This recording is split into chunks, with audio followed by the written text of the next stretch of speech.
să văd ceilalți doi invitați.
Bună dimineața, începem să ne adunăm, ne pregătim în 2 minute să începem conferința, așa că vă rog să luați loc.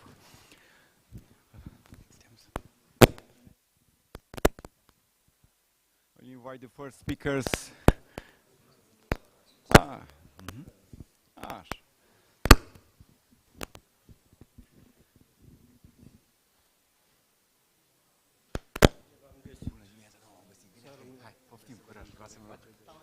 Acolo.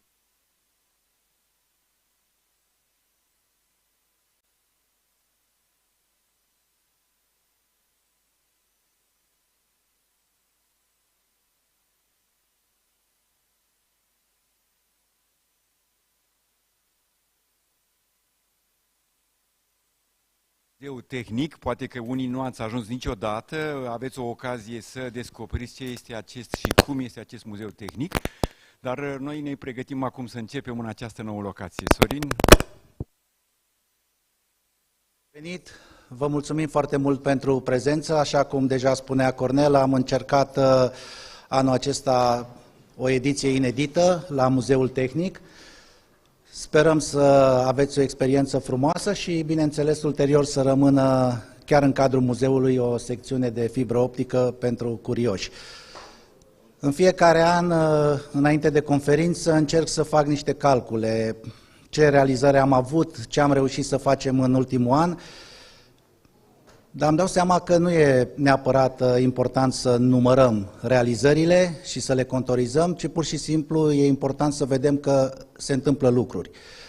În ultimii ani am văzut foarte multe lucruri pozitive atât din partea autorităților cât și din partea jucătorilor din piață. S-au tradus standarde, s-au scris standarde noi, au apărut reglementări. Pe această cale vreau să mulțumesc autorităților pentru implicare și pentru deschidere, în primul și în primul rând, pentru că noi ne aducem aminte în 2012, când am pornit la acest drum, Asociația de Fibră Optică din România, marea problemă era legată de standarde și de normative care erau toate foarte vechi. Cu mândrie spun că am observat în ultimii 11 ani transformări foarte multe și chiar azi o să aveți noutăți din partea autorităților legate de acest aspect. Eu o să vă doresc doar să vă bucurați de această zi și o să las pe colegul meu în continuare, Cornel Bărbuț, să coordoneze acest eveniment. Vă mulțumesc frumos și mulțumesc pentru prezență. Thank you, Sorin. So that will make a small introduction for the guests what we have here. That today we have also some guests. That's the first time I can say in our fiber optic conference that we called a Romanian fiber optic conference.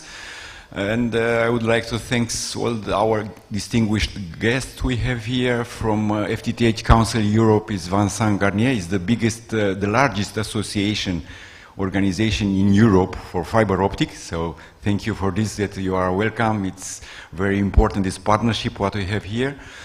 Also, I would like to welcome, we have for the first time in our conferences, we have beyond Europe, so we are part of Europe. But today we have also participants outside of Europe. That's Stephen Harris from United States here, so from SCT, Society of Cable Telecommunications Engineers. So this is coming the largest association for telecom engineers in the world. And then we have also from Croatia, we have some distinguished guests here, so thank you for coming first time in Bucharest.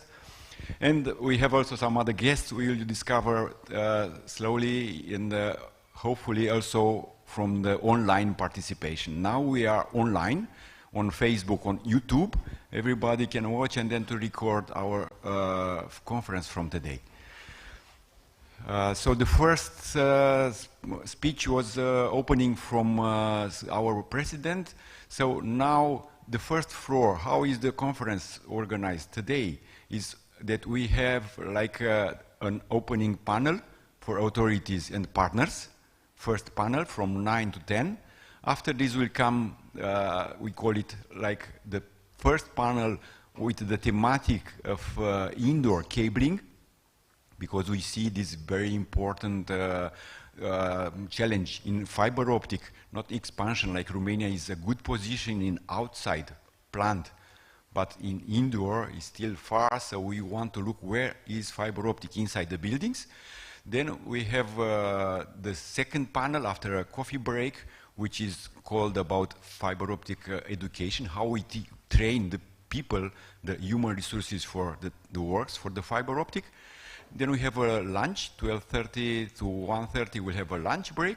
And after this will come the third panel, which is about fiber optic sensors. The telecom and the fiber optic is going to be used outside of telecom. So we would like to investigate more with these concrete cases what we have. And after this at 4 p.m. we have, let's say, the star event of our conference from today, which will launch the first fiber optic museum in the world. So that's something new and interesting that Romania is launching, like Corning, they have glass fiber museum in the United States.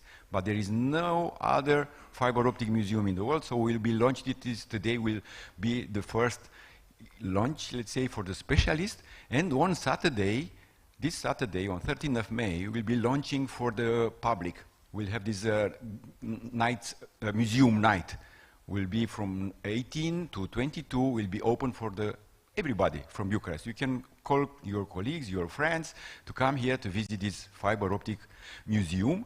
But with one mention that we are in a national technical museum, we cannot be with museum in a museum. So that's why you will see the name Fiber Optic Experience. This is the beginning of Fiber Optic Museum. It's like a temporary exhibition in a museum. So for you to know this term of fiber optic experience, it's related to the Fiber Optic Museum. With this is the program for today. We'll have time for networking. We have up on the other room here, we have the booth for presentation of our members. So with this being said, so we'd like to start this first introduction panel with the authorities and partners from AFOR. I will invite first Mr. Eduard Lovin. Thank you for coming with us here. You are always close to AFOR and to fiber optic industry, I can say. That is good to have with us. Thank you for coming here. Bună dimineața, doamnelor și domnilor. Mă bucur să ne aflăm cu toții astăzi aici, într-un loc simbolic, din punct de vedere tehnic.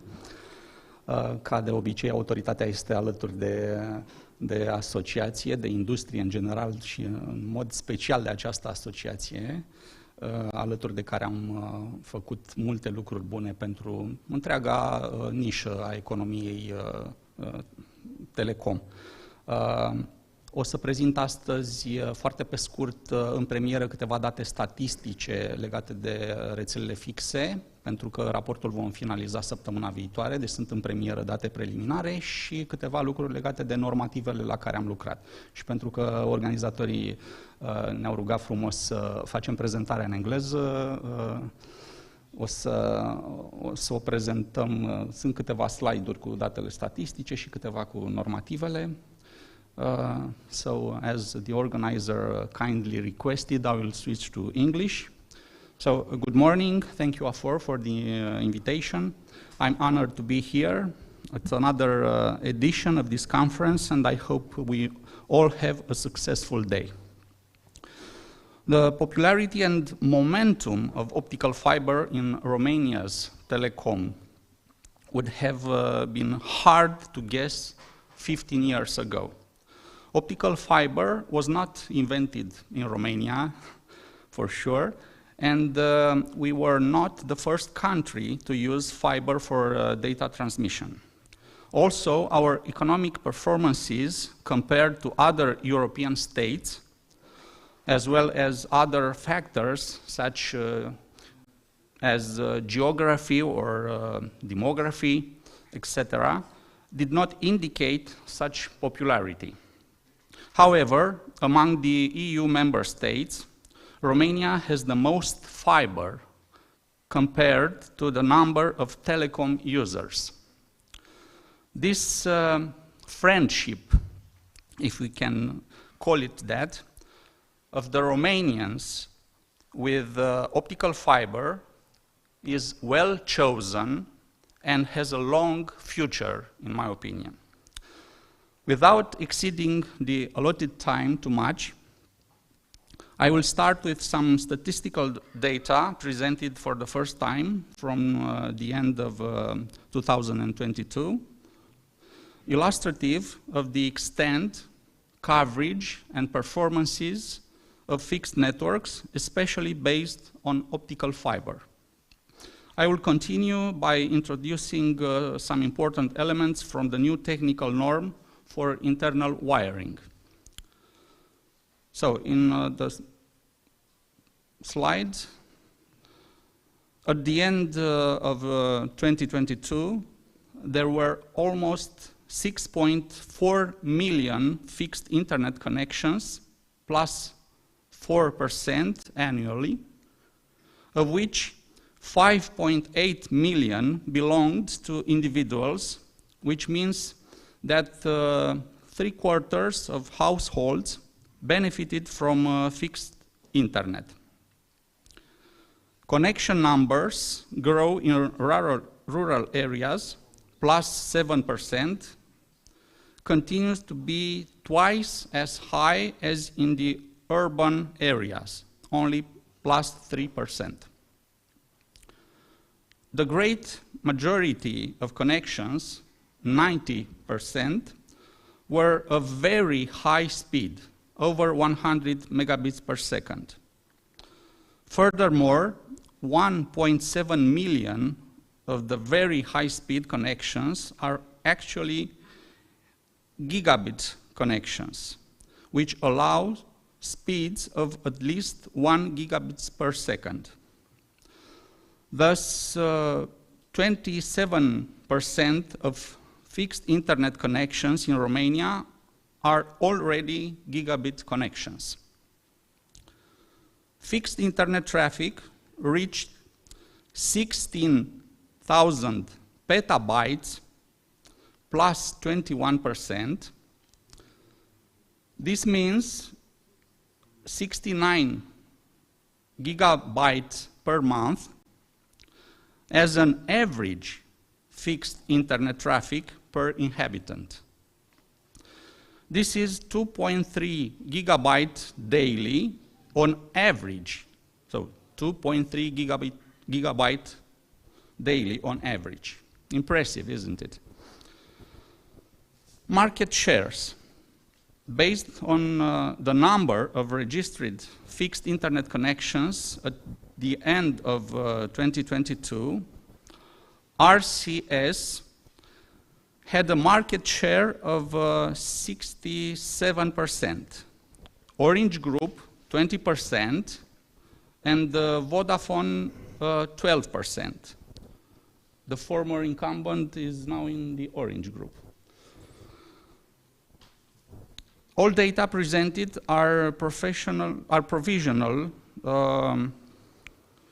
for December 21st, 2022.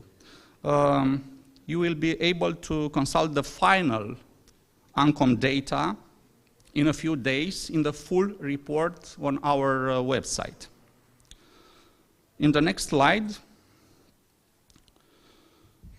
gigabit connections grow at fast pace, driven by network upgrades as well as new coverage.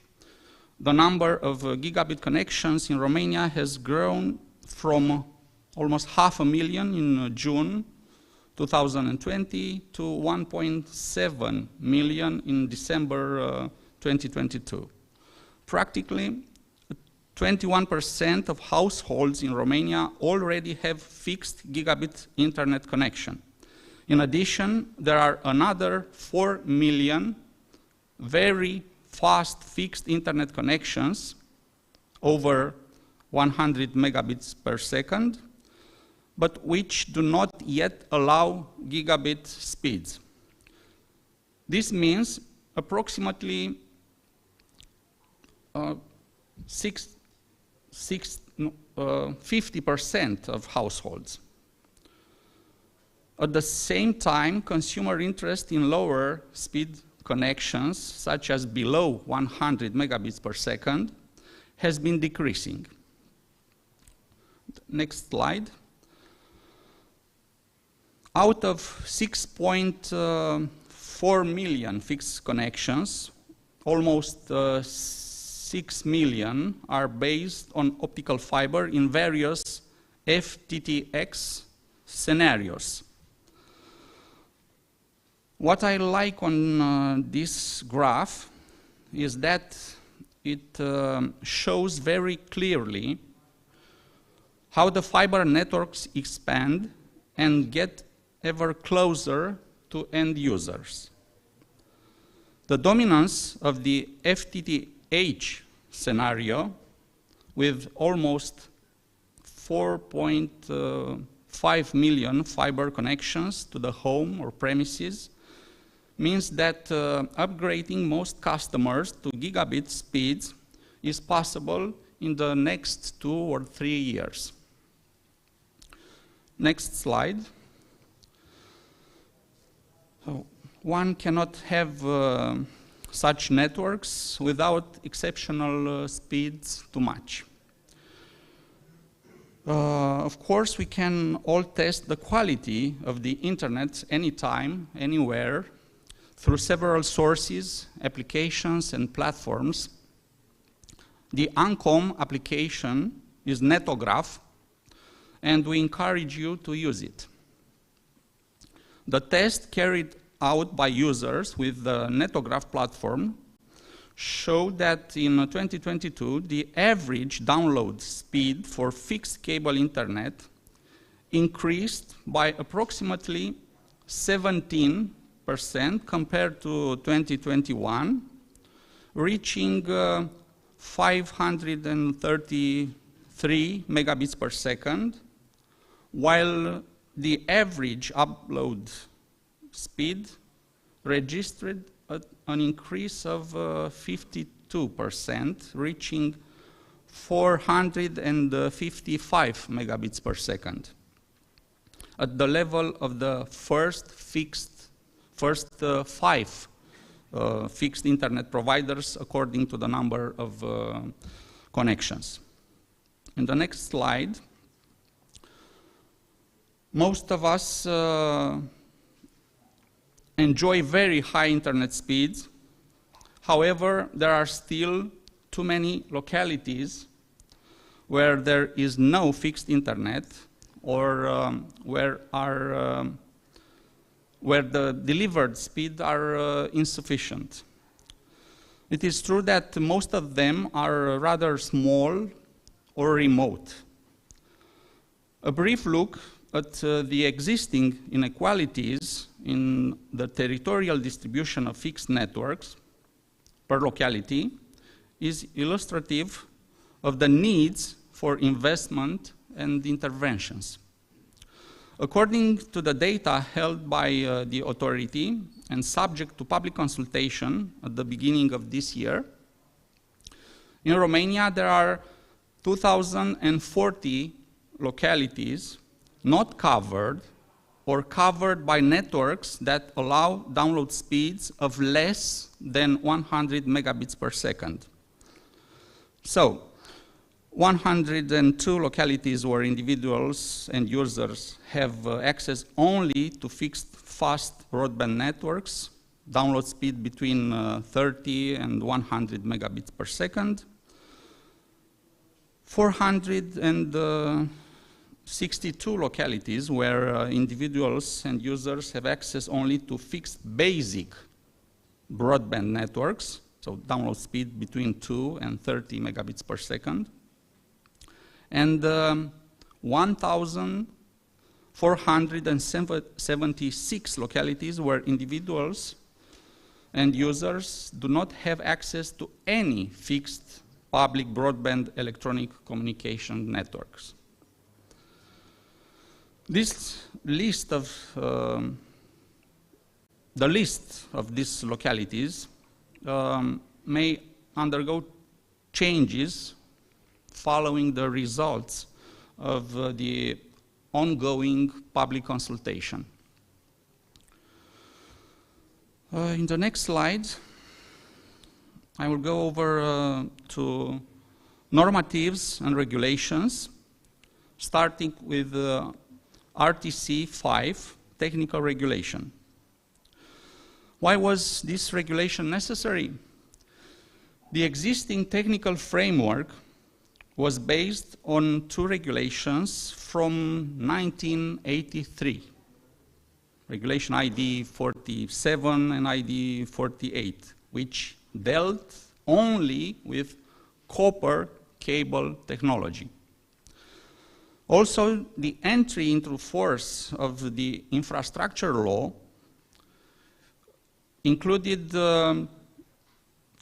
among the obligations the development of this technical regulatory framework. At the same time, in the National Recovery and Resilience Plan of Romania, milestone related to Component 7, Digital Transformation Recommendation 2 of the EU Connectivity Toolkit, by ensuring model regulations for the development of electronic communications networks, appears to require this approach of ANCOM.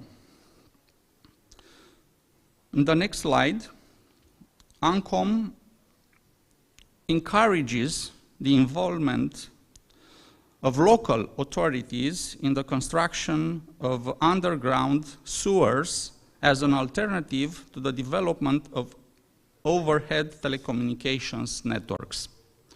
Also, collaboration between local public authorities and providers of electronic communications networks will be stimulated for the development of underground infrastructures in municipalities and cities, as well as for the easiest possible migration of aerial networks underground. In the next slide,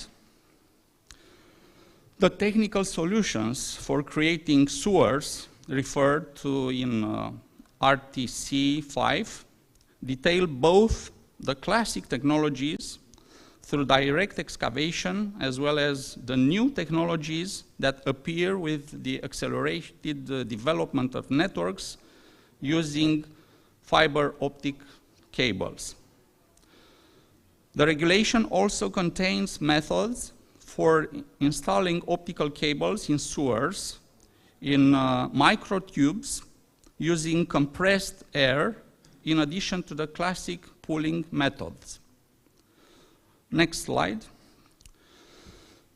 The regulation details the requirements necessary for constructions of sewers regarding the methods of execution and verification of the construction works, including the labeling, marking, and signaling of the route, the content of the project documentation, and the as-built documentation for the completion of the works. In the next slide, we also find the requirements regarding the activities necessary in the use of sewers, such as assessment of the technical condition, verification, maintenance, as well as the maintenance of the cross-section, tightness of the access area of the pipes, treatment of infiltrations, and internal organization, maintenance of identification labels, and ensuring security against access by unauthorized person. In the next slide, for the year 2023, this year, ANCOM prepared and consulted the ITCC technical normative proposal, which will enter the approval procedure for publication. The proposal presents the technical requirements for the design, installation, and testing of telecommunications installations made inside new or existing buildings undergoing expansion and/or modernization. The proposed technical solutions comply with the principle of technological neutrality and the need to apply the most modern fiber optic telecommunications technologies to achieve by 2030 the strategic targets of the digital decade in the European space. In the next slide, the new regulation includes, in addition to minimum and mandatory technical requirements, recommendations and best practice procedures aimed at allowing designers and contractors to find the best technical solutions in their activities. The technical specification laid down set the minimum requirements without prohibiting equipment, materials, and devices that fulfill equivalent or higher requirements than those mentioned. The normative proposal for telecommunications installations in buildings addresses the same user groups as RTC5, coming to complete the area of technical regulation. And final, to conclude, I hope the two new technical regulations for both outdoor and indoor telecom installations will further stimulate investments in optical fiber infrastructures, while also contributing to a more reliable technical environment for telecom network deployments. As mentioned, this is an ongoing work. My colleagues from technical regulation are today here with you and will be able for further details and discussions on this subject. As we have shown, there are 1.6 million optical fibers already installed, but which terminate in nodes, streets, cabinets, or building basements. I encourage you to transform them into fibers to Romanian homes or premises. You have full support from the regulator. Thank you, and I wish you to continue to have a day rich in information and debates. Thank you very much. Thank you.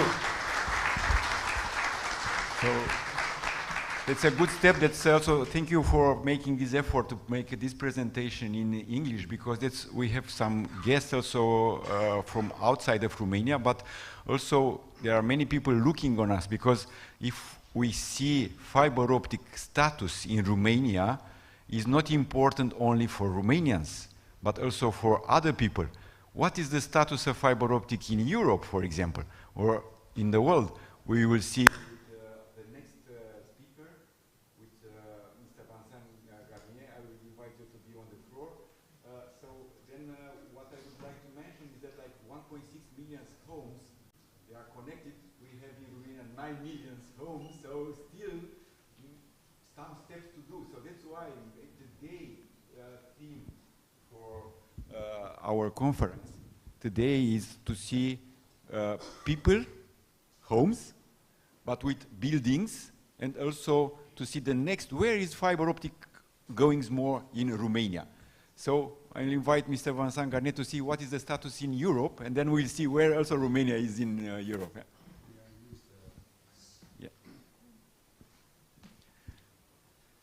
So was the conference in Madrid recently was very good. I congratulate for this conference. So maybe that's some fresh data, what you have also from Madrid. Absolutely. Thank you very much, Cornel. Good morning, everyone. I'm delighted to be here, I think for the third time, maybe it's the third time.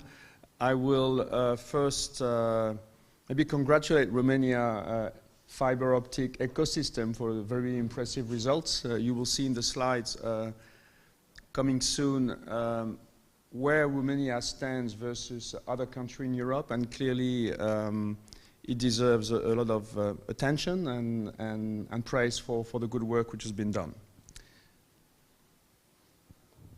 Do you see the screen? It's coming. Yeah. It's coming? It is. Okay. Right. So my name is Vincent Garnier. I'm the Director General of the FTTH Council Europe. And maybe before we start going through a brief review of where the deployment of fiber stands throughout Europe and where Romania is positioned vis-à-vis other countries, let me say a few words about the FTTH Council. And this is where normally it moves to the next slide. Okay. For those who are not familiar with the organization I am representing. We're a non-for-profit organization, pan-European. We have the mission to promote a full fiber network everywhere in Europe for the benefits of businesses and citizens, with the idea that this is the most future-proof and sustainable broadband access solution. We regroup 165 members. Some of them are in the room. Some of them are operators, others are vendors representing the entire value chain. We also have investor part of our organization, so we represent the entire ecosystem. What we do on a daily basis is that we produce content. We try to inform, to educate. We develop market research, report on technology, on investment, and we influence as much as possible policymaker, regulator. We are very often partnering with BEREC, with the European Commission, give our views on their proposal. It's a very fruitful cooperation, and we would like to educate the larger ecosystem. As Cornel mentioned, we organize once a year the FTTH conference. It was a few weeks ago in Madrid. Next year it will be in Berlin. And this is the opportunity for many players throughout Europe to regroup and exchange ideas, best practices, and network.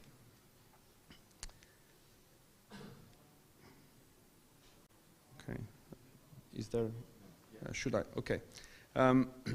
Just a few words about our association is called FTTH, but of course it has gone beyond fiber to the home, strictly speaking.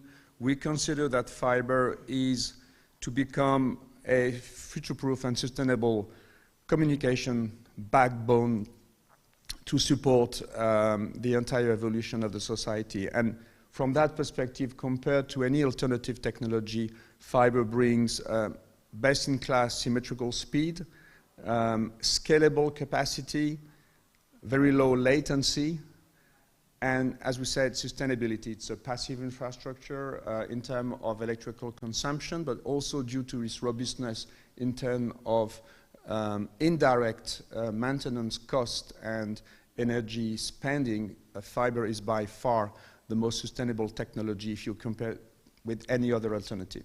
So from that perspective, it's essential that we can equip Europe and Romania with the most robust fiber infrastructure.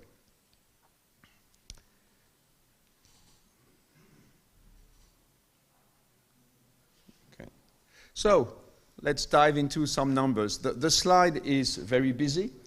All of these numbers are available from our website. So I will just, mention a few key elements, and you can find everything from the FTTH Council website, download it, and look at the details.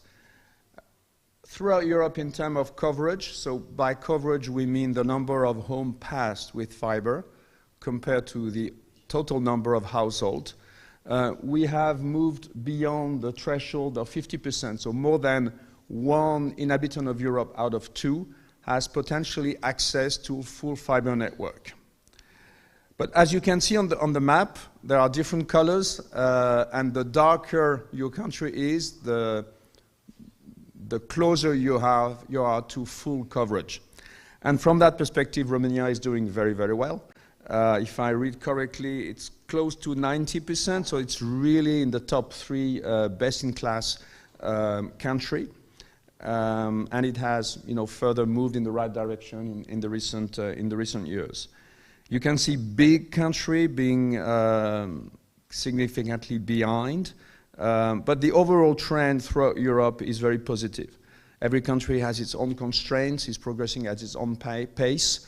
But overall, we are in the right direction. The objective of the European Union is to bring a gigabit to every citizen in Europe by 2023, at least bringing fiber close to the doorstep. We are already at 55% in European Union, 39% in the number of European countries we survey. So it's going in the right direction, but still some work to be done, nearly 40% if you look at it from that angle. Coverage is one thing, but what is even more important is what we call penetration, which is the percentage of household having effective subscription to internet on fiber. It's very good to have fiber close to your home. It's even better to surf on fiber and to be effectively connected. And there, maybe I'm playing with a device, but it seems to be. Yeah, penetration rate are much lower than coverage rate. The difference between the two is what we call the take-up rate. And when we had 55, 60% of coverage, what you see here is that, you know, on average in Europe, we have a bit more than half of it. We have 29% or 30% coverage. So there is still a lot of work to be done. There is a lot of fiber which is rolling out. Thank you. It might work better. But only a fraction of the population is actually subscribing to fiber. And there you see even... You see here that it's 87%, compared with 87% what was for Romania in the previous one. Yeah, if you focus on Romania, absolutely, which I understand you do. Something like Yes, for Romania, I mean, you see the color for Romania, it's among the best as well, 67% in penetration compared to the close to 90% in coverage, which translate, we will see later, into a good take-up rate. But if you look at other countries, there are areas where less than 10% of the population is effectively subscribing to a full fiber-based internet access. And if we enlarge the scope, so far beyond Romania, Cornell, the scale is very large. We look at the globe, but at least the country we've been able to monitor thanks to our partner in the US or in other part of the world. What you see is that Europe regroups the best and the worst, meaning that we have among the most advanced countries, which are to be considered as in the group of the like of South Korea, Vietnam, Japan, New Zealand, United Arab Emirates, some Gulf countries, which are close to 90% of penetration. But there are other parts of the world, of course, lagging behind, and in that category we see all the European countries where penetration is more below 20%. But that gives you a nice indication of the diversity of situation throughout the world. And again, you can download the more detailed results and check country by country what the numbers are. Now, what's the situation of Romania? And I hope my numbers are not too different from yours. I mean, what you can see is that a lot of the work has been done in terms of coverage. So those are the blue bar. Representing the number of households having potentially access to full fiber network, and it's been a steady and continuous growth. What is remarkable during the last few years is the acceleration of penetrations, the acceleration of the percentage of households effectively connecting to fiber, and this is where you can see that you close the gap between penetration and coverage, and that is very good for Romania and for Romanian people and citizens.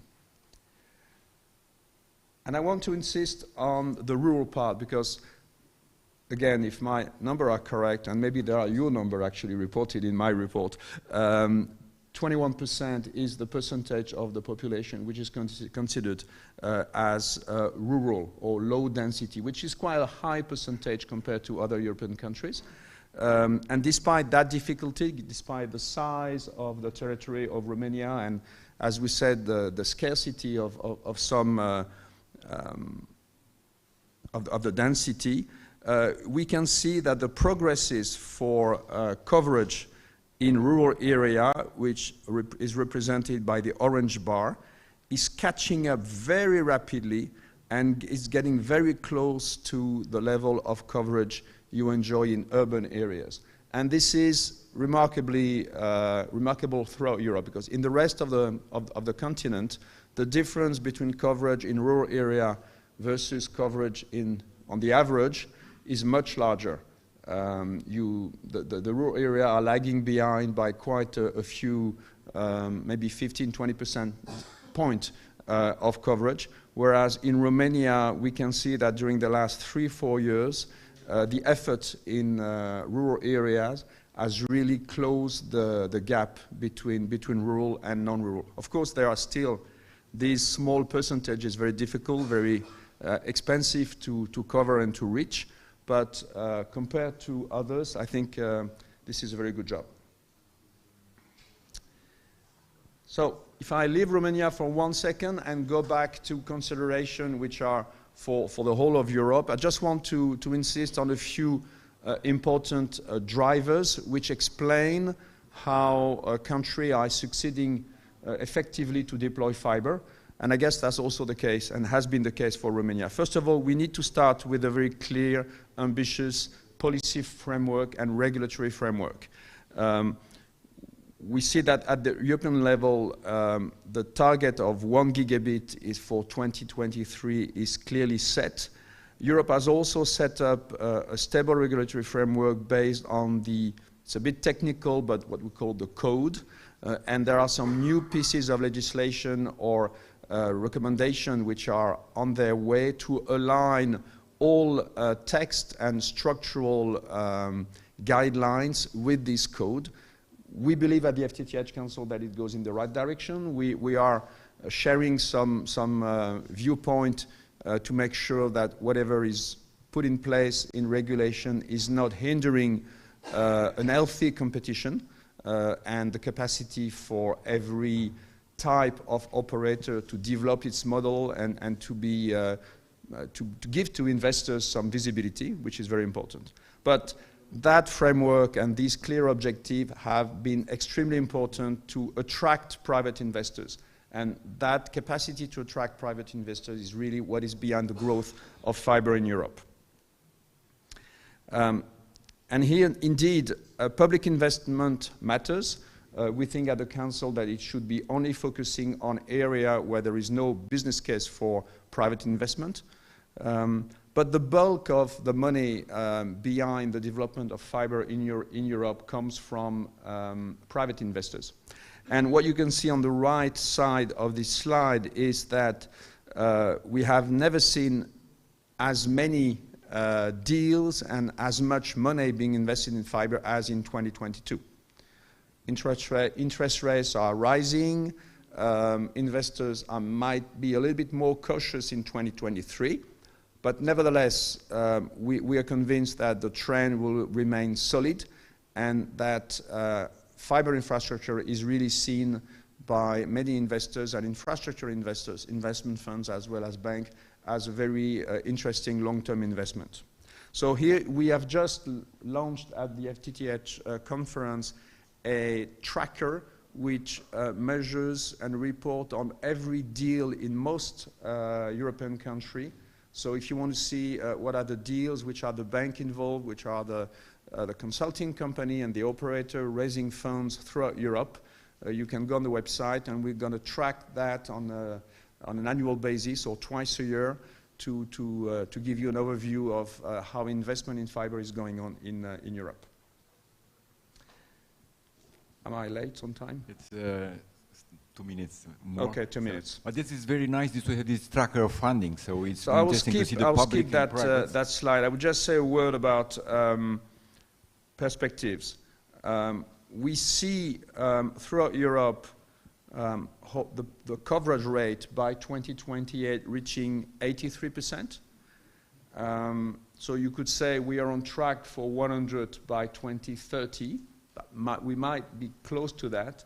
But unfortunately, only a fraction of these households will be effectively connected. And we think that if we don't do anything by 2028, we will only effectively have 53% of European citizens being effectively connected to fiber, which means that the goal of the Commission to bring 1 gigabit to every household will not be obtained. So we think that the key thing in the years to come throughout Europe, beyond fiber rollout, which is already in a good shape, is to increase the take-up rate.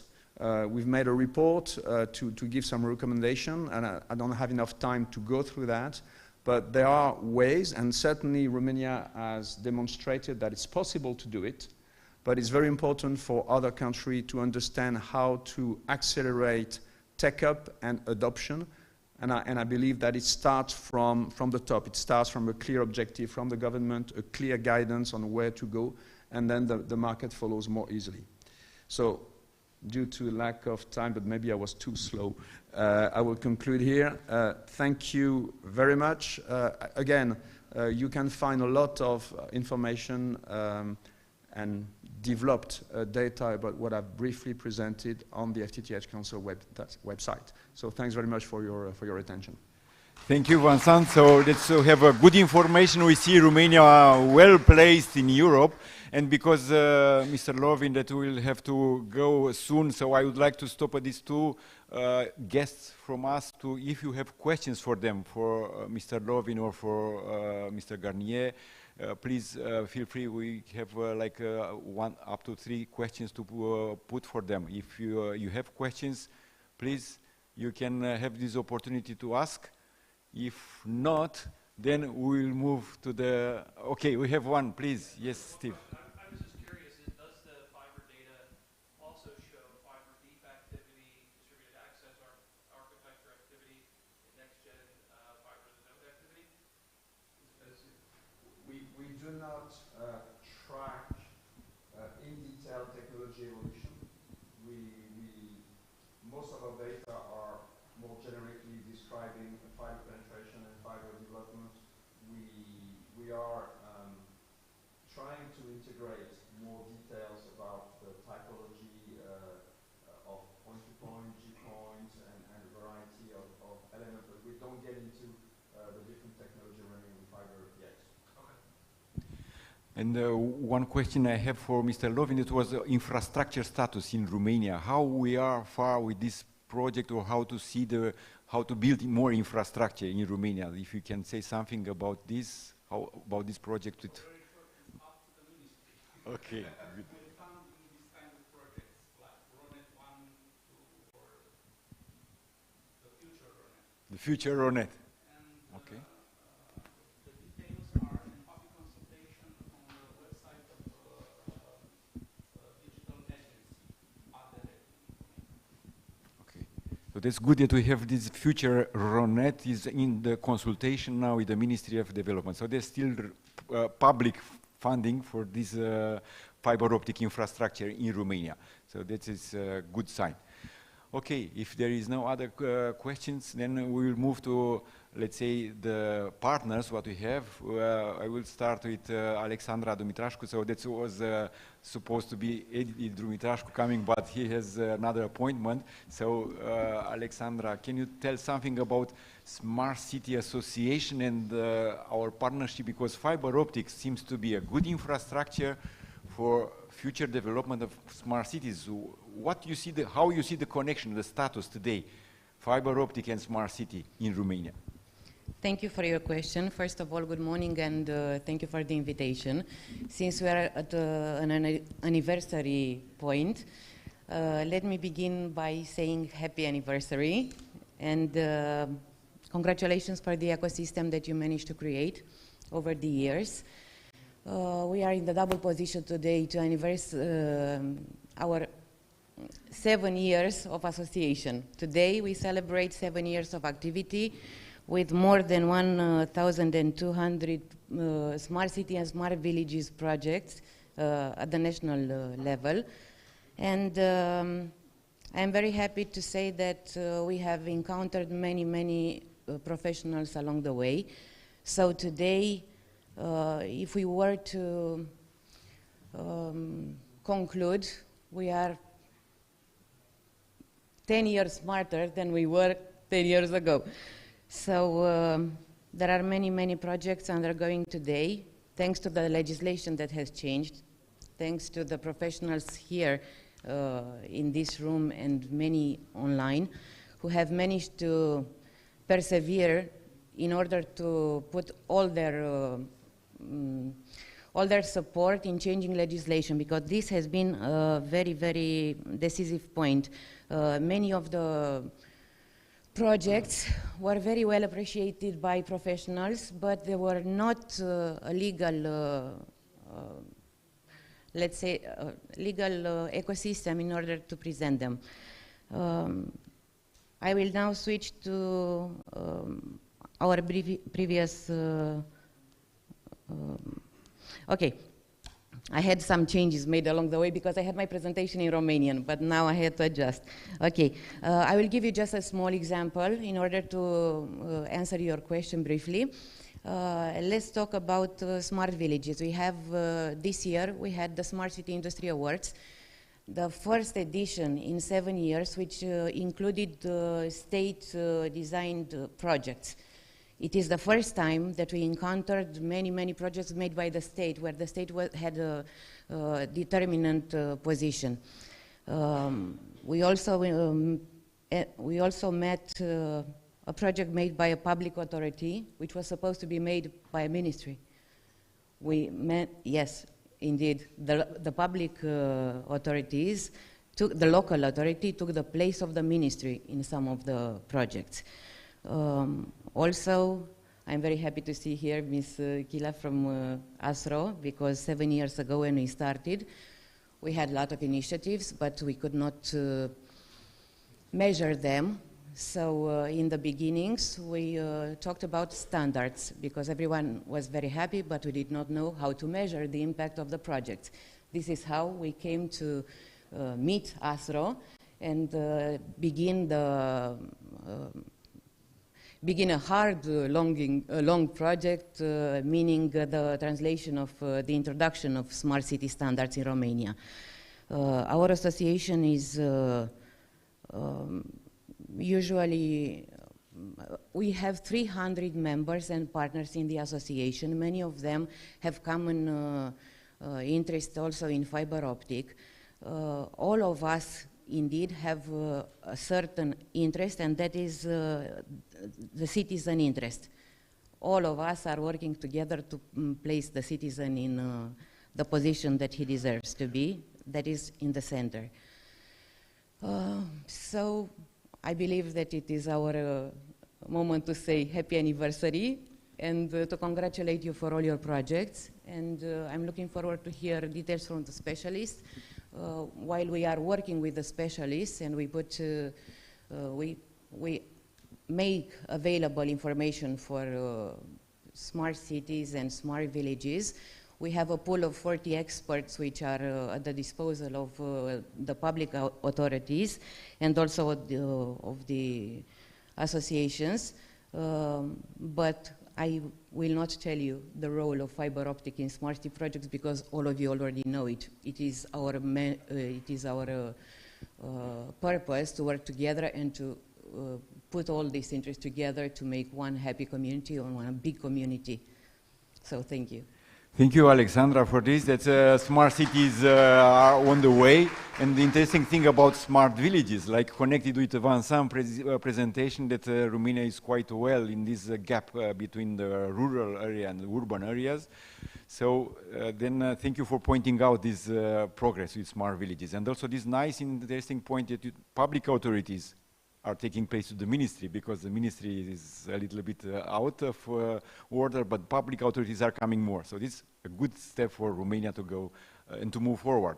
So thank you for this, and I will invite the next speaker is coming also how to make steps together. So Mrs. Iuliana Chilea, that is helping us, ASRO, Romanian Standard Associations, that we work in the last 2 years with the big support and great support of ANCOM. Thank you for this support to make this translation of standards into Romanian language, because I've noticed in this technical committee, which is called Fiber Optics 138, when I joined like 3 years ago, that out of 500 standards, only 4 was in Romanian. So now, with the support of ASRO and ANCOM, we have now almost 20 standards already in Romanian in the last 2 years. So the floor is yours, Mrs. Iuliana. Thank you for presence here.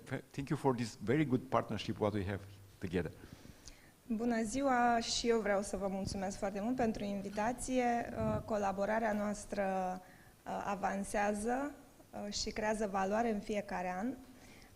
Creează valoare parteneriatului pe care îl avem, ASRO-AFOR. I will switch to English now. I have my presentation in Romanian, but my slides, I hope, are quite self-understanding.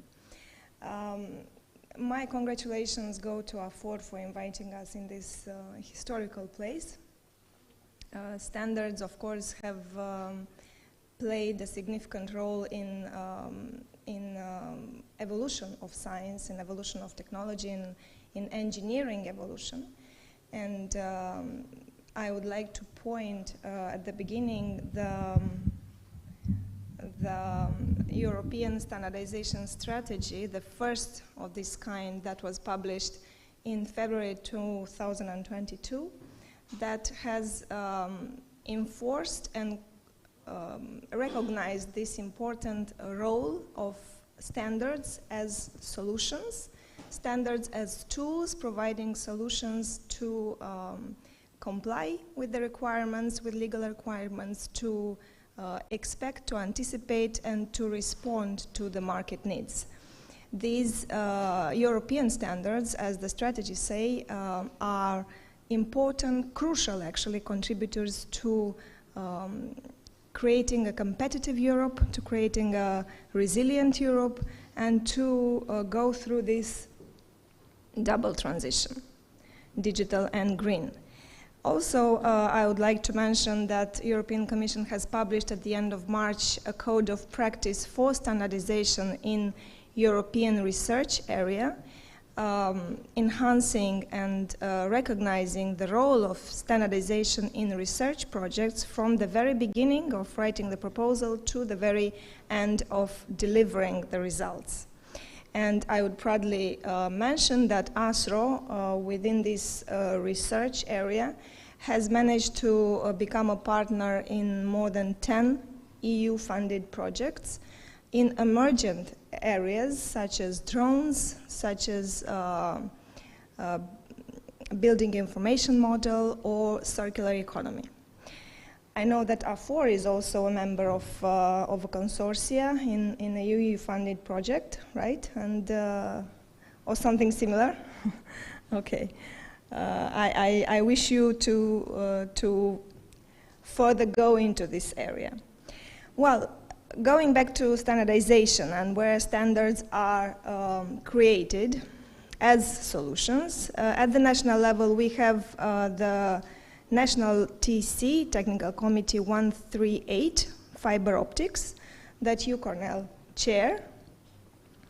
And this committee is one of the 151 technical national committees that conduct standardization activity in different areas of social and economic activities.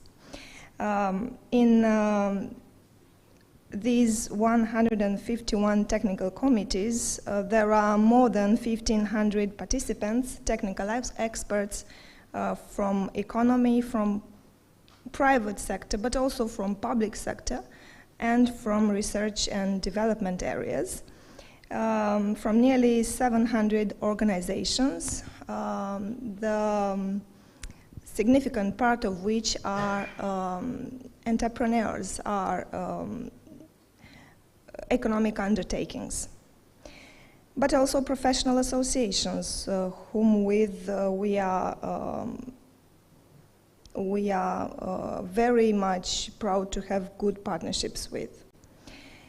In 2022, because we have recently published our annual report, there were more than 2,000 national standards that were adopted and published, and 2010 of which are European standards, of course. European standards, 118 are international standards of ISO and IEC, and only 8 standards are national standards. By this, the national collection of standards go beyond 35,000 of technical documents that are in force and applicable. For the fiber optics area, there were 3 main standards in this domain, but also 12 standards that were in related areas that were adopted and published in national language in 2022. These standards have been developed in the national language, of course, with the support of A4 and also with the support of ANCOM.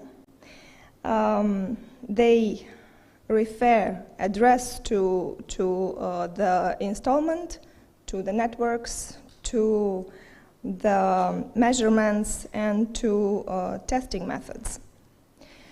For this year, 2023, in the National Standardization Program, we envisage 13 standards in the fiber optics area and 3 standards in the related areas in this sector. And these are shown on the slide for the stakeholders to see them and to participate in the activity of the National Technical Committee. Of course, good things are worth waiting for, and a standard is not done in 2 days, but nearly in 18 months. This period of standard development has been reduced over the years.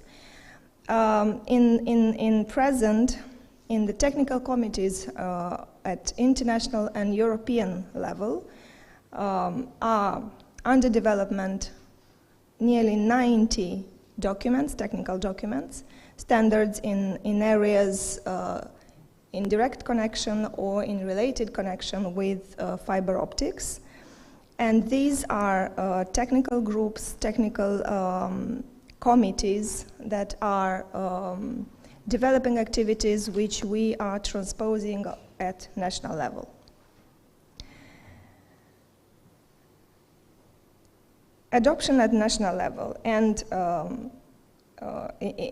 through translation is a way of making standards accessible nationally, making standards used nationally, and having them in Romanian, in national language, is very important for the technical experts.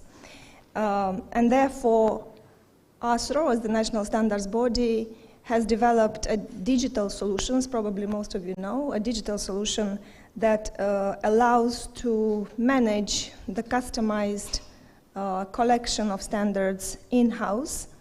It is called InfoStandard 5.0, and we invite those who use standards, I assume the majority of you, to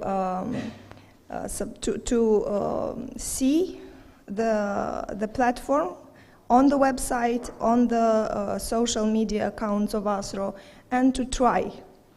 So there's something like good, better that you can download online, the standard. I received that. Yes. Even last month I received a request about the standard about digging for fiber optic. We did the standard this 10 years ago. So last 2 weeks I received a request from somebody from industry asking where can I find this standard.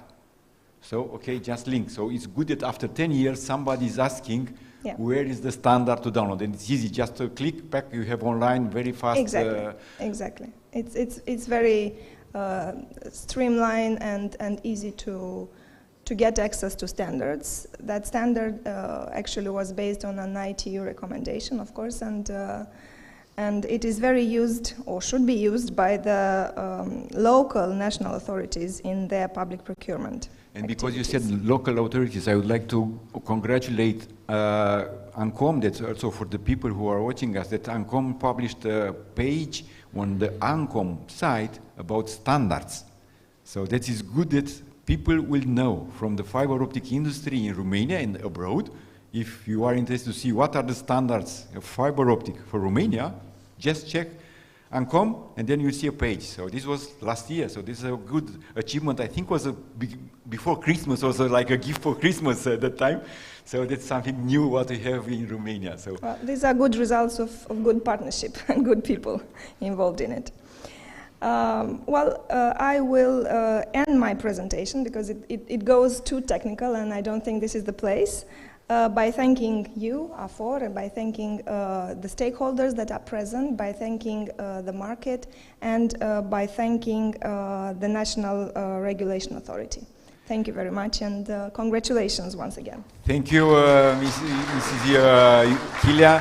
I would like to mention very short 3 points. One is that we invite you, people who want to contribute for the standards, so to make translation into Romanian. So like we have this, let's say, open platform for this year, but also to contribute with new standards, what we are looking for. For example, we have a proposal for Romania to make, like we saw in the reports, a lot of standards are coming from EU. We just make translation. So I would invite you to make a step on the other side, not to consume the standards, but to produce standards. Let's see what we need. So this was a proposal from us. We started last year. I'm inviting you to contribute together to make, like, for example, a standard which is initiated in Romania for handholds and manholes in underground networks. How should be? Because, okay, it's easy to work anyhow, anywhere, but if we work together in a better way, we'll be more efficient. So, and this, we have the opportunity to take Romania as a next level, not consuming standards, but producing standards. So this is one point. Thank you for the support of ASTRO. Second, that we have A4 in ASTRO, the two technical committees what we participate. Technical Committee 138, which is fiber optic, and also we have Technical Committee 207, which is equipments for fiber optic. And we have Cezar Lovin from Raihle de Masari representing A4 in this committee. So we are working in 2 technical committees in the moment out of 151. So that is good. And thank you for all your work. And before to go to the next speaker, what we have here from this panel of partners, I would like to say that, okay, we try to manage the time that we have here.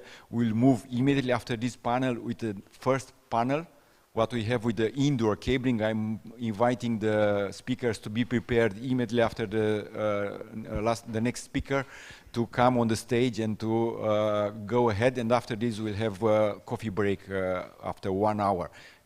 And we'll switch to the next one. We'll see some of the presenters are in Romanian or in English. Next speaker from us is that partner we have. Fiber optic is used for smart cities. We see also a lot of fiber optic used, for example, in the smart city, the second large project in the world, not only in Romania, but many in Romania. Fiber optic is used for the CCTV camera, for surveillance. So that's why we have a very good partnership with RTSE, Romanian Association of Technical Security. Mr. Augustin Alexandrescu is replacing the president, Liviu Mateescu, who couldn't come, so he's director executive. Thank you for coming to our conference today. Thank you, Mr. Barbut. We speak in Romanian. Am să vă rog pe dumneavoastră să traduceți dacă aveți ceva tradus la sfârșit. Am înțeles din discursul domnului Bărbuț că aș putea să vă spun bună ziua și la revedere ca să mergem la panel. Ieri am avut o conferință împreună cu unul din partenerii noștri, ANRSF, o conferință de analiză de risc. Astăzi sunt la o altă conferință cu un vechi partener, AFOR-ul, cu care avem relații mai de mult timp și parteneriat pe domenii comune, cum ar fi, de exemplu, partea de training și alte lucruri care ne leagă. Nu prea știam ce să vorbesc astăzi. Acum promit să fiu scurt ca să putem merge, facem întâi cafeaua sau întâi panelul. Și le mulțumesc celor care au vorbit înaintea mea, fiindcă mi-au dat niște idei. Eu am aici programul, nu am foi ca să citesc, am un program, să văd ce avem noi comun. Și dacă mă uit aici, s-a vorbit despre norme și despre standarde.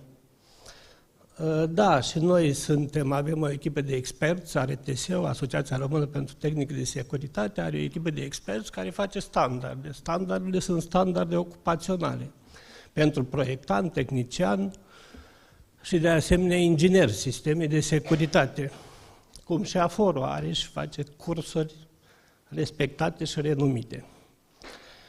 Mă uit aici, este doamna Dumitrașcu aici, avem și noi un parteneriat, nu cu domnul Dumitrescu și cu doamna Dumitrescu avem un parteneriat cu Score Cluster. Tot pe tema Smart City am făcut împreună Romanian Security Fair-ul, care îl organizăm o dată la 2 ani, este marca noastră, și atunci am avut invitat Score Cluster. Am încercat să vorbesc cu domnul Dumitrescu, de fiecare dată mi-a răspuns doamna. Asta arată că femeile controlează tot. Voiam să mai dau un telefon atunci domnului Țucu, dar mi-era frică că răspunde doamna Achilea. Și vedeți, așa sunt parteneriatele pe care le faci și pe care sperăm să le facem tot mai multe. Referitor la partea, avem un centru de pregătire profesională, după cum v-am spus. Ce pot să vă mai spun despre noi? Cred că mai mult aș vrea să vă spun despre parteneriate. Avem parteneriate cu IGPR-ul, avem parteneriate cu UNSAR, Asociația Națională a celor din asigurări, care au fost ieri la această conferință, prin cei 2 președinți ai lor și prin comisarul șef. Am să vă spun acum, la sfârșit, o poveste scurtă, pentru că, o să vedeți, conferințele de obicei, la conferințe se vorbesc multe lucruri, se spun multe lucruri tehnice, dar cred că cel mai important este relațiile care se leagă în cadrul conferințelor între dumneavoastră și în care sunteți aici de față și parteneriatele pe termen lung care le puteți face. În 1993 eram director general la Tehnoton, eu am terminat electronic, conduceam o fabrică cu cei care sunt mai vechi în meserie, era o fabrică cu vreo 4.000 de oameni, făceam radioreceptoare, în România se făceau radioreceptoare și televizoare. Treceam prin criză în 1993, venise concurența peste noi și căutam noi soluții. Una din soluții a fost să facem sau să distribuim fibră optică în România. Unul din foștii noștri colegi de la Technoton lucra la Fibronix, care este o firmă din Israel, distribuitoare de cablu, există și acum. El ajunsese în direcția executivă și înaintasem destul de mult pe ideea să facem împreună cabluri și să le distribuim în România, să intrăm cu cabluri prin România cu fibra optică. Trebuia să semnăm contractul. În ziua când trebuia să semnăm contractul, eu mi-am dat demisia din diferite... aveam motivele mele. Cei care au venit ca să semneze contractul au aflat acest lucru în București, veniseră cu avionul, și în momentul când au aflat că mi-am dat demisia, au plecat înapoi. M-a sunat Hari Iuclea se numea persoană, m-a sunat și mi-a spus că nu mai vrea să fac contract cu Technotonul. Zic, păi ce important are că am plecat eu? Zice, noi când facem un contract, îl facem între persoane, nu îl facem între întreprinderi. Așa că ceea ce veți face dumneavoastră aici, probabil veți lega relații și prietenii viitoare. Vă mulțumesc! Mulțumim, domnul Augustin. Doar vă fac o invitație și o precizare aici că avem acest normativ în lucru pentru cablarea clădirilor cu fibră optică. E un normativ care se pregătește la început de ANCOM, e într-o fază de dezbatere, poate că vă invit să lucrăm împreună pentru că avem nevoie de extinderea fibrei optice în clădiri care nu ține doar de comunicații, ține de securitate, ține de mai multe lucruri. Deci va trebui să lucrăm împreună. Mulțumesc pentru această precizare. Mulțumim partenerilor și o să trecem la următorul panel. Vă mulțumesc încă o dată, aplauze pentru partenerii AFOR care sunt aici alături de noi. Și trecem la următorul panel. Invit vorbitorii pentru panelul de cablare interioară. Domnul Cristi Gheorghe, poftiți aici, și ceilalți care sunt invitați pentru Adi Răcășan, Cezar, vă rog frumos, poftiți aici în față, pentru că e o chestiune legată de cum extindem. Am văzut că România stă bine la nivel de 89% coverage, deci stăm foarte bine la fibră optică în exteriorul clădirilor, să zicem. Multe case conectate, însă avem o problemă legată de ce se întâmplă dincolo de peretele clădirii. O parte din fibră optică mai avansează, dar care este stadiul, cum avansează în România în interiorul clădirilor? Ne propunem astăzi să vedem niște case studies, niște puncte de vedere, pentru că am participat, de exemplu, la mai multe evenimente în ultima perioadă. În Germania, de exemplu, principala preocupare încotro fibra optică este în interiorul clădirilor. Pentru ei, multe conferințe se focusează pe acest subiect. Și principala problemă se pune motivația. Dar de ce să pui fibră optică? Ai cupru, ai tot ce trebuie, ai Wi-Fi, ce mai trebuie fibră optică în interiorul clădirilor? Și aici se ridică niște întrebări. Chiar ne trebuie fibră optică în interiorul clădirilor?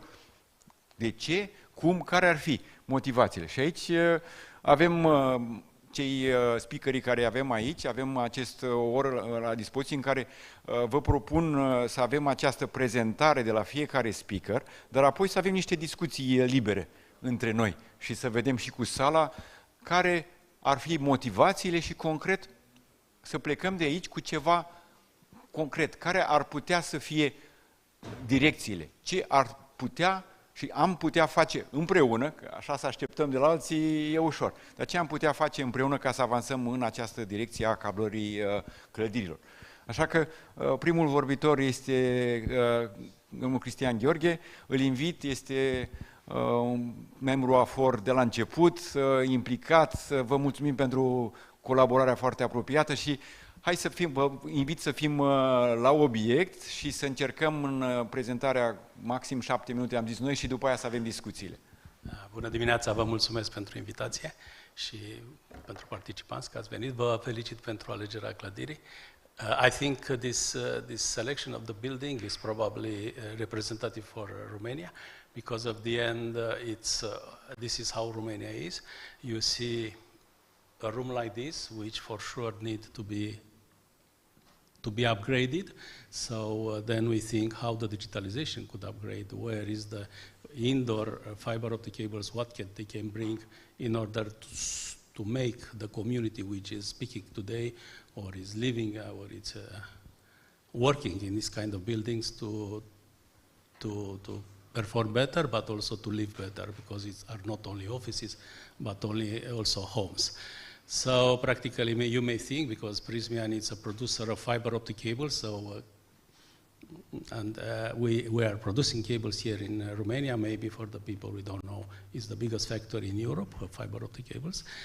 So you may think how the fiber optic can change the way the people are living or working in the communities, doesn't matter are inside or outside, if in a rural area or outside. And just one point, I know because also my bosses are asking, Christian, but you see Romania, it's almost 90-something% cover, so where is that opportunity in the rural area? We are speaking and speaking, but there is something also Vicent didn't show. It's how the networks in Romania are overlapping one of the other, so it's not only home passed. More than home passed, you may see 130-something% that we have networks. And you can see, of course, on the poles, you can see in the buildings of our doors. But that's another discussion. I would like to invite my colleague, Elena. She prepared the visit, so I'm preparing, but Elena will speak. She's nicer and she's speaking better than me. So she's working R&D in Slatina, and she did an excellent presentation. So. Okay, congratulations that you are coming, Elena here, coming, big applause that we need more women in fiber optic in Romania, and also very good, yes. Elena, please, Hello. The floor is yours. I'm glad to be here. Today I will, I prepared the presentation in Romanian, but I will try to speak in English. I will speak, I'm working in R&D department, and I will speak about indoor cabling solutions and best prices. But before to say something, there is R&D on fiber optic in Romania. That's a question also for the room. That's something to say. What is R&D in Romania in Prysmian? We are preparing the technical specification for cables. We are checking the materials, the fibers. developing cables. Okay, thank you. Okay. Okay. Okay, a few words. Indoor cables are used to connect network equipment and to supply data and voice connections for communications network. In future, Prismian is thinking to create cables with small diameter, small radius, and very high fire performance. This is an example of cable, a basic cable which contains the fiber, the outer jacket, the jacket of the fiber, the aramid, the ripcord, and the external jacket. This one is 2.3, 2.8 millimeters, can contain from 1 to 24 fibers, have a high flexibility with a small radius because of the fiber, which in this case was A2. We can be 180, 200 or 250 microns. And the bigger advantage is that allows better packing. The fire performance is very important also because it helps us to prevent the extension of the fire in case of the buildings, especially when it's behind the walls. In this case, we have European regulation called CPR. This established the performance requests for cables and also for products in construction. I will not be very in detail. There are the standards, which... Yeah, we hope to be having this in a new norm about the indoor cabling. We have this CPR requirements. So that we are discussing, I hope that we will see also in Romania, and also we'll make more debates afterwards. Yeah, thank you. I will discuss a little bit about this, but not very technical. Mainly this regulation is linked to droplets, acidity, and smoke. According to the test performed, this is a complete classification. This contains the class protection, which is in this case CA for cables, and the other three values are specific for these three parameters, for acidity, drop, and smoke. According to the test, there are 7 classes, from A, which is the best, to F, which is the worst, according to how much the cable burn. The class indicated for different application is not established through these regulations. This is chosen for the designer, by the designer, according to the conditions where the cable will be used and to the risk analysis which should be done. But here we have some recommendations from our side, which class is recommended for which applications. The first one, for example, B2CA S1 D1A1 is the best one, we can say, for airports, stations, tunnels, which are more than 1,000 meters. CCA S1B D1A1 is recommended for health system, hotels, schools, and mainly for buildings which are more than 24 meters high, and for the one which are smaller than 24 meters, it's indicated CCA S3 to D1A3. Thank you. Thank you for the presentation. So then we'll go to see more maybe discussion what the requirements of fire. There is a blockage for cable installation. We will see later in the discussion. Thank you for this. Then we'll move to the next speaker, which will have Cezar Lovin from Raihle de Masari. That's also one of the founders, I can say, in our Fiber Optic Association from Romania, coming also from Switzerland, the factory in Bulgaria, but very present in Romania with good solutions. So that's, what about the indoor cabling in your opinion, Cezar? What do you think see the challenges today? The floor is yours. Da, mulțumesc, Cornel. Eu am să merg pe varianta în limba română.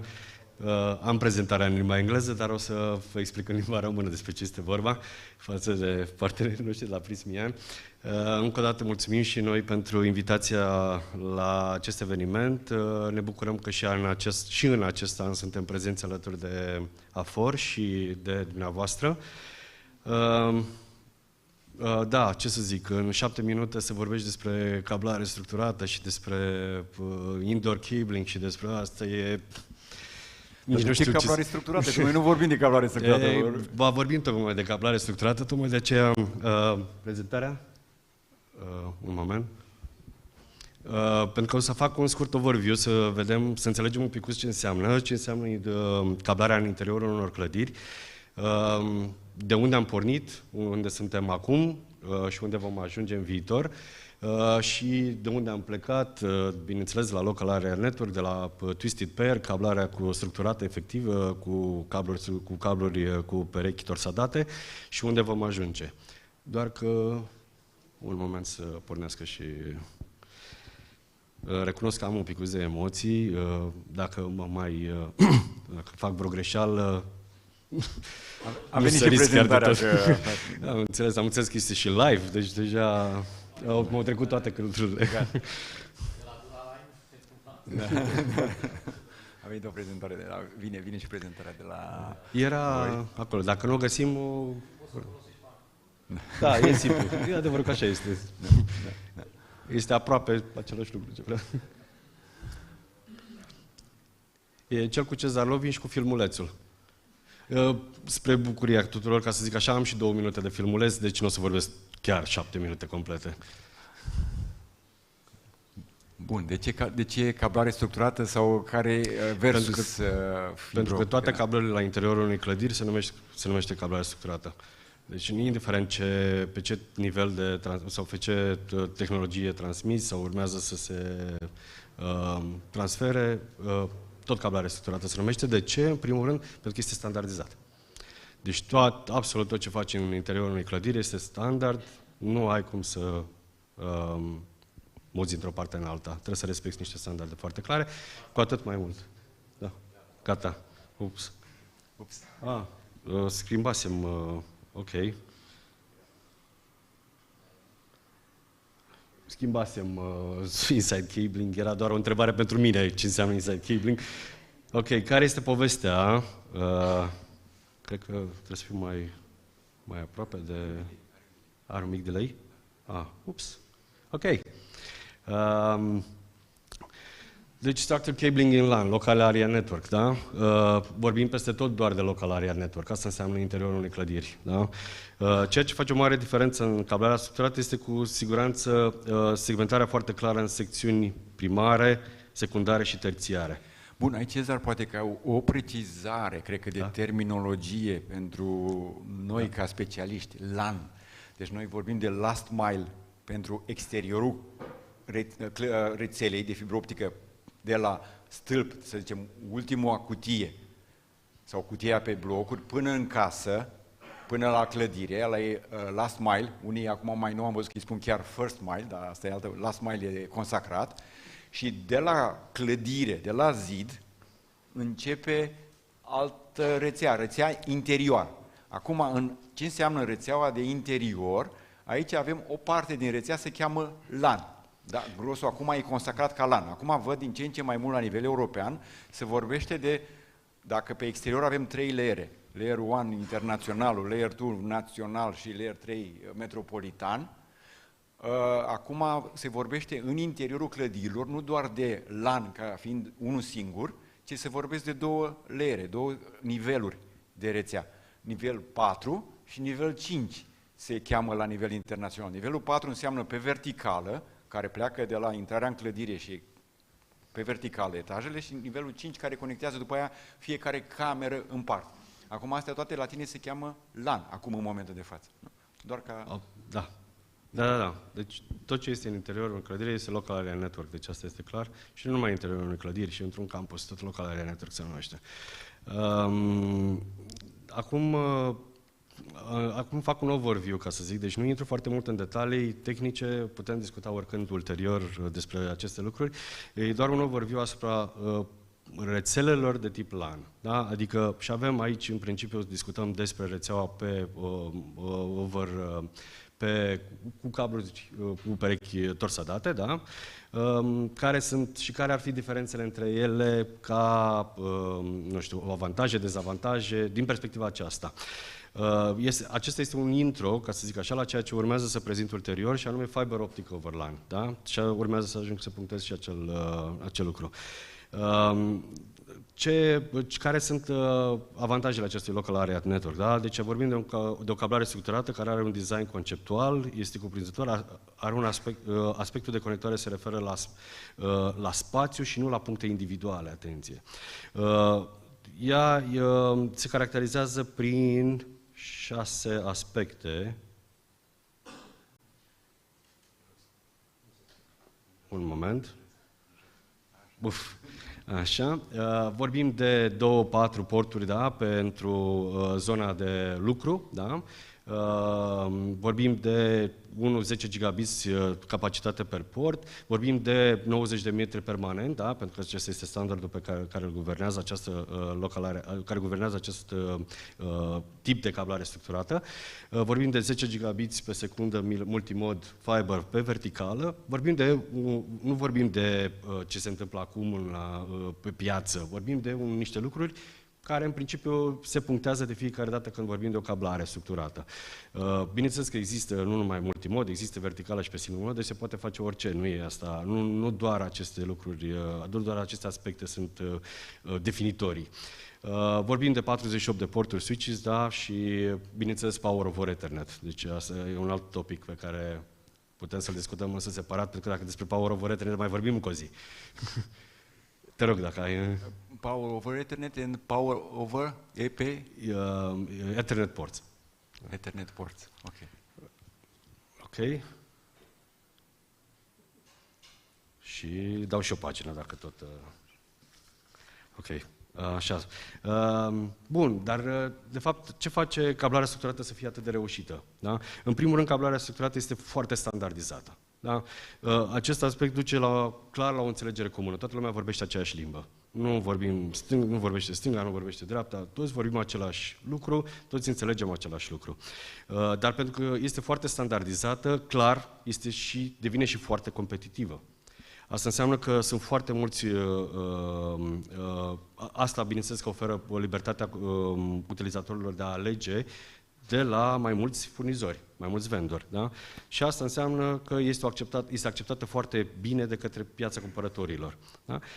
Cablarea structurată, la fel, este extrem de flexibilă, deoarece se adaptează cu ușurință la nevoile viitoare, cum ar fi și cele noi. De ce vorbim acum? Vorbim de automatizarea clădirilor, vorbim de digital ceiling, over IP și suportă foarte ușor și challenge-urile, da? Modificările și adăugirile pe care le solicită cablarea în birouri. În mod normal, infrastructura IT, și urmează acum a fi prezentată în următorul, așa, în mod normal, infrastructura IT este împărțită în 2 mari unități. Vorbim de infrastructura de cablare structurată și echipamentele IT. Aici, de obicei, avem 2 owneri. Da? Avem, de obicei, partea de clădire, de cablare structurată este un property management și își permite chiar ca furnizori ne putem permite să oferim chiar și până la 20-25 de ani de garanție pe aceste sisteme. Pe când, în partea cealaltă, vorbim de IT equipment, vorbim de alte departamente care se implică în acest lucru și vorbim de o durată de viață destul de limitată de 3-5 ani de zile. Aici vorbim de typical LAN project, da? Deci vorbim de un proiect tipical pentru LAN. Acum vorbim despre passive optical LAN, da? Vorbim de next step, vorbim de fibră, da? Vorbim de faptul că aducem PON-ul la noi acasă. Da? Acest scenariu e, așa cum scrie și acolo, este privately owned. Da? Deci este un singur owner a acestei rețele. Nu poți împărți, de fapt, aceste rețele în mai multe departamente. Ok. Aici, stați că e mai... Ok, scut. Da, aici, gata. Acum, un raport BSRIA,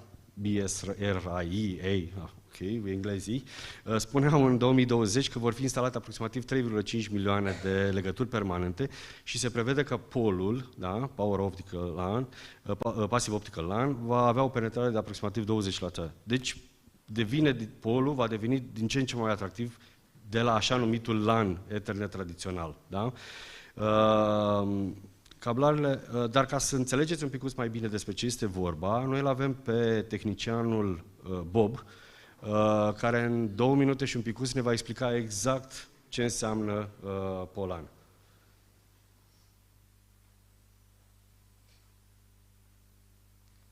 Este angajat RNDM.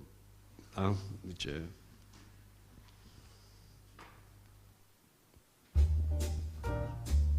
Bob Smith is an IT system integrator, and a very happy one at that. Because together with R&M, Bob recently equipped an office building with a POLAN network. POLAN stands for Passive Optical LAN. In traditional LAN networks, active switches play a major role, but they are real energy guzzlers. However, POLAN is based on PON technology that has long been successfully used for high-speed internet services.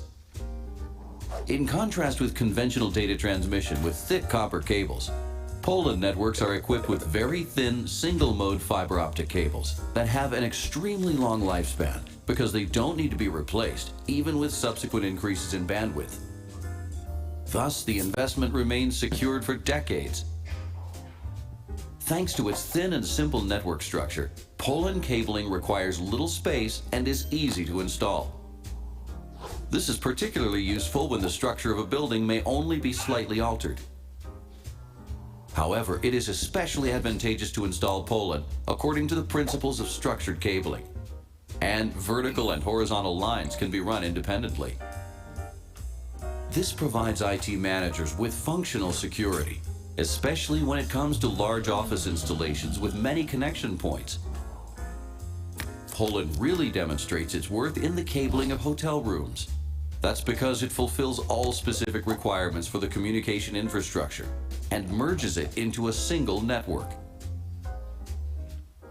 Thanks to R&M's ingenious products, installation was easy and straightforward. Bob is twice as thrilled because POLAN's lower material and installation costs helped him come in under budget. And his customers are happy to have a high-speed network that can easily be upgraded, even years later, and which reliably and securely carries all of the customer's sensitive communication services. Do like Bob and contact R&M to find out more about POLAN cabling solutions, the network system of the future. Mai am 2 slide-uri. Deci POLAN este FTTH în interiorul clădirilor, ca să fie traducerea exact. mai... Da? Exact, da. Un FTTH mult mai restrâns. De fapt, nu e un FTTH. Depinde, că FTTH este un poate fi point-to-point, point-to-multipoint. E un point-to-multipoint la tine acasă. Da? Pentru că, ca o alternativă, și asta era ultimul slide, de fapt, dar ca orice avantaj, adică ca orice monedă, de fapt, și polul are 2 fețe. Una cu avantajele și cea cu dezavantajele. Cea cu avantajele, într-adevăr, este că polul reușește să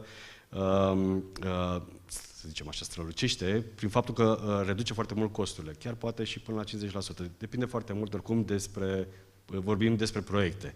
Vorbim întotdeauna, nu poți să zici că fiecare proiect seamănă între ele, de aceea Nu este până la 50%, să zicem așa. Are un potențial foarte mare, clar, astea sunt avantajele și dezavantajele. Deci are un potențial foarte mare cu lățime de bandă foarte mare.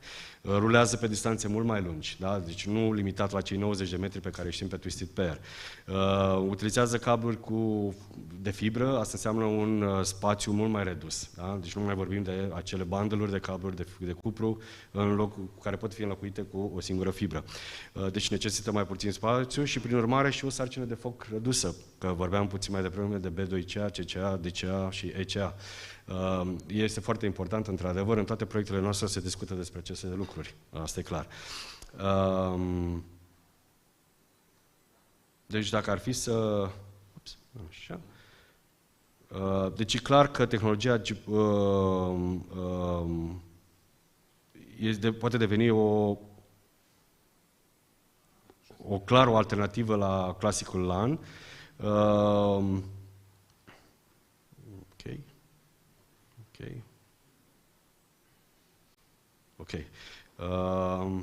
Am apăsat. În fine. În fine, exact cum ziceam și zicea și Bob, este un produs care poate fi utilizat și foarte... L-am dat înapoi. Așa.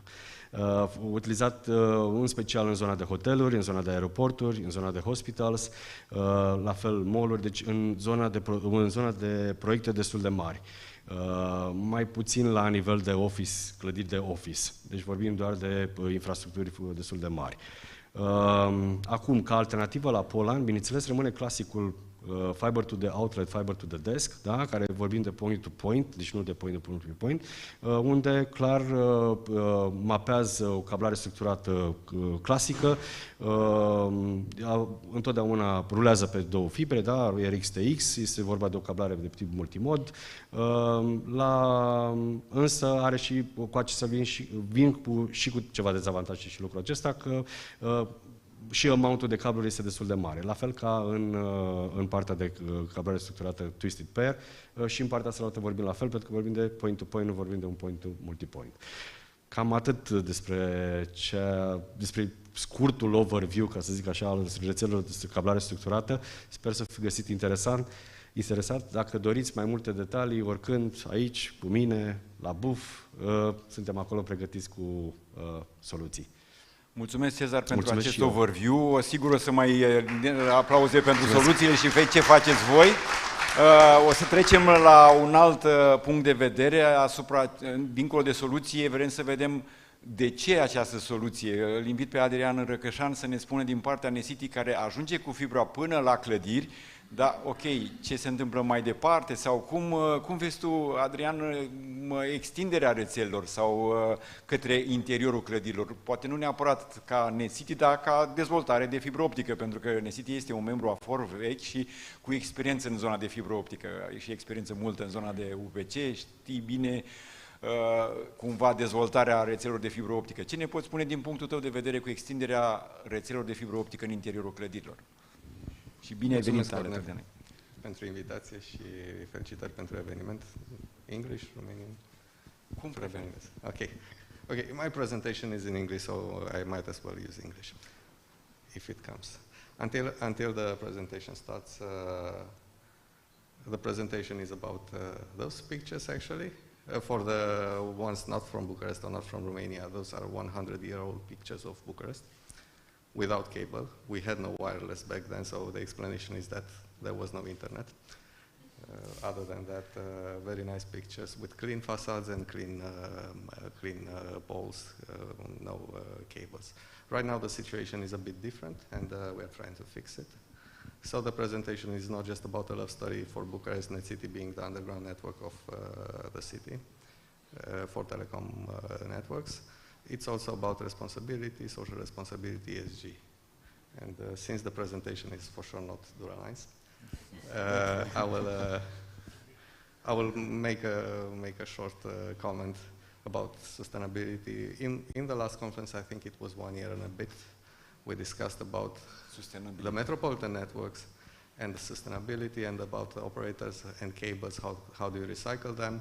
I did not forget about that. We had some important amounts spent on R&D, us and our shareholders, on trying to figure out how to deal with cables that are coming off the poles. So we figured out that it's really not a business model to recycle the cables in the terms of dismantling them and using each components piece by piece. But we have some friends here, Prismian. We established a partnership. We are both very interested in the topic and working hard to bring you good news this year, and maybe the first pilot project where fiber optic cables are reused to build NetCity's networks in Bucharest. Just a spoiler alert. So we are not forgetting about our responsibility. We think we can find innovative solutions for all the problems where business models do not exist or where society does not evolve the way it should. So I'm going to fix it.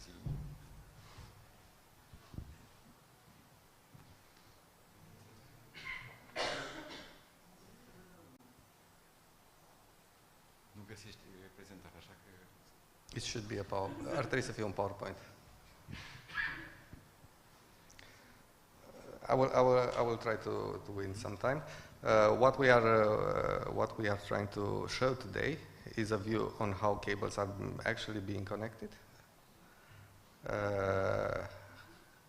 to the buildings and how internal networks are being built. It's a bit of a letdown considering Reichle de Masari's previous presentation where state-of-the-art connections were made. Unfortunately, the city is a bit different. In fact, a lot of buildings have poor or no infrastructure to sustain cables, and there is little to no interest in improving the situation of buildings.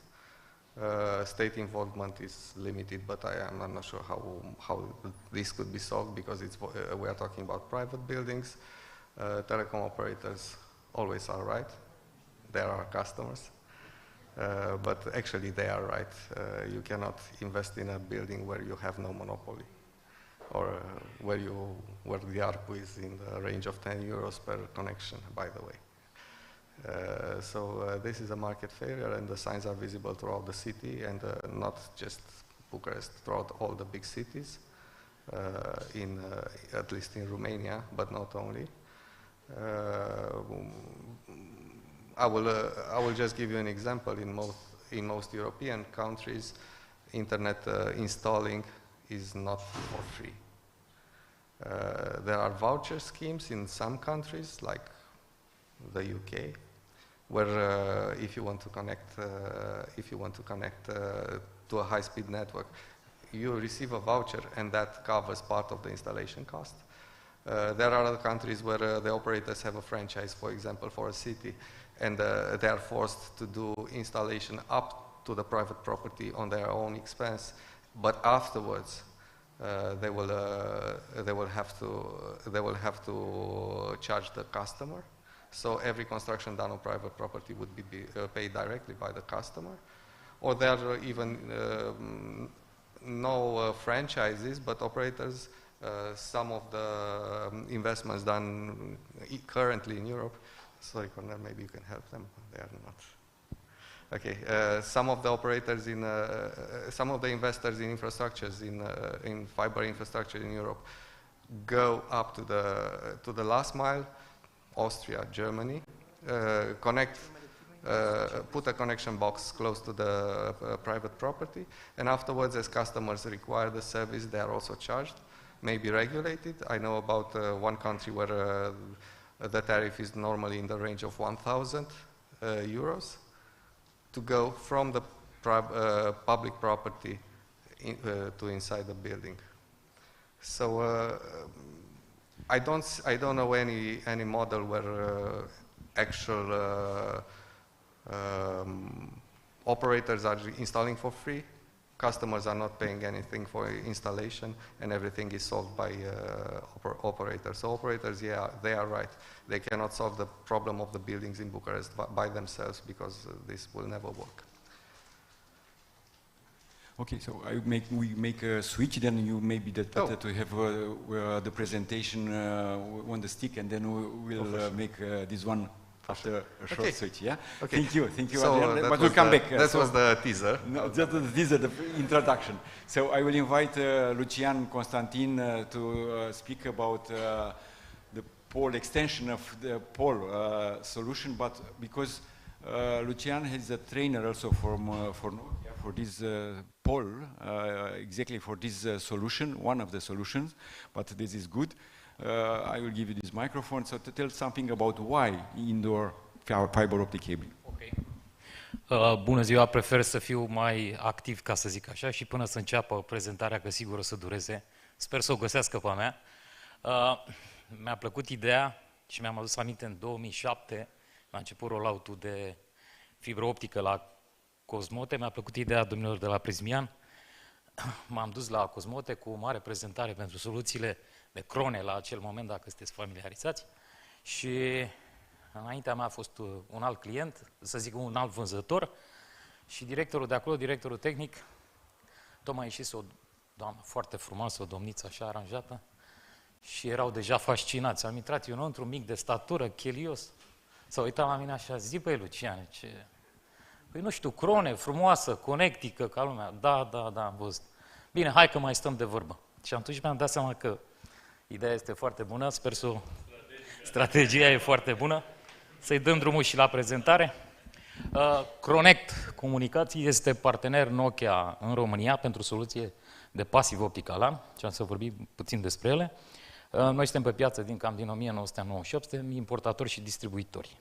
Întrebarea mea este dacă rețelele sunt pregătite la acest moment pentru viitorul apropiat, dar de fapt și prezentul care e în ziua de astăzi. Și în sensul în care, dacă ne uităm la acest grafic, și n-aș vrea să vă plimb pe prea multe în date, în 69 m-am născut eu. A fost primul mesaj care s-a transmis la acel moment între două calculatoare.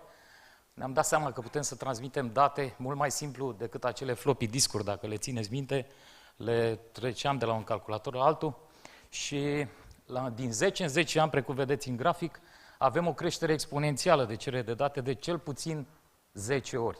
Astfel că în 1990 apare prima rețea de calculatoare pe cabluri coaxiale. Mai țineți minte acele BNC-uri care le puneam în spatele calculatorului și dacă se întrerupea unul, nu mai mergea toată rețeaua, trebuia să pui terminator, destul de complicat. În următorii 10 ani, în 2000, apare 100 de megabits pe secundă pe 100 de megabits pe secundă pe cablu de RJ45 K5, nu K5E, în care putea să facă 100 de megabits pe secundă și nu mai depindea de acele, era pur și simplu o distribuție stelară.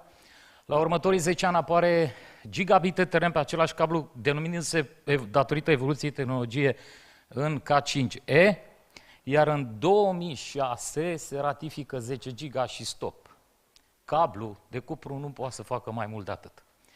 Singurele viteze superioare peste 10 giga, 40, 100 și chiar 800 de giga, în momentul de astăzi sunt posibile numai pe fibră optică. Mulți dintre voi se întreabă, bun, dar ce ne trebuie mai mult de 10 giga? Am avut discuția asta cu domnul, în 2007 am făcut noi prima rețea la Radiocom, domnul director de atunci mi-a zis, băi, Luciane, tu ești nebun, noi nu avem SFP-uri de 10 giga. Cum? Domnul director, stați puțin că urmează să vină. Încă folosesc rețeaua și astăzi. Dar au fost conștienți și au ascultat exact la ceea ce vreau și eu să vă spun dumneavoastră și ceea ce au înțeles toți clienții pe care și-au instalat rețele de la noi și vorbim de peste 50 de locații, o să le vedeți. Ideea este că, care e întrebarea? De ce am nevoie de 10 giga mai mult? Mulți se întreabă treaba asta. Nu numai eu spun, dar și piața spune că da. Deja au apărut camere de luat vedere, nu de acum de mult timp, de 4K. Deja avem camere de luat vedere de 8K. 8K, 4K, de referindu-mă strict la 4K, gândiți-vă că sunt afară, cum e ISU la noi, în care ridică acele drone în aer cu filmare de mare acuratețe, filmare în infraroșu și care reușesc să intervină foarte bine acolo unde sunt oamenii comasați, să nu stea să bată câmpile ca la noi, ca să zic altfel. Și dacă ne uităm la ce înseamnă 4K, un singur minut de filmare 4K înseamnă 5 giga. Un singur fișier, ca să-i spun așa. Dacă ne gândim la 24 de ore de filmare, asta înseamnă 7 terabits. Ca să transfer pe rețelele de date 7 terabits de pe un server pe o informație pe un alt calculator, îmi ia numai puțin de 2 ore, iar dacă aș avea rețea de 25 de megabits pe secundă, ar fi necesar 50 de minute. Asta înseamnă că chiar și cele de viteze superioare, cum ar fi 40, 100 de giga, 50 de giga care sunt deja disponibile, mă ajută enorm de mult. Wi-Fi 6 e deja disponibil. Sunt multe lucrări care sunt deja făcute pe AP-uri de Wi-Fi 6. Noi am implementat multe dintre proiectele noastre. Are deja 9,6 gigabits pe secundă, încă îl mai pot face pe cupru. Dar Wi-Fi 7, standardul, și deja a apărut, se lucrează și la standard de Wi-Fi 8, spune de 30 de gigabits pe secundă. Nu mai mi-e de ajuns cupru, am nevoie de fibră optică obligatoriu. O să spuneți, există? Sigur că da. Uitați, Media Relays a anunțat deja, de mult timp în urmă, Wi-Fi, chipseturi de Wi-Fi 6 la 36 de gigabits pe secundă. Dar nu numai aici vedem evoluții. În domeniul medical, poate nu știți, nu știu cât știți treaba asta, dar un singur RMN pe care îl facem într-un spital înseamnă 1 giga, care îl citește un doctor, care se leagă la un server. Dacă sunt mai mulți doctori care vor să citească acel RMN, la ora actuală, înmulțiți cu numărul de gigabits necesar pentru rețea. Da, deja vorbim de tehnologie, așa cum spune și articolul, evoluează enorm. Evoluează în sensul în care deja avem operații laparoscopice asistate de medici de la distanță, iar, nu știu dacă știți, deja în Statele Unite a fost o publicație, au spus că ulterior inteligența artificială va prelua ceea ce fac doctorii astăzi. Momentan învață. Asta înseamnă un volum foarte mare de date și nu numai. Fibra optică are o latență foarte mică, are 0,4 milisecunde poate să ajungă pe astfel de rețele. Asta înseamnă că o să ne trezim că avem nevoie neapărat de o fibră optică. Cine mai investește astăzi în cupru o să aibă o problemă. Ce vorbim la nivel de comunicație? Poate pare de domeniul fantasticului. Țineți minte când vedeam filmele mai înainte cu apeluri holografice. Sunt deja testate, funcționale. Nokia a testat în 2021 rețea holografică împreună cu Universitatea din Glasgow, prima universitate care are posibilitatea să transmită cu ajutorul acestei tehnologii de la Nokia de 25G, iar vă pot spune, o să vedeți în prezentare, inclusiv în România există o universitate care deja astăzi instalează o astfel de rețea, va fi a doua universitate din Europa care are capacitatea să facă apeluri holografice în interior. Iar dacă vă uitați pe YouTube, o să găsiți acest filmuleț. Vodafone a demonstrat, sper să pornească, o transmisie la distanță pe o rețea locală cu un apel holografic. În viitorul apropiat, cu siguranță că poate nu o să mai fiu aici și nici Cezar sau altcineva să facă prezentări, o să facem la dumneavoastră la birou un apel holografic și va fi la fel de eficient la ceea ce facem noi aici. Care este soluția? Pasiv opticalan, a vorbit Cezar de așa ceva și nu vorbim, atenție, lumea înțelege greșit, pasiv opticalan este o nouă tehnologie, nu e nicio nouă tehnologie. Este o tehnologie existentă de 19 ani, dar este o tehnologie capabilă să ducă vitezele superioare. Nokia a testat cu Vodafone Turcia 100 de gigabits pe o singură fibră optică distribuită la mai multe puncte capabile să ducă această viteză. Lucru care, v-am spus mai devreme, nu se poate realiza pe cupru. Și v-am zis, de fapt, ce este această tehnologie? Aveți dumneavoastră acasă Digi, Orange, Vodafone, aceia sunt mulți care îmi spun, domne, e ceva nou, lucrăm acum la aeroport, e ceva nou, trebuie să... Nu, domne, nu e nimic nou. E o tehnologie inventată acum 19 ani, care e deja în toate casele. E o tehnologie care are deja peste 1 miliard de oameni conectați prin această tehnologie, cu cea mai mare dezvoltare, produsă nu numai de Nokia, dar și de concurenții pe care îi cunoașteți, să nu le dau numele, să nu-i fac foarte importanți. Dar ce a făcut Nokia foarte deștept, altfel decât ceilalți, au făcut, spre exemplu, acum avem plăci hibride. Ce înseamnă plăci hibride? Înseamnă că eu pot să pun o placă cu o fibră optică, să o distribui la mai multe birouri sau mai multe device-uri, ca să le spun așa, camere de la vederi, și în capătul celălalt să mă duc să pun așa ceva. Ce am nevoie aici? Am un calculator, de fapt am o imprimantă acolo. Am un device, 100 de megabits, fast Ethernet, mi l-am conectat, mi l-am pus în rețea. Ce am nevoie acolo? Un calculator. Iau un alt device, suportă 10 giga sau gigabit, îl pun la un calculator. În partea cealaltă, pe aceeași placă, deci nu schimb absolut nimica, iau un alt device terminal de acest gen, toată rețeaua e pasivă, mi l-am pus și mi-am transportat 25 giga, fără să schimb rețeaua, nici acum, nici în viitor. Ce au mai făcut interesant, pentru că gândiți-vă că tehnologia asta vine din cadrul operatorilor. Operatorii în spatele lor au o armată de oameni care programează astfel de sisteme. Dacă vorbesc cu un domn de la IT de la dumneavoastră și spun, domne, uite, o tehnologie, știi, trebuie să... Păi stai puțin că e complicat, am nevoie de tehnicieni și în adevărat ăsta este adevărul. Sunt mulți care, chiar și Cornel mi-a povestit la un moment dat că a avut o rețea cu Huawei-ul, corect? Și în care cei de acolo au respins ideea pentru că tocmai nu înțelegeau. Nokia ce a făcut interesant este că a făcut un sistem, un soft în spatele ei, user-friendly, pentru rețelele de interior, în care eu să mă duc să nu știu nimica despre rețea, să mi se dea un browser și să pot să-mi aloc servicii, să văd starea reală a acestor device-uri oriunde sunt instalate. Eu dacă n-am cuplat bine patch cord un calculator, să mă trezesc că de fapt nu era instalat bine în device și să-l văd că el este funcțional în timp real. Culmea este că această tehnologie nu este mai scumpă decât o rețea pe cupru, din experiențele din România. În sensul în care, la toate, nimeni n-a venit să zică, Lucian, o rețea fibră optică, un singur client a zis, dau mai mult cu 10%. Toți au zis, e mai ieftin, mă interesează. În toate proiectele sunt mai ieftine. Dar problema este ca cei care nu o cunosc, de fapt, cei care investesc în ea se gândesc totdeauna la mai ieftin, dar soluția este mega huge, uriașă, la nivel de operare. Dispar racii de pe etaje, nu mai ai control acces, ca la vedere. Un consum de energie, gândiți-vă că la o rețea standard trebuie să alimentezi toți racii, toate switch-urile permanent, în schimb, ăsta are un singur echipament principal și restul echipamente terminale care, pe măsură ce le folosești, consumă energie. Și am să intru foarte rapid în referințele lui Nokia și după aceea referințele din România și trebuie să înțelegeți că Nokia, de fapt, nu vorbim de Nokia telefoane, la nu face confuzie, vorbim de Nokia Network, foștii Alcatel care au fost cumpărați de Nokia, acum Nokia telefoane nu mai există, by the way, și vorbim de o companie care are peste 2000 de angajați în România, cu sediu principal la Timișoara, dar au și sediu în București, o companie cu foarte multe rețele astfel făcute din 2017, din 2016, acesta e unul dintre ele, un exemplu, un aeroport. Aș vrea să vă uitați puțin în partea dreaptă la nivelul de servicii. Transportă voce, high-speed internet, Wi-Fi, control access, IPTV, sistem de sonorizare, CCTV și informații digitale pe ecrane. Înseamnă că poate să convergă un singur echipament, o singură rețea, mai multe servicii. Vorbim de aeroportul tot din China, un aeroport din China, acela era din Indonezia. Peste 8400 de camere de la vedere instalate pe acest sistem și vă spun sigur că nu vorbim de camere de 2 megapixeli, ci vorbim de acele camere care știți cum se folosesc de către ei. Culmea, în China, făcute de Nokia.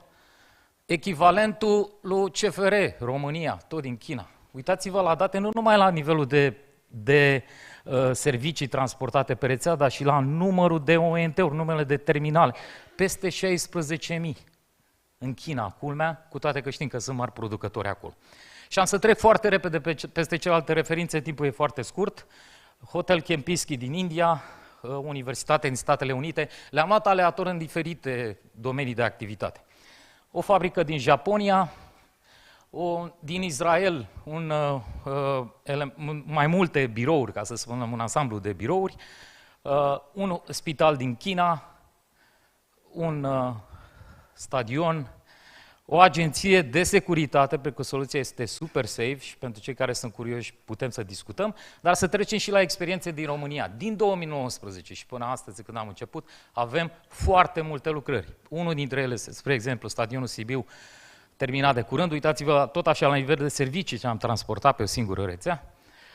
ASEU din București, care v-am spus că este a doua universitate din Europa care poate să facă apeluri holografice la interior, stadionul Steaua, stadionul Rapid, Hotel Ibis din Timișoara a fost printre primele noastre lucrări, Hotel Avrameancu din Cluj, cu care am lucrat cu domnul Lovin, Cezar, în care partea de pasive au furnizat-o ei, noi partea de pasive, este pe standard Marriott. Dacă vă duceți pe standardul Marriott cu OTR, o să găsiți exact soluția pasiv optică Alan, recomandată pentru rețele de interior și cu multe avantaje.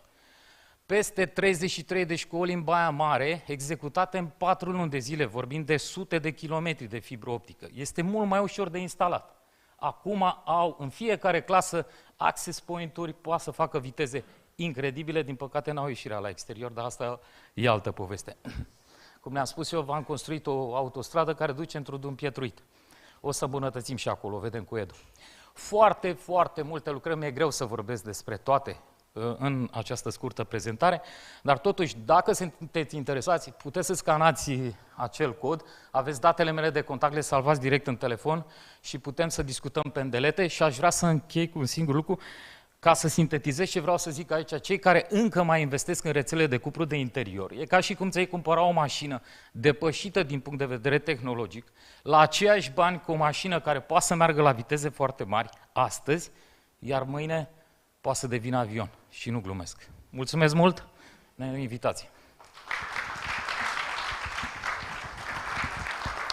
Mersi, Lucian, pentru cazurile concrete, deci aplicația în școli țin. Și aici acum avem prezentarea lui Adrian, o să rog să continuăm, pentru că consider foarte importantă abordarea Necity. Te rog, Adrian, acum după ce o să avem imediat prezentarea, acum o să avem. Să ne strigăm, poate ar fi fost mai bine să rămână așezat. Așa, față de ce am vorbit anul trecut de sustenabilitate, acum... noi vedem aici, de-aia mă uit insistent și pe spate.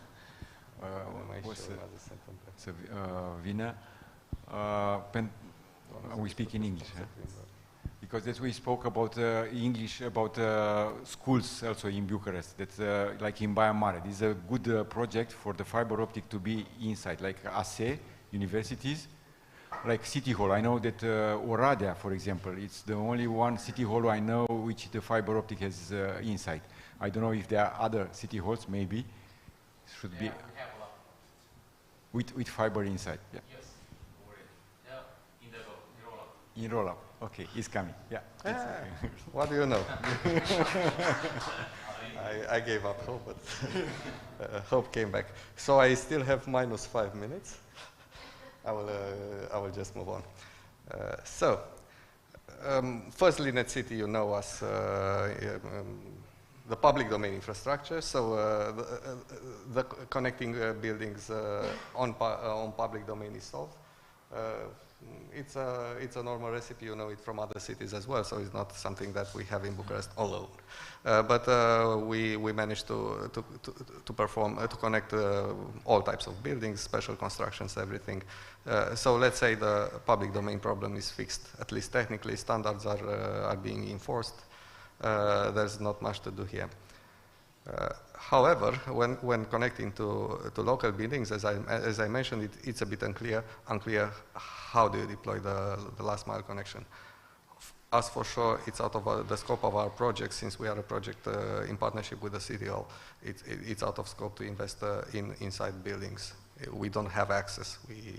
We don't have a concession given by City Hall that extends to private buildings. We cannot go to your house and put infrastructure there.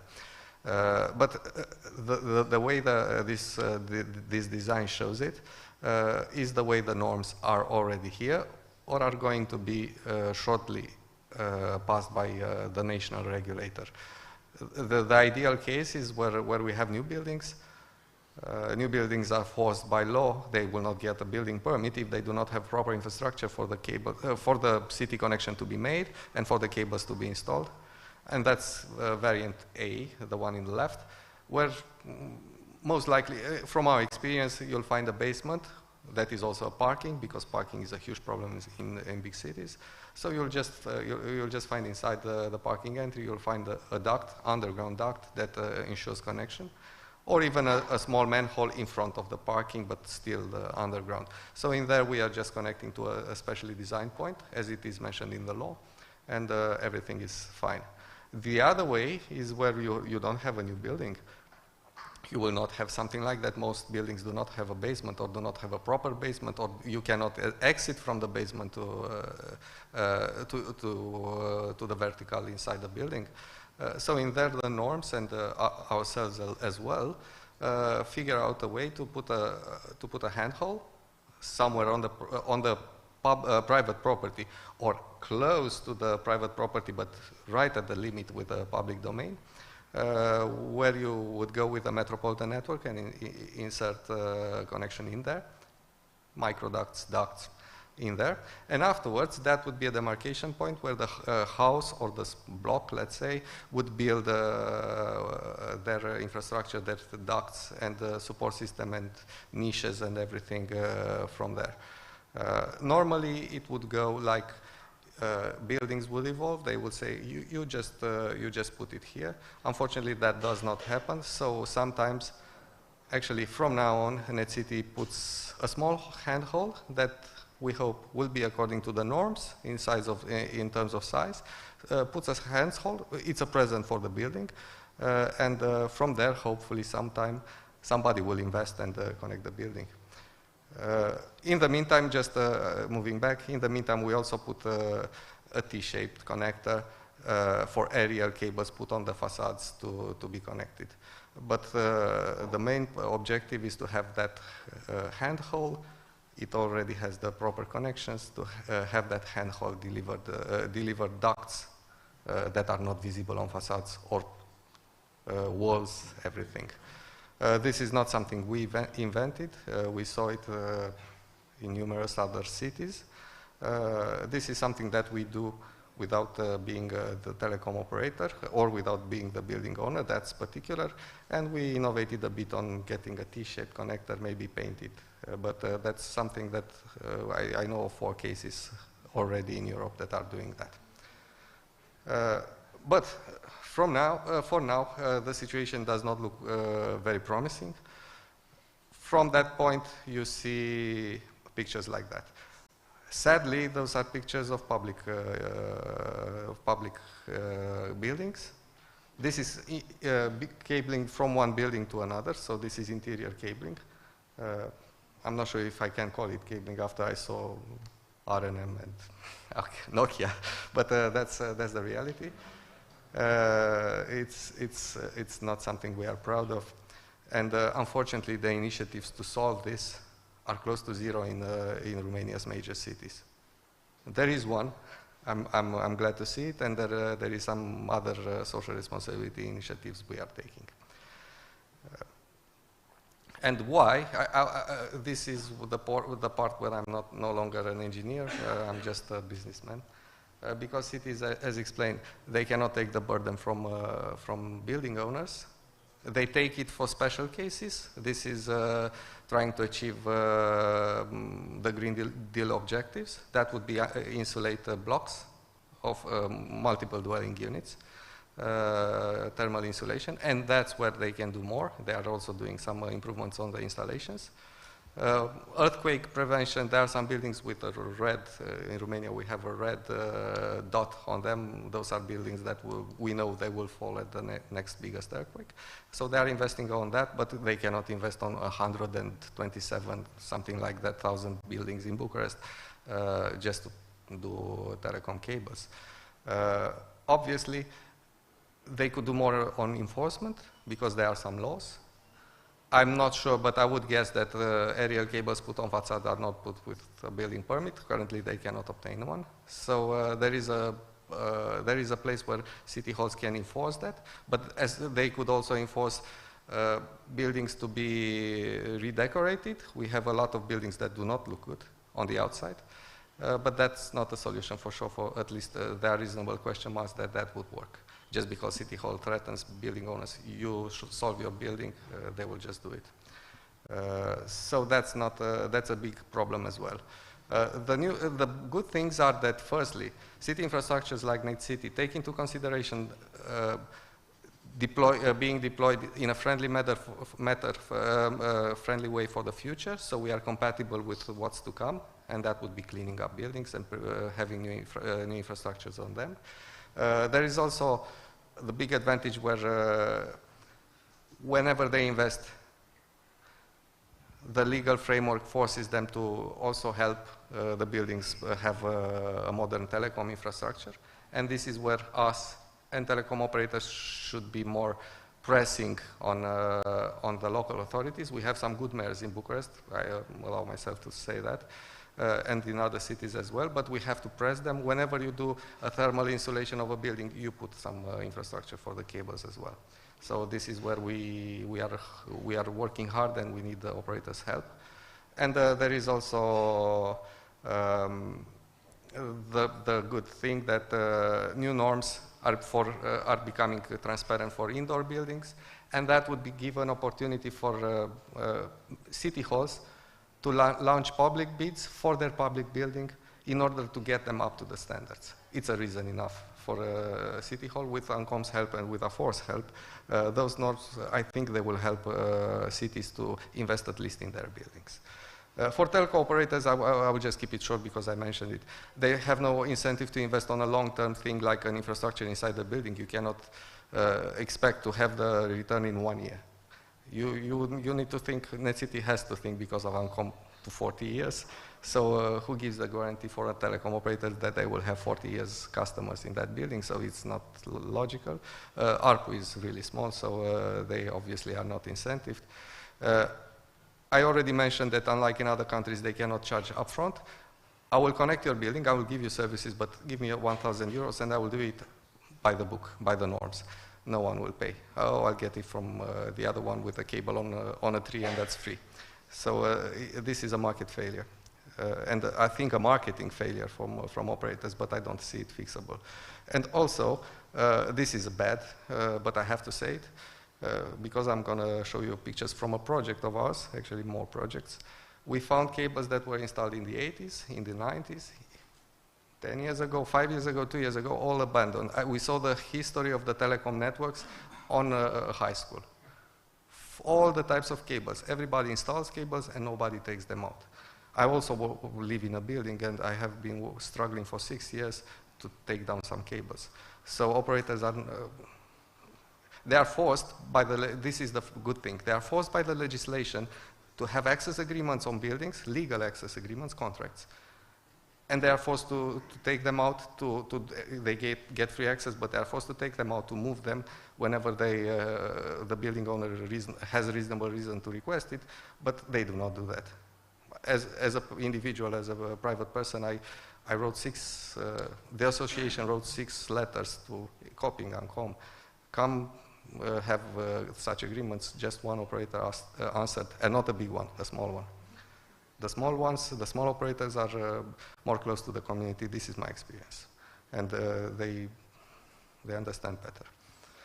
So for the telecom operators, no obvious solution. And for the building owners, they have no money. They don't care. In communism, we were collectivized. So there is a perverse effect throughout Europe. I know it from a former professor of mine. We care about the interior of our apartment, luxury. Big TV, OLED now, not plasma. Most expensive furniture, but the other thing, the public domain, is not our business. The elevator crumbles, it's not our business. There is no paint on the house, on the exterior, it's not our business. And that happens in all Eastern Europe. So they never have money for, let's make the building look better. Let's take care, put our infrastructure on our property from one staircase to another. We'll never do that because we don't care. It's our apartment. Why should I pay? It's just my property is inside the walls. Outside, I don't care. Let the state come and fix it. Let the city hall come and fix it. Let the operators come and fix it. So I'm not saying about all the inhabitants of Bucharest, but they want somebody else to solve the problem, so that's not going to work. They also have a limited leverage against telcos to enforce, come on, take out your cables, put just one cable. Take out the old cables, put just one microfiber. The one you showed was perfect for indoor installation. No fiber in my building is fireproof. That's a hazard. I want you to take it out and put a fiber. Those are things that reasonably a building owner should request and could request, but no one will answer to their mails. You can cut them, but afterwards you will be left without service. I tried that as well. So that's also a problem. I have to be sympathetic to their problems as well. They can call the police, but the police will say, it's your building, you take care of it. They could do something, but they are not keen. I explained before. Because what could they do? They could start giving fines on some cables. When the whole facade crumbles, it's a bit overreaction. But the good thing is that every building in Bucharest, I think in the period of 50 years, should undergo a major renovation. And in that major renovation, they will not get a building permit if they don't do that. So if you are patient for 50 years, the problem will be solved by itself. Or we could find some friends, like we found some city halls, let's say some more modern city halls. We found some telecom operators. And for buildings that look like that, unfortunately, that's a kindergarten. You see they have bigger problems than the telecom cables and boxes and pawn boxes that are all over the facade. They have bigger problems, but we should do our part. And everybody came. I'm involved personally in that, so I'm a bit emotional. But give that aside, I think this is a way to proceed. If everybody cares, some things are done. It's not expensive. It's expensive in terms of time. It's not expensive in terms of money. And you can do something great where no cables and no poles and no boxes are damaging even further already damaged building. So that's something we are doing. I'm trying to do it more, but support from operators is essential because I cannot just cut the cables and you come and fix it. We cannot do that, so some support is coming from operators. If you have, for the operators in the room or listening, if you have the desire to do something for, at least for the part of the buildings that will probably not get rebuilt in 50 years, we are here. Thank you, Adrian. Very good point. So I would like to say that I saw in Germany one of telco that they have received normally funding from the government to do the fiber optic networks. But I saw one network is Deutsche Giganetz, for example, which they expand their networks inside the buildings, like layer 4. But it's isolated cases. So you are right. Normally the operators, I saw in Romania DG that is moving inside, but only what I have noticed, and it's a good point to raise and maybe to speak about, that they build the fiber optic networks inside the buildings, but they connect or they make obligations to the users to use only DG networks. So that's something like is good to make, but not good to condition. So that's something like to think about. Thank you. Just to make clear, you cannot just put some cable. If you want to do it properly, you have to break the facade or break the foundation. You need a building permit. That's a 3, 4, 5, 6 months project. So it's really hard for operators as well, even if they wanted to. Yeah, correct. Okay. Thank you for this. That you raised two good questions. So I saw the two questions good was the two subjects that we were not only like the right to have connectivity to install. We speak about fiber to the building or inside the building, but we speak about the uninstalled fiber, like paying respect to the buildings. So that's something we care. And this is very good point. And secondly, about the business model. So we want to make with fiber in the building, but it's not so easy. So we need to look also on the economical model, how to make this. So these are good subjects to discuss because of the time constraints. So I have to say sorry that we will take the questions after the coffee break, and especially because it's coming another panel. We are a little bit short in time. So that's something like I would like to invite, because we have the last speaker from this panel, but this is important that we pass from the cable side, we see solutions, we see case studies, we see economical model, but we see how we build this fiber optic inside the building. We have here a guest coming from France. He's speaking about the fashion in the fiber optic, which is called AI. How is AI, intelligence artificial, used in fiber optics, but how is used Alexander Yorga from Diplomatic. How do you use, let's say, AI for indoor cabling from your experience? Thank you for coming here together with us. It's the first time Diplomatic is present here. I saw Diplomatic very active in the AI industry, so unfortunately we have only 5 minutes to speak, and after this we take other questions after the coffee break. Super. Mulțumesc, Cornel, și mulțumim încă o dată pentru invitație. I'm going to switch to English for the presentation, and I'll try to be short and quick for everyone. So, just to get started, Essentially, to quickly introduce Diplomatic, so as Cornel mentioned, we're an AI-based company working in the telco sector very actively for the last 2 or 3 years, helping essentially telecom companies gain control over the quality of their network, whether they're building it or connecting new customers, and severely reducing costs and damage on their networks. So to quickly start with what it is that we've really seen today, whether we're talking about deploying large new networks in Europe or maintaining them and connecting new customers, we've seen that generally speaking today there's a quality crisis caused by a few factors. So to start with, competitive markets today mean that we're experiencing millions of field operations on a daily basis, with everyone rushing to gain market shares, pass as many homes as possible in very aggressive and short time frames. But essentially, these millions of operations leave little to no physical evidence or trail. In turn, this generates little data coming from the field, so whether we're passing homes and achieving our targets, we're finding that long subcontracting chains, or endless subcontracting chains, mean that we have little contact with the actual engineer doing the work and actually building out the network. What we've seen from figures as well, with little manual control, around 3% of the actual work being done on the field, so installation of cabinets, connecting new customers, is actually being audited and verified for quality purposes, with actual figures being pointing out that when we talk about connecting new customers, something around the likes of 25% of new customer connections actually fail the first time they're being done. And overall, even once the network is deployed, there's little information to show the actual quality of the network, with a lot of problems arising. Sure, we've passed 100,000 homes, and as we start connecting, we start seeing more and more problems with the work that was actually being done 6 months, 1 year down the line.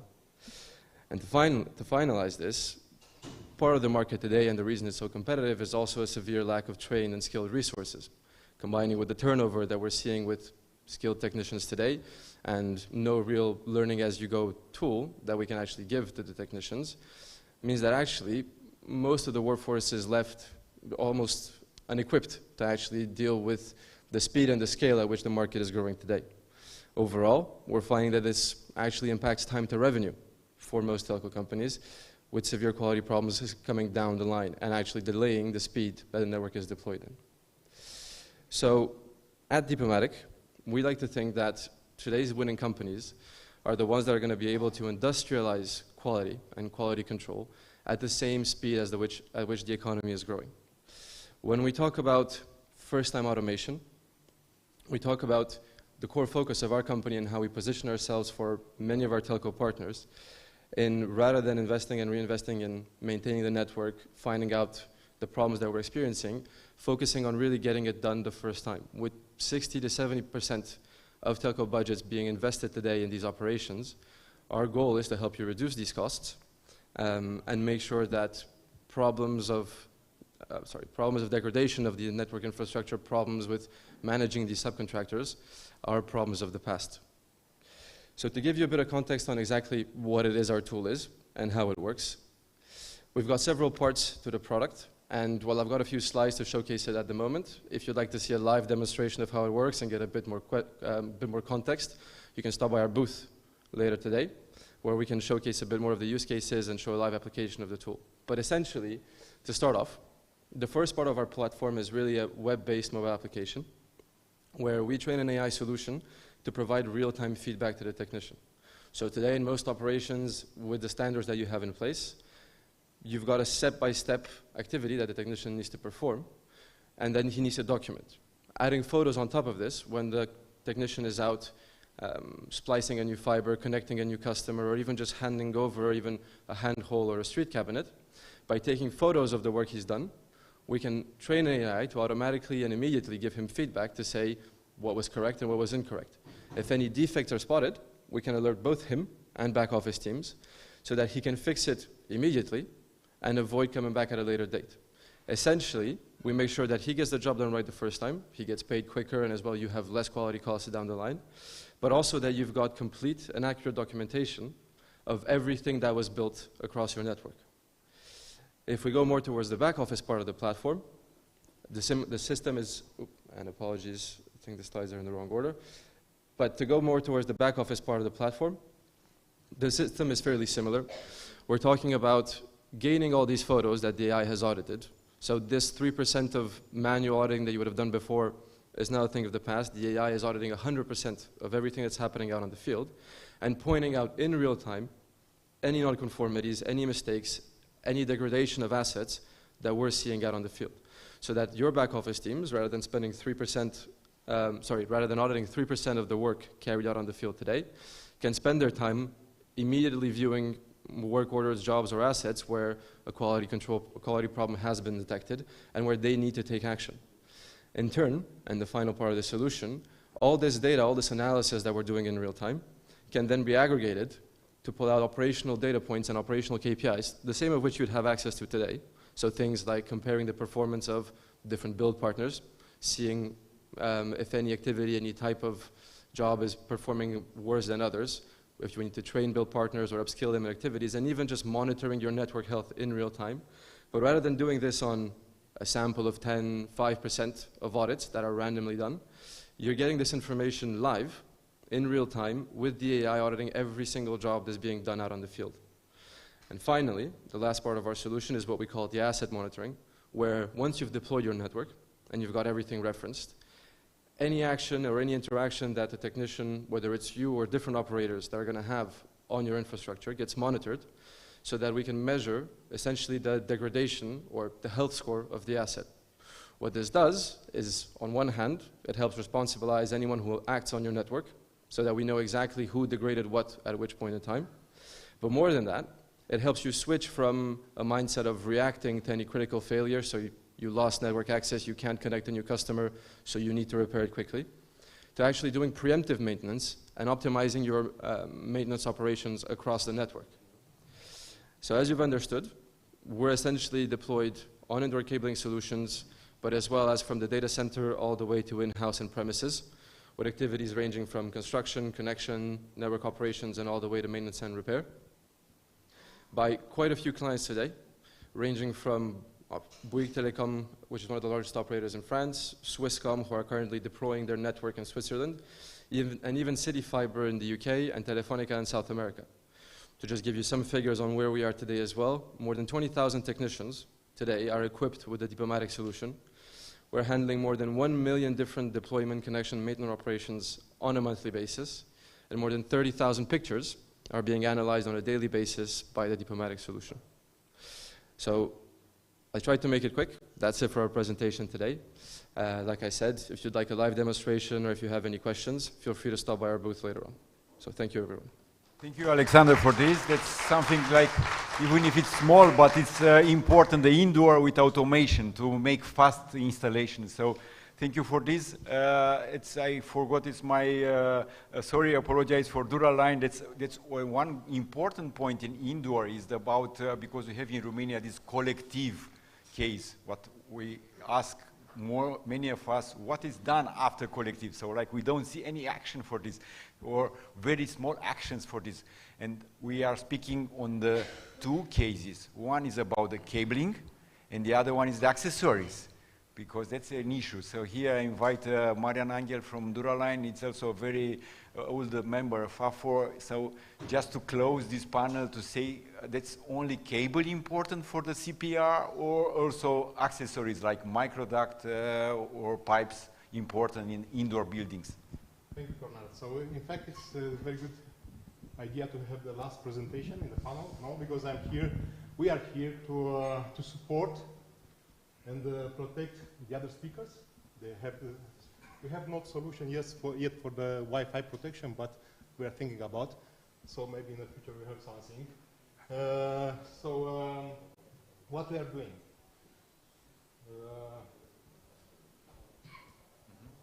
It's not yet on the screen. Oh, sorry, it's on the screen. Yeah. Okay. So you know that we are producing the HDPE pipes. Yeah. And we have quite a long history, and the advantage that we are working at the global level is that the solution we are looking now in Romania, it's already developed for us, so we have solutions around the world. Yeah? And we started with the microducts, the ducts production, especially for indoor application for long time. So it's the microphone, yeah? Sorry for that. I thought that my voice is not strong. So it's, as I mentioned to you, we have the solution already installed in different other locations. We are offering a different perspective of, for better buildings. And we have three key words, yeah, keep in mind. So it's a protection, performance, and peace of mind.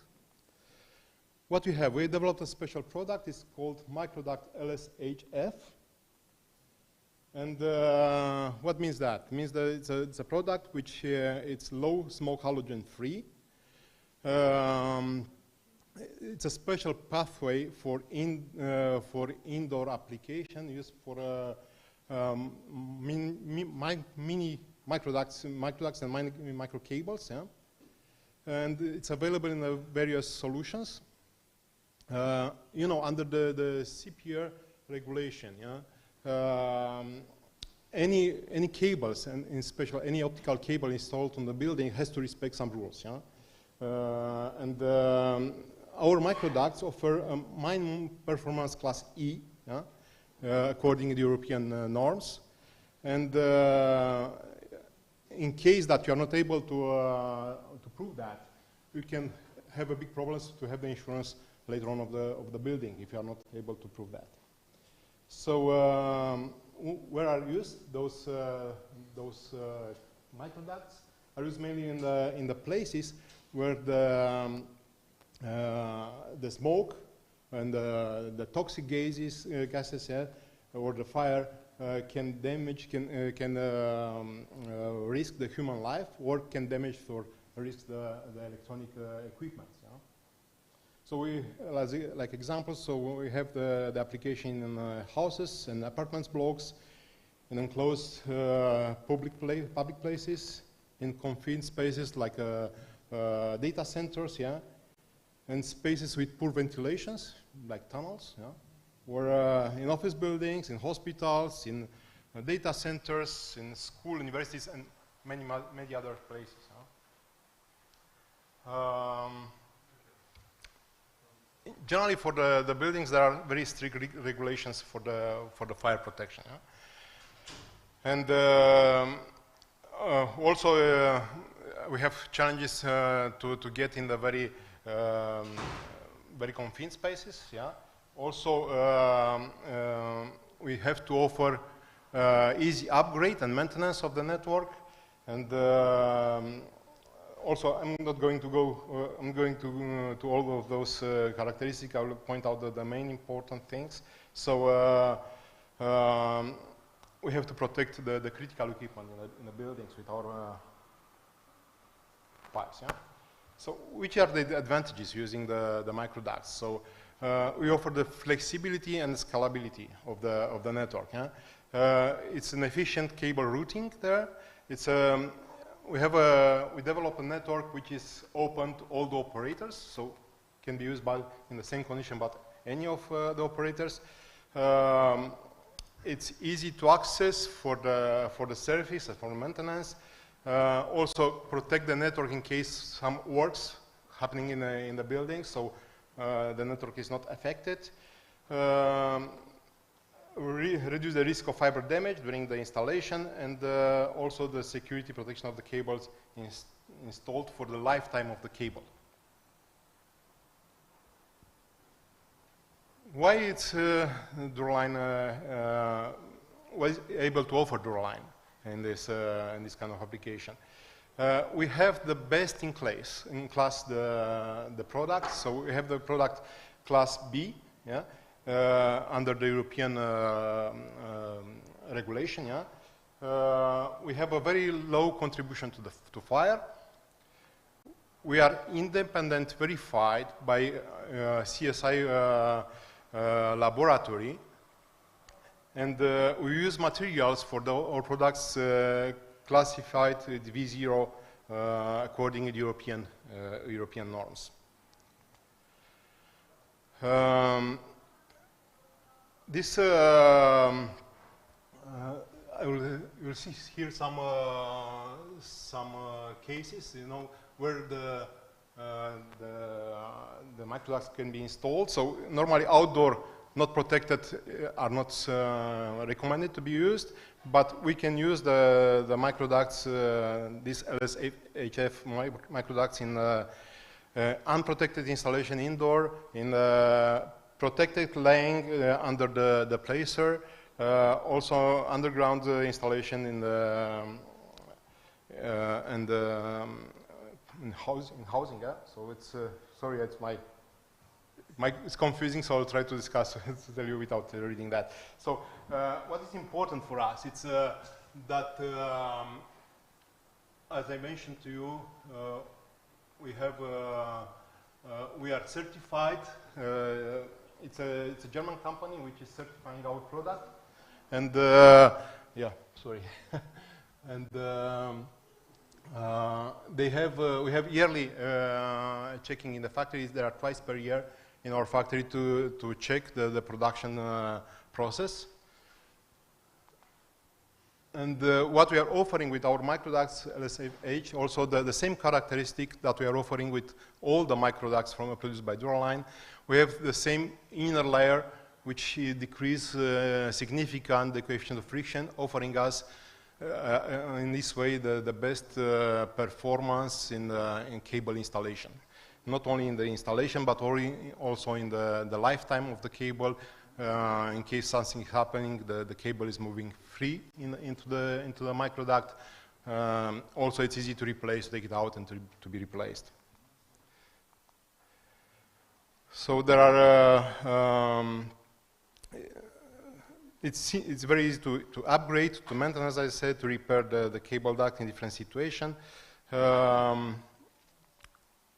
And also coming back to the three words we discussed at the beginning. So we are offering protection, performance, and peace of mind, being best in class in the performance, excellent raw materials, comprehensive installation options, flexible and scalable cable management, superior jetting performance due to the low coefficient of friction we have on our microducts, independent verification, as I mentioned before. We have this organism for the European Union which is checking us twice per year for those products. And we are offering a very large range of products, so from different sizes, from 5 to 20 millimeters, different kind of configuration for multiple bundles, 2 ways, 3 ways, until 24 ways. And we are offering the optimum cable performance, the silicone, as I mentioned. And as an option, we can deliver the microducts pre-installed either with a cable or with a pulling rope. Yeah. Thank you very much for your time. So I hope that I was able to bring you some new information about our possibilities. Some new. Thank you, Marian. It's great that you have coming outdoor, indoor. So now, because we are late, so sorry that always let's apologize for the organization point of view. We'll take a break of 20 minutes, coffee break, and the questions, please feel free to ask all our speakers from here during the coffee break. Yeah, we'll meet 10 minutes after 12 for the next panel, which is about the education on fiber optic. It's important how we prepare. 10 minutes past 12. Sorry. Yeah.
When will be online? Huh?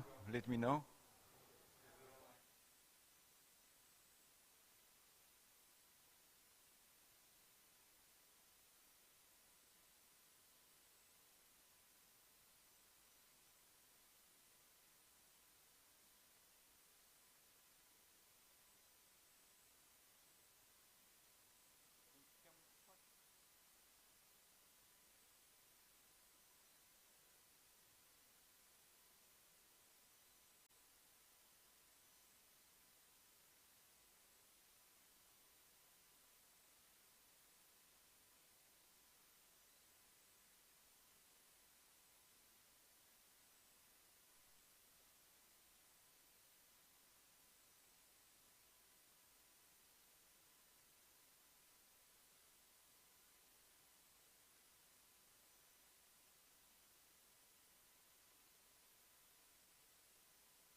Please come in. So we are waiting for the participants to come. So it's while they will come, we will start because we'll be online. So in 2 minutes we'll start this panel about the education and fiber optic trainings.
Start. It's 10:10, so I would like to start this panel that will be online. Now we are online, yeah. Adrian, I would like to ask your help to bring more people in. Thank you.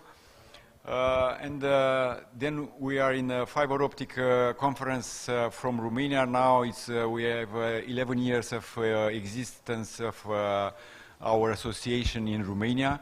So what we would like to start with this panel about fiber optic educations. Vorbim în română la început? Perfect. Atunci am plăcerea să îl invit aici în fața dumneavoastră astăzi pe Cornel Bertea Hanganu, primul invitat cu care am început acum 5 ani un proiect ca Asociația de Fibră Optică din România de educație duală pe fibră optică. Așa că te rog, Cornel, să ne spui un pic încotro și care e statusul educației duale pe fibră optică în România astăzi. Sau ăsta, cum preferi? Să vin aici alături de tine. Ok. Ca să fim pe același nivel, pentru că ne leagă două lucruri. Avem același nume și noi ne spunem tiz unul la ceilalalt și am început împreună acest proiect. Și l-aș ruga și pe Victor să vină lângă noi, ca să nu stau cu spatele la el, pentru că acum ne leagă 3 lucruri împreună. Victor s-a alăturat acestei inițiative pe care tu ai început-o încă din 2018, când ne-am întâlnit prima dată, și Victor pune bazele a ceea ce noi încercăm să aducem împreună. Voi, agenții economici, noi știm ce trebuie să facem și am demonstrat lucrul ăsta. Avem peste 450 de clase pe care le-am înființat din 2018 încoace. Avem concurență la școala profesională în sistem dual și la ora actuală este singura alternativă prin care o companie își poate pregăti muncitor calificat plecând de pe băncile școlii. Sistemul dual înseamnă să învăț și să lucrez în același timp în companie, în timpul practicii școlare. Noi promovăm acest lucru ca o alternativă de excelență. Victor a preluat acest concept și vine cu excelența în mediul școlar, promovând centre de excelență și experți cu care să creștem calitatea actului educațional, astfel încât să putem da posibilitatea agenților economici să-și poată pregăti forța de muncă așa cum și-o doresc ei, având pe de o parte sprijin din partea școlii și având profesori pregătiți și bază de date materiale foarte bune și pe de altă parte companii care să ofere un mediu de practică viabil și să ofere o perspectivă acestor copii. Aici, Cornel, exact, era o întrebare care am primit-o zilele trecute de la Colegiul Airinei, deci o școală profesională pe telecomunicații în București, din partea primăriei sectorului 6, care vrea să ajute să investească în a face manuale noi, de exemplu, pentru meseria noastră, și a participat la Brașov la o conferință despre sistemul dual și școală și mă întreba de ce operatorii, agenții economici, nu vor să vină la sistemul dual. De ce există acest sistem dual de ceva timp, dar agenții economici nu sunt încă convinși. Și atunci, care crezi tu că sunt blocking points? Care sunt punctele de care se lovesc și ce am putea? Poate le spui tu, care vezi tu că de fapt sunt cumva ca elefantul din cameră, adică sunt niște probleme imaginare, dar de fapt soluții sunt? Din păcate sunt niște probleme reale. Și întotdeauna ne confruntăm cu probleme reale. Principala problemă, dacă îi putem spune, deși nu o văd ca o problemă, ci mai mult ca un minus, o reprezintă lipsa de informație. Sunt, poate, foarte mulți agenți economici care au fost implicați și care poate sunt și la momentul actual implicați în implementarea sistemului dual. Doar că dintr-o lipsă de informare corectă și implementarea corectă a sistemului dual, atât în școala parteneră cât și în companie, conduc către o situație de eșec.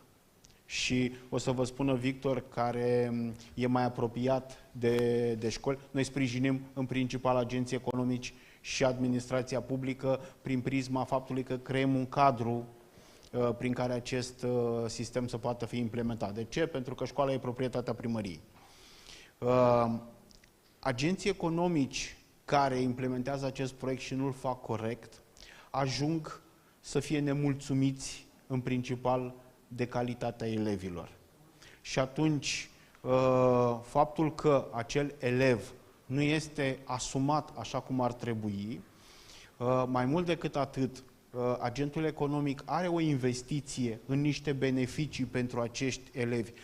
Care investiție e normal ca la început să fie un pic mai mică, pentru că există o temere. Ce fac? O să vină ăia și să se angajeze la mine?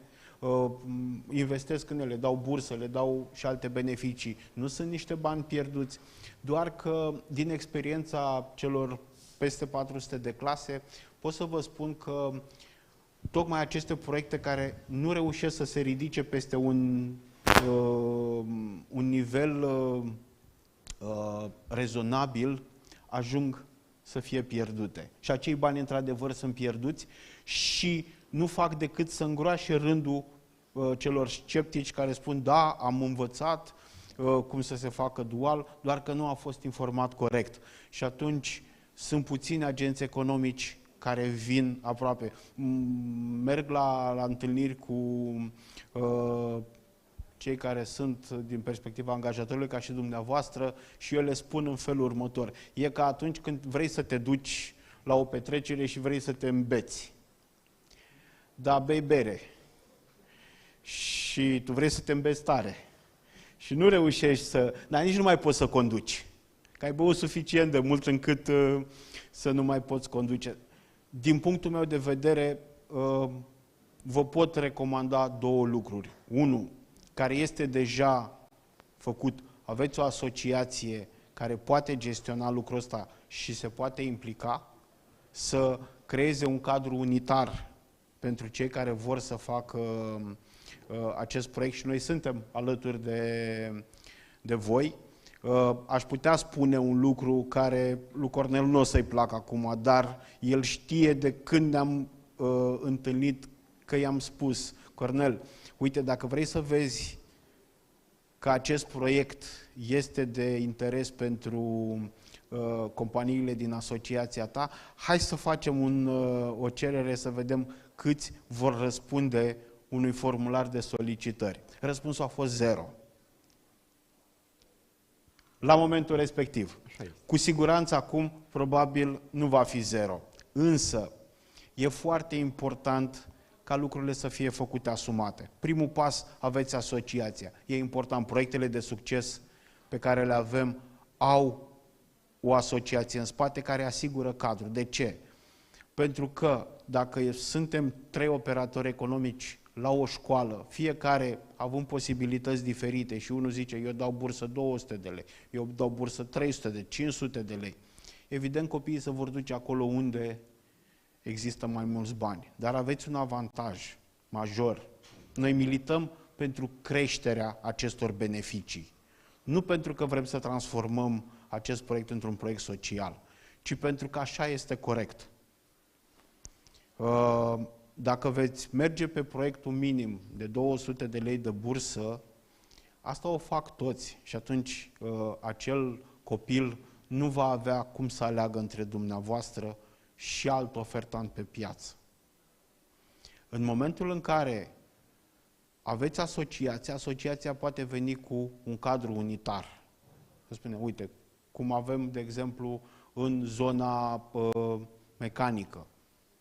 Asociațiile care au companii în spate au stabilit ei o ofertă educațională. Vă dau un exemplu. În apropierea, în proximitatea Bucureștiului, la Ciorogârla, avem un exemplu de succes. Un exemplu care în toamna trecută, în 2022, a avut concurență de 2,5 pe loc.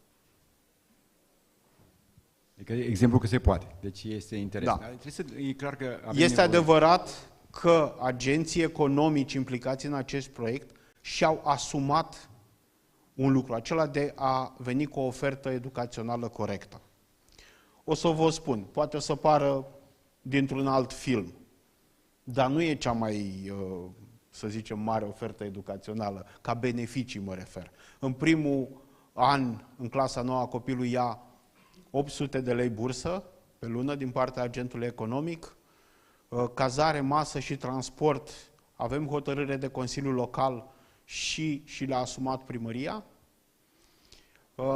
Am făcut un centru de excelență la primăria Ciorogârla și toți copiii care sunt în dual beneficiază gratuit de cazare, masă, transport. Am dus aceste beneficii din sarcina agentului economic către autoritatea publică locală și atunci agentul economic a zis: ok, ne putem ridica cu beneficii. Se adaugă cei 200 de lei de la stat, deci avem în clasa 9 1000 de lei net pe lună pentru fiecare elev.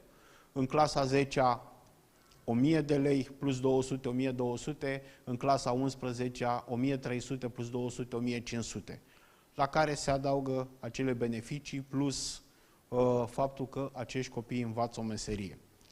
Am început acest proiect în urmă cu 2 ani de zile, în august, și am reușit să facem prima clasă luând copii din alte școli. Ce vreau să vă spun este faptul că în sistemul dual aveți un avantaj major. Puteți să le dați cât vreți voi, 1000 de euro, dacă considerați împreună cu directorul financiar al companiei că merită această investiție, puteți să le dați 1000 de euro. De ce? Pentru că voi hotărâți ce copii alegeți. Nu vi bagă nimeni pe gât. Ăsta este esența dualului și asta, de aici pleacă niște probleme care conduc în a renunța la acest proiect. Acela în care eu vin la Cornel, director de școală, și zic vreau să fac și eu dual la tine. Și directorul zice, perfect, că mie îmi convine că mai vin niște bani în plus. Și zice, cum facem? Zice, stați liniștit că ne ocupăm noi de tot. Și se face ca un fel de școală profesională clasică, care e un exemplu de eșec, acolo ajung toți ăia care nu sunt interesați. Pe școală îi convine că ea ia finanțarea per elev și că eu o să zic, Cornel, și ce copii eu să-mi vină? Zice, lasă-o că o să vezi tu. Și mă trezesc cu o clasă, sau câți am eu ceruți, care nu mă ajută la nimic, care n-au venit acolo pentru mine. Deci o diferență între așteptări și realizări. Exact. Bun. Și atunci eu pot să mă duc oricât cu aceste beneficii, atâta timp cât eu hotărăsc în cine investesc. Mai mult decât atât, sistemul dual implementat corect vă dă posibilitatea unui contract pe perioada celor 3 ani de zile care are un act adițional anual. Dacă copilul nu se ține de ceea ce este trecut în contract în relația cu dumneavoastră, se renunță la acel copil. El se întoarce înapoi în sistemul clasic, îi garantează Constituția dreptul la educație și dumneavoastră mergeți mai departe cu cei pe care îi aveți alături de dumneavoastră, care se declară că sunt serioși și vor să meargă mai departe, în condițiile în care nu există, la ora actuală, o obligativitate a acestor copii să se angajeze la dumneavoastră și nici dumneavoastră să îi angajați. Dar îi aveți 3 ani de zile pe mână. În regulă. Mulțumim, Cornel, pentru că ne-ai spus câteva puncte. Deci diferența între așteptări și realizare deci e destul de mare. 2, sistemul trebuie construit ca ecosistem. Și Exact. 3, implicarea agentului economic și alături de asociație, ca împreună. Da? Asta e foarte important. Bine. Foarte important. Mulțumim frumos. Aș vrea să-l ascultăm pe Victor ca exemplu concret, cum ai spus tu. Ce proiect avem noi început? Asociația de fibră optică din România, în baza acelui început foarte bun, zic eu. Chiar dacă nu am primit niciun răspuns până la urmă, asta ne-a arătat nouă ca asociație că dacă așteptăm de la alții să se facă, nu va face nimeni. Și atunci noi ca asociație ne-am implicat concret anul ăsta într-un proiect efectiv pe care l-am pus la punct. Vreau să ne spui ceva despre ce este acest proiect de eCert, ce vrea să spună. My name is Victor. My name is Victor. I work for WorldSkills Romania, and just to avoid any possible misunderstanding from the beginning, the project that WorldSkills Romania and AFOR started January this year is not a dual vet education project. It's actually a cooperation between schools, vet schools that are training technicians for telecommunications and the companies from AFOR. Actually, when we started the project, me and Cornel, we decided to create Nadia Comăneci or Simona Halep of fiber optic.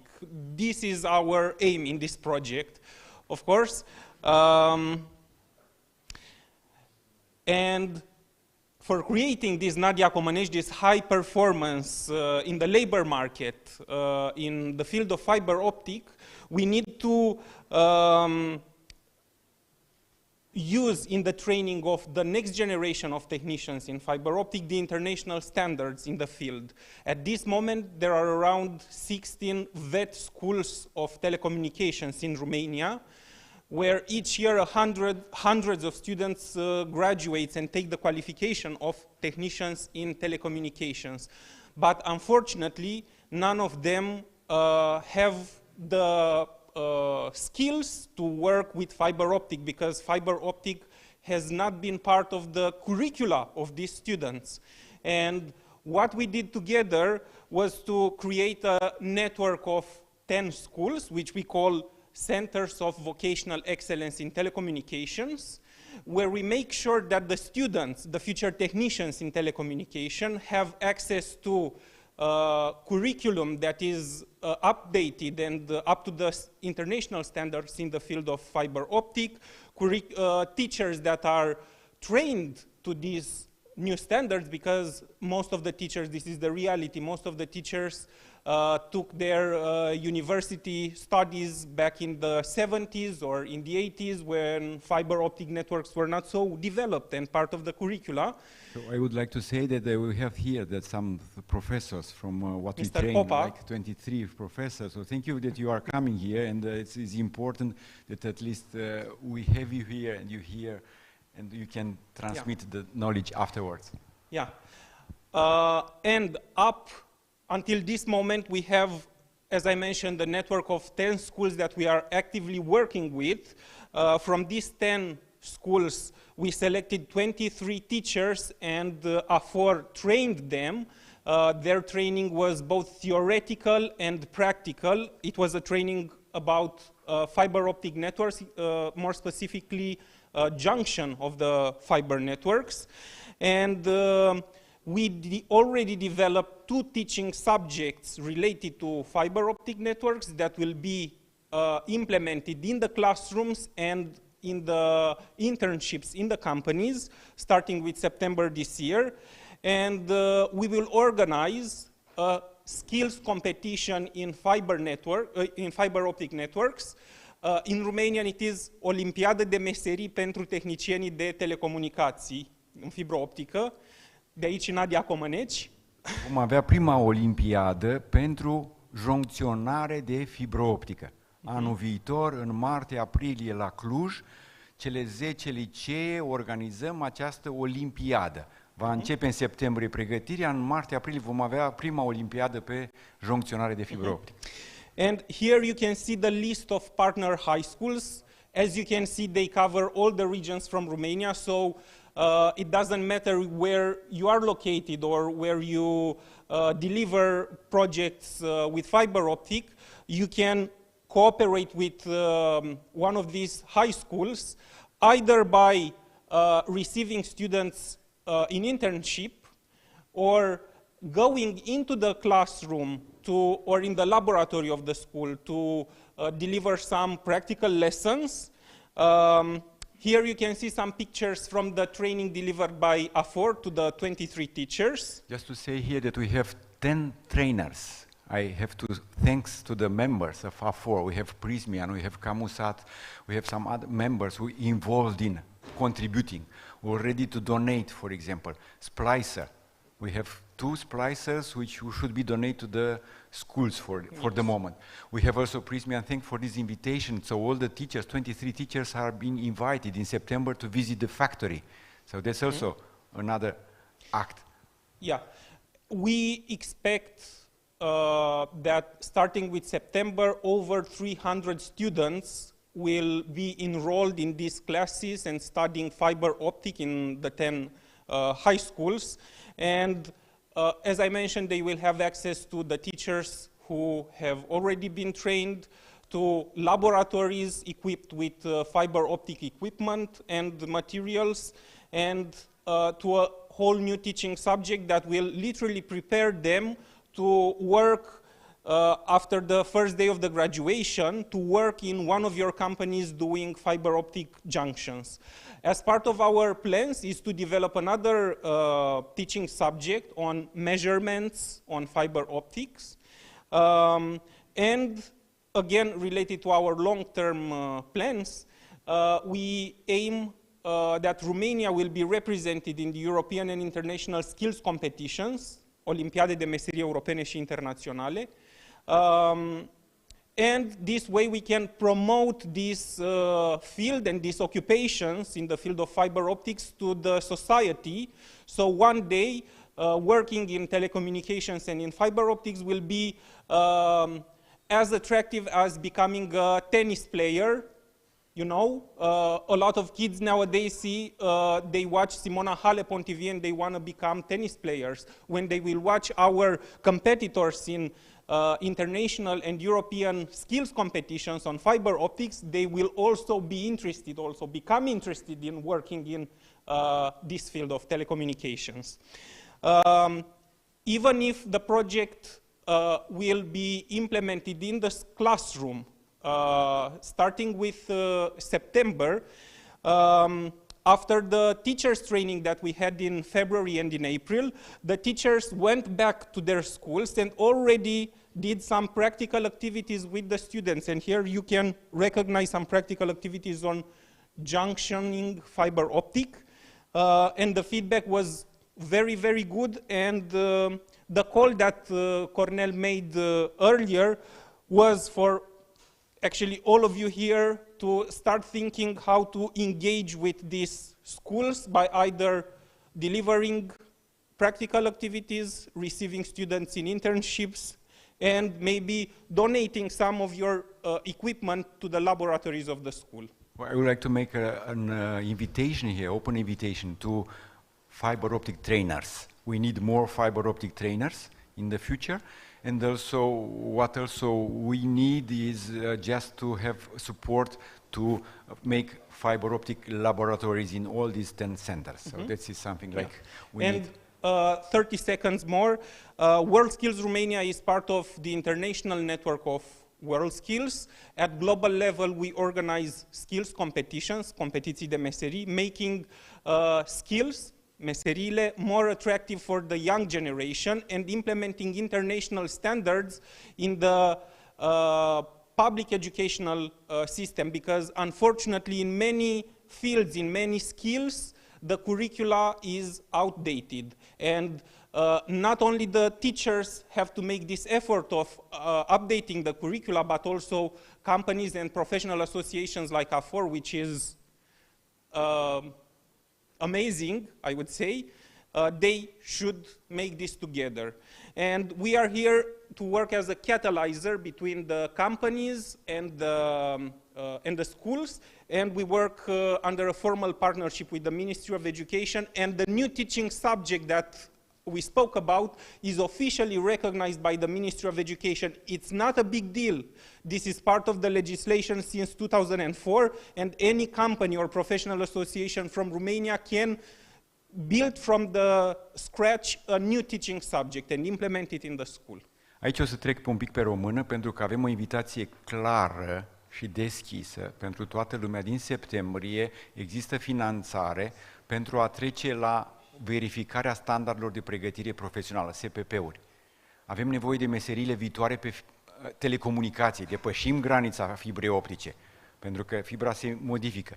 Și atunci facem un apel ca să știm că avem practic o oportunitate. N-aș vrea să lăsăm să facă alții aceste verificări, pur și simplu doar fac o verificare de limbaj cu acum 10 ani cu cele de acum, ci vreau să veniți alături de noi în echipă, începând din septembrie, dar chiar mai devreme, prin care să pregătim standardele de pregătire profesionale pentru meseriile viitorului. Și aici vă dau un exemplu concret. Pe zona noastră de fibră optică avem cel puțin 5 meserii și în momentul de față noi avem o singură meserie pe fibră optică. Avem jonctor, fibră optică. În rest, nu avem nimic. Ne trebuie tehnician, instalatorul de fibră optică, da? Care este tehnician comunicații în momentul de față. Dar ne trebuie tehnician instalare sau instalator fibră optică, cabluri cu fibră optică, da? A doua meserie. După aia a treia ne mai trebuie proiectant rețele pe fibră optică. Este cea mai importantă, care acum e mare, mare criză. Nu știe lumea să facă proiecte pe fibră optică. Fac electricieni, fac alții. Pe aia a patra. Vorbim de măsurători, testări, testări pe rețele de fibră optică. E foarte mare nevoie. Puțin știu care să fac, să fie și certificați. Și a cincea partea de operare și mentenanță, tehnician. Avem mare nevoie. Eu văd o criză, cineva de la Orange mi-a spus că au preluat echipele Rom Telecom vechi, oamenii sunt de o anumită vârstă. Nu au personal tânăr pentru a face conectări de clienți. Și ai nevoie de pregătit. Cum se cheamă acest tehnician care face conectări de clienți pe fibră optică? Și plus meserile viitorului, adică trebuie să ne uităm acum că fibra vine cu Wi-Fi, acum sunt echipe diferite. Dar cum gândim meseria? Cine va face? Înainte era, știți, cablu și internet, erau doi oameni, echipe diferite. Acum trebuie să gândim împreună cum vor fi și cine va fi personalul care va lucra pe rețelele noastre de fibră optică în următorii ani.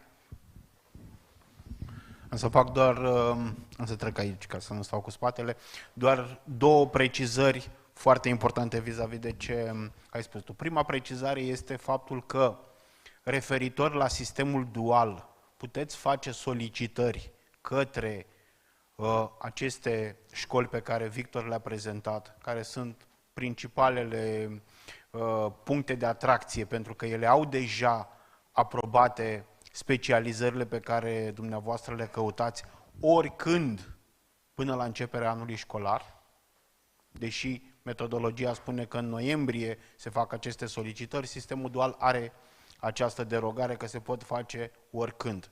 Contează mult să vă implicați în promovare și să găsiți copiii. Și doi, vis-a-vis de cuvântul tehnician, ca să înțelegeți, școala profesională este de nivel 3 și ea produce muncitori calificați și avem aceste specializări pentru muncitorii calificați. Tehnicianul este de nivel 4, ceea ce înseamnă liceu. Asta înseamnă că aveți posibilitatea, începând din acest an, septembrie 2023, să calificați în sistem dual și tehnicieni, adică nivel 4, pe care îi veți avea peste 4 ani cu diplomă profesională de tehnician. Adică el va fi angajat fix pe ceea ce a terminat.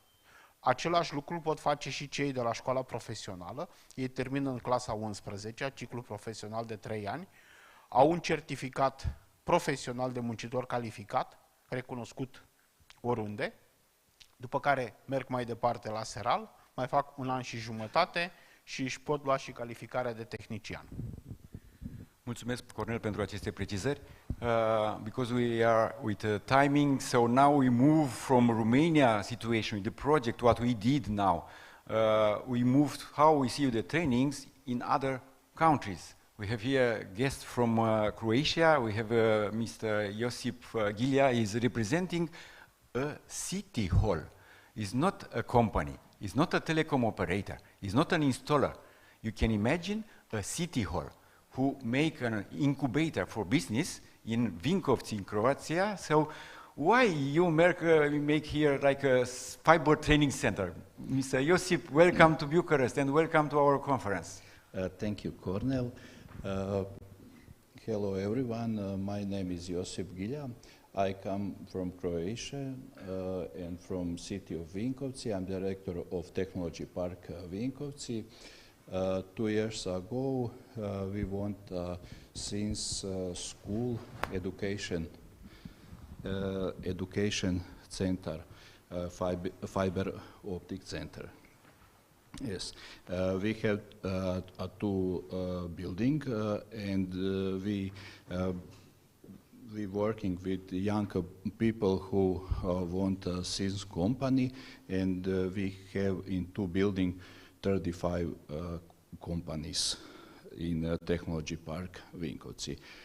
Cornel, thank you for invite Technology Park Vinkovci and the city of Vinkovci of this Romanian fiber optic conference. Is nice, and thank you. My colleague Huzo Zoletic will be presented what we working in Education Center, Technology Park Vinkovci. Thank you. Thank you. Let's make applause for the city hall. Which city hall will be involved in fiber training center in Romania? I hope so in the next year. So till then, let's see what it is doing, the city hall there. Huso, it's a very, let's say, experienced, more than 30 years already in fiber optic world in Croatia. So what is in this technology park about fiber optic trainings? In 5 minutes, please. Thank you. 5 minutes, yeah. Ladies and gentlemen, dear colleagues, thanks to A4 Romania, thanks to Sorin Bogdan, director, and Cornel Barbutu for invitation on this conference. My name is Huso Zoletic. I'm from Croatia, from the oldest city in Europe, small one city in east of Croatia. I invite you to visit us. I would like to tell you some informations about starting and work of our education center for fiber optics. In Croatia started 3 huge projects. First one is aggregation, new one, national aggregation network. This network will be backbone for new national telecom. We had a national telecom, but this is now Deutsche Telekom. Right picture is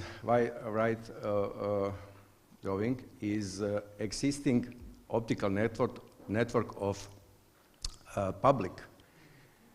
public companies, and the left one is future backbone network. Second one project is access network for FTTH network, which will be connect all our people with broadband. And third, this project will be realized in 3 models. ABC, independent of amount of investing from local community and government and private operators. Third project is private investment of Telemach, and now we have open projects, I think more than 300 million euro, will be next 3 in half of this year.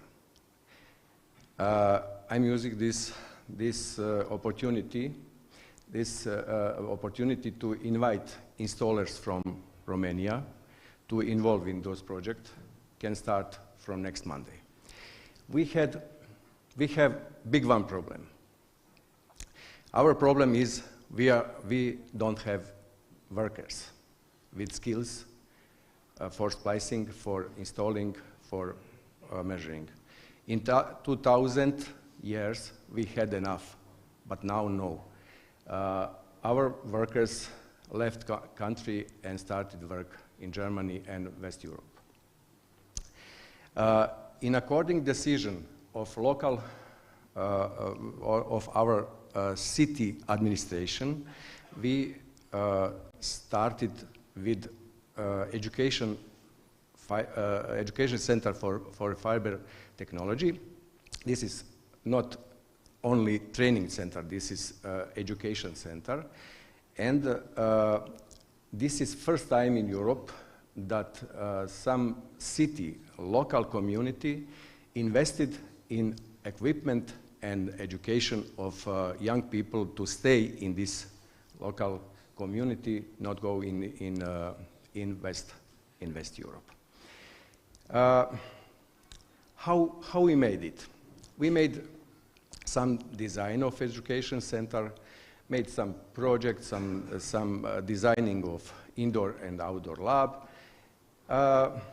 In according public competition, public tender, we bought material, and on this public tender won a Romanian company, Vegacomp. And after this, we made some sign and symbols of this education center. Next, we bought furniture, everything for equipment. We made construction works, civil works in outside place. We made installation of equipment in inside lab and connect outside lab and inside lab in one unit. And then we used Romanian products,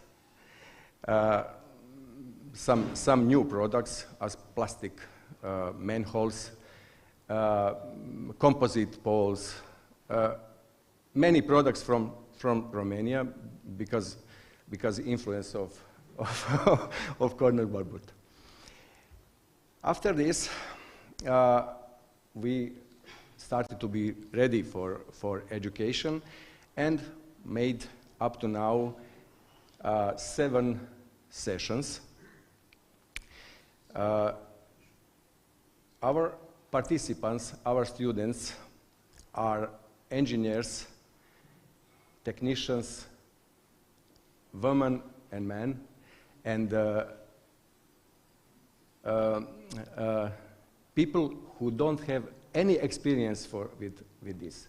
In the same time, we have education for all class of this. And every time we are preparing a session for this. And this education is theoretical and practical, like you preparing in your practical part is, one part is inside, one part is outside. I will show you a short one video for this. Sorry.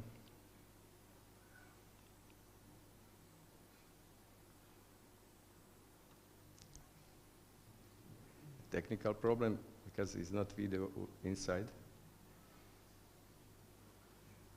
Yep, will be here.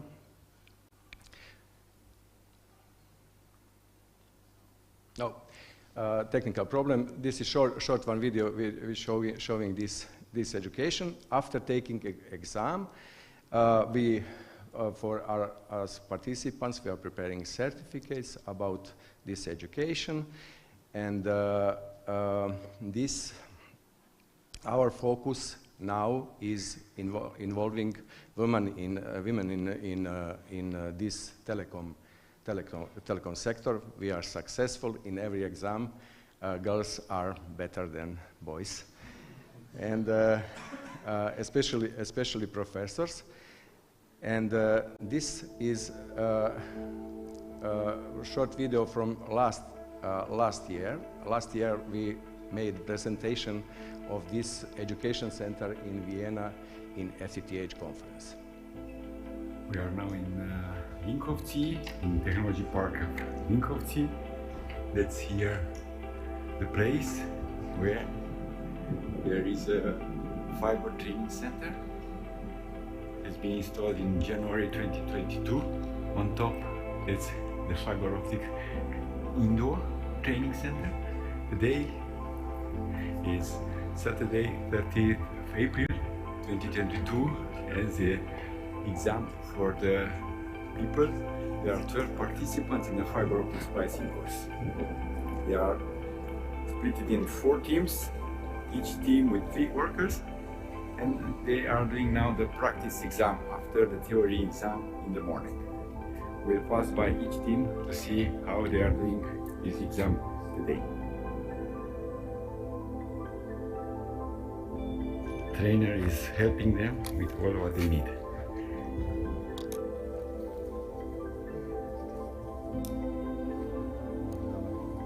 The cable is coming out, it's going underground, where there are other 4 poles and there are 4 handlers.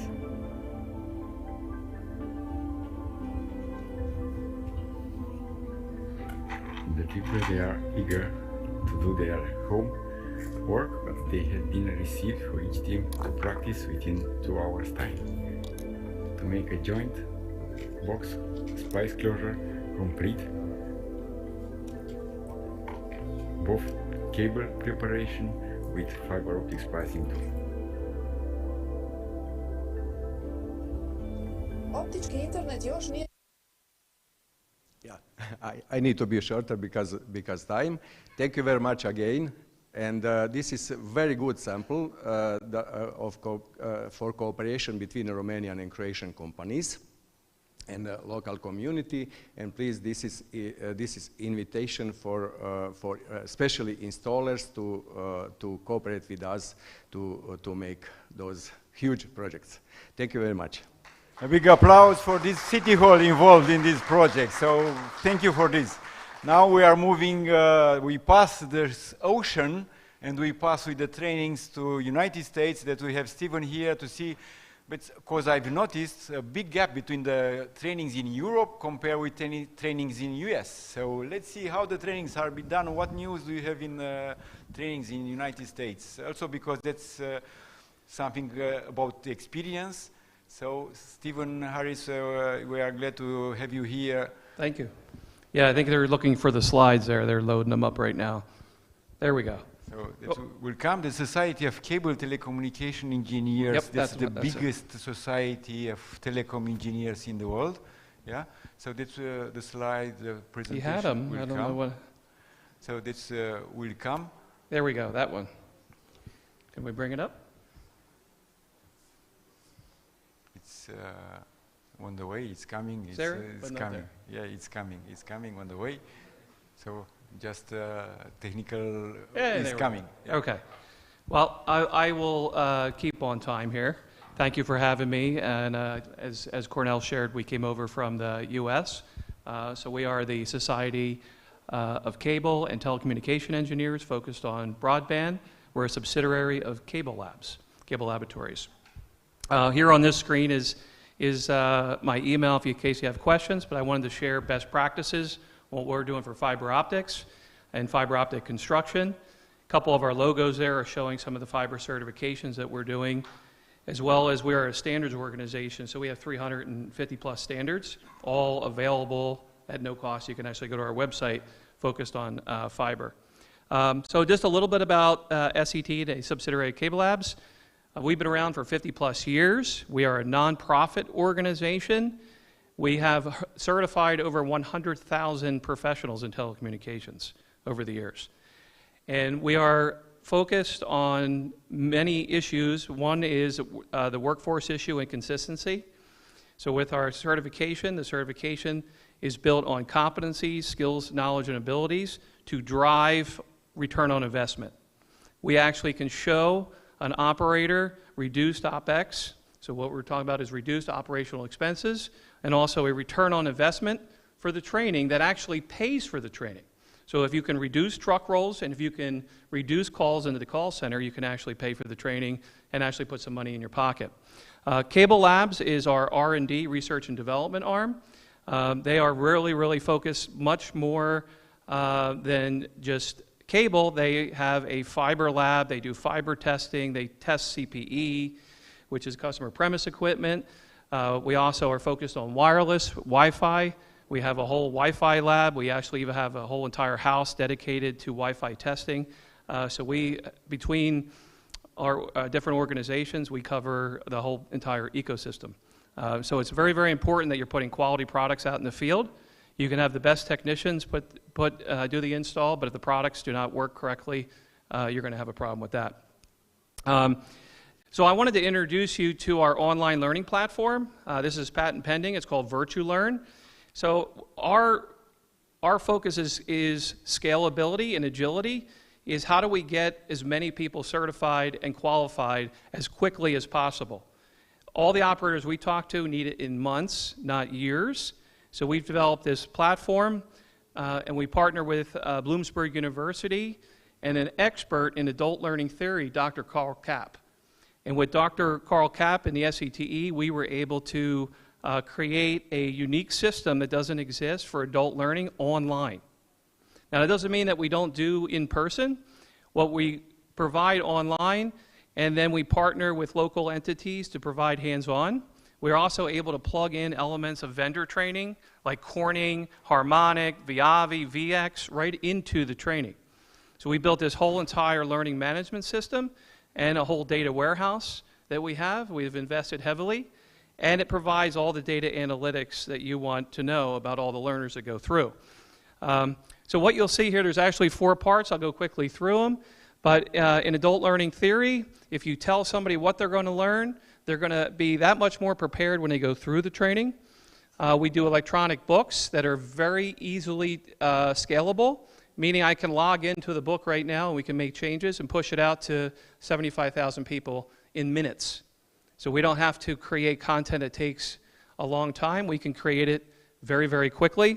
We've built a 3-dimensional world for hands-on. One of the issues is how do we get hands-on into everybody, because we have, I heard it many times, I don't have enough equipment, I don't have enough splicers. You can actually go through all the hands-on activities online. It's not a replacement for in-person, but it's exposure. The more that you're exposed to that activity, the more you're going to know how to do that activity. And so I'll show you one example of a slide that shows how we do it with fiber splicing. And the last thing we do is gaming. And we know the gaming element makes it interesting. The whole entire platform is designed for folks that do not like online training. Okay? So you do not like it, so we've designed a platform that makes it very interesting, very interactive. uses video content, uses simulation content. So then we are able to utilize this with in-person training, and we've partnered with several universities and tech schools that are utilizing this now. We have over 100 operators planet-wide that are also utilizing this system. ROI, why do we do this? The number one thing every operator I talk to wants to save money, do it quicker, faster. They don't want to lose customers. They want to reduce churn. So here's this one example where they invested $112,000 in training, but they saved $351,000 in by doing the training. So in my mind, that is excellent. That's a return on investment of 313%. So if you can pay for the training, why wouldn't you do it, right? And at the same time save money, at the same time increase your quality of experience with your customers. So these are just some of the examples. I have 3 examples here, but we've worked with European operators to deploy technology much faster than they ever have done before. So if you're looking to deploy quickly, we just did a program in Latin America where they deployed 100,000 homes in 1 year. So that's pretty quick. They've never done that before. So we came in and did hands-on training for all of them, and they also have the online program. So ROI is the main thing. And the last thing I was going to just show you is, here's an example of what the electronic books look like. They all work on the mobile device. They're in your pocket 24/7. We've worked with many organizations to do translation. We're actually looking at translating everything in Polish right now, but we have content in French and Spanish. We can easily translate the content. So if you're looking for content and you need it now, we have it done. We have 1,000 modules of training already online, ready to go. And we built these network simulations so you can actually go through fiber splicing. So again, this is all about speed to market, reducing the human error factor in deploying fiber networks, but at the same time have a return on investment for the operator. So with that, I know I don't have much. That was the end of my time, so thank you. Thank you, Stephen, for this. I will invite you all to take opportunity to speak with Stephen this time. He will be here for all these days, so you speak more about the trainings and the tools for training. So these are very important because they have more online training than we have, for example, and the knowledge how to do trainings and more instruments for training. So that's an approach for training. Thank you for this. So our last speaker from this panel about education, it's important. It's one of the most present in our houses, like with pipes. So Ovidiu, I will ask you to say, what do you think about this education in Romania for fiber optics and with your products? Ok, bună ziua. Mă numesc Ovidiu Gurău, sunt director comercial al companiei Teraplast din Bistrița. Suntem de puțin timp în AFOR și vă pot spune deschis că putem să participăm cu tot ce avem la dispoziție pentru instruirea noii generații de utilizatori sau de profesioniști în partea de sisteme de fibră optică. Putem să facem traininguri în cadrul firmei, să se vadă compania, să se vadă fabrica, cât și să susținem partea materială prin produsele care noi le producem în fiecare zi. Pentru instalare sau lucrați la un poligon pentru suflarea cablurilor prin microtuburi, da? Suntem în lucru, a fost proiectat, acum îl instalăm. Avem un proiect început acum 4 ani de zile pentru partea de producție de fibră, țeavă de protecție fibră optică, microducturi și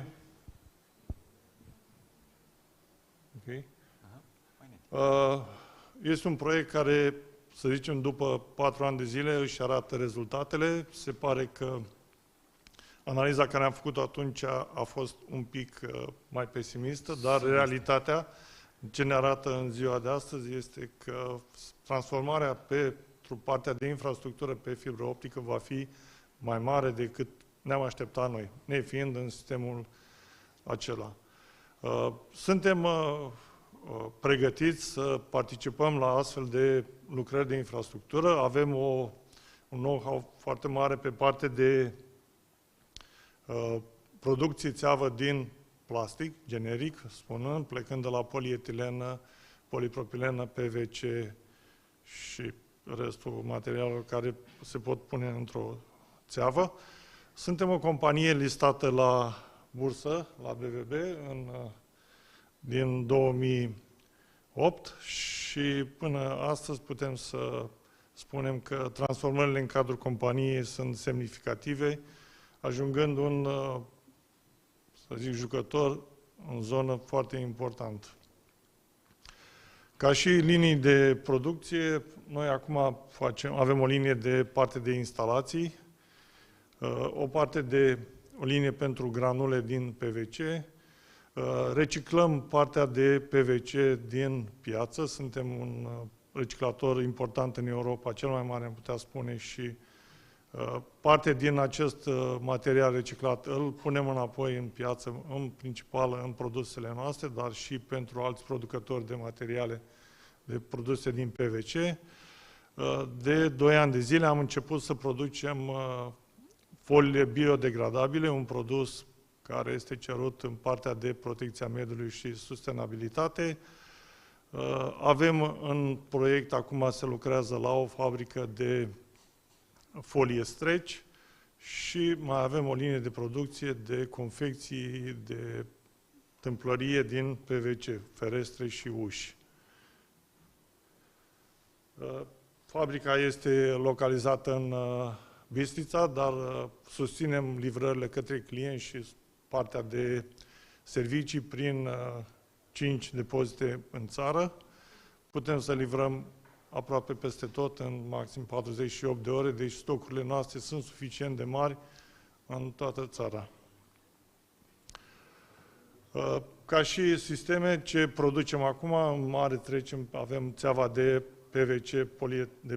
PVC pentru canalizarea interioară și exterioară, producem țeavă de polietilenă pentru instalațiile de apă potabilă și de gaz, țeavă corugată pentru protecție cablu sau drenaj. De anul trecut am început să producem și țeava pentru încălzire prin pardoseală și de, să zicem, 1 an jumate producem și microtuburile pentru protecție fibră optică. Și poate că trebuie spus aici că avem un suport din partea TerraPlast pentru a dota cele 10 școli, cele 10 licee să aibă un laborator exterior, ca poligon, cu microtuburi. Și avem aproape, e foarte implicat TerraPlast în acest suport de educație pentru viitorul resurselor din România. Mai mult decât atât, eu pot să spun că vin atât de aproape de mediul de fibră optică din România către companii, așa fel încât am fost la Madrid la conferința asta împreună și la FTTH și o surpriză plăcută, pregătim împreună cu TerraPlast, deci AFOR, să avem un stand cu fiber optic made din Romania, deci pentru anul viitor. Că e conferința de la Berlin sau că e Anga, vedem. Dar fac o invitație la toate firmele din România să vă gândiți că putem să ne depășim granițele un pic și avem cele 2 opțiuni astăzi, în față. Ieșim în Europa și 2, ieșim în Statele Unite. Avem o opțiune și cu parteneriatul cu SCTE. Deci trebuie să ne uităm că ne depășim limite. Nu că noi suntem deja cu fibră optică la 90%. Și restul unde? Unde? Nu, avem fibră optică destul unde să dezvoltăm. Doar că să știm că avem acest parteneriat și să ne ajutăm împreună. Mulțumesc! Ok.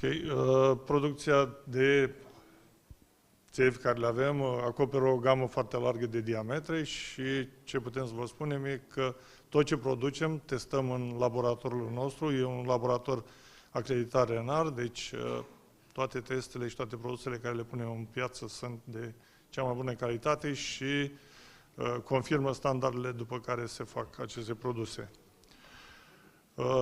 În același timp, suntem implicați în viitorul de sustenabilitate și participăm prin diferite moduri de a proteja mediul și a asigura un viitor și pentru celelalte generații. O să vă prezint un scurt film referitor la producția acestor microtuburi. Fabrica din sărățel, nu? Da, da.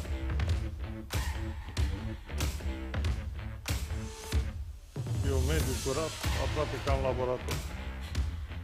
Ca și vânzări, înțeleg că deja aveți vânzări multe, vă depășiți așteptările sau cum consideri? N-am ajuns la maxim, dar am fost împinși către maxim pentru că, așa cum am spus mai devreme, am fost un pic mai, să zicem, calculați când am făcut proiectul, dar se pare că piața cere din ce în ce mai mult. Și vorbim de microtuburi de exterior și de interior, nu? Ambele. Am dezvoltat în ultimul timp diferite dispozitive ca să creăm tuburi de la 7x4 până la 16x12.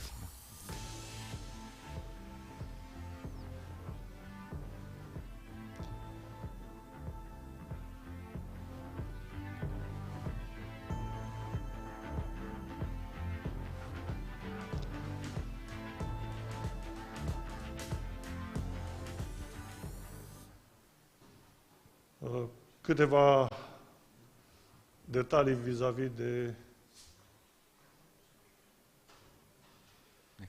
ceva? Gata. Ok. Și acestea sunt produsele care le avem și dacă mai sunt întrebări, vă putem sta la dispoziție. Mulțumesc Bine, frumos. mulțumesc, Ovidiu. Aplauze pentru un producător român care face microtuburi. E foarte bine și ne ducem și afară cu el. Ne cerem scuze pentru întârziere, suntem invitați la masă, avem o oră, pauza de masă. We have 1 hour for lunch break, 10 minutes past 2 we'll start the next panel about the fiber optic sensors. Enjoy, bon appetit for 1 hour.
2023.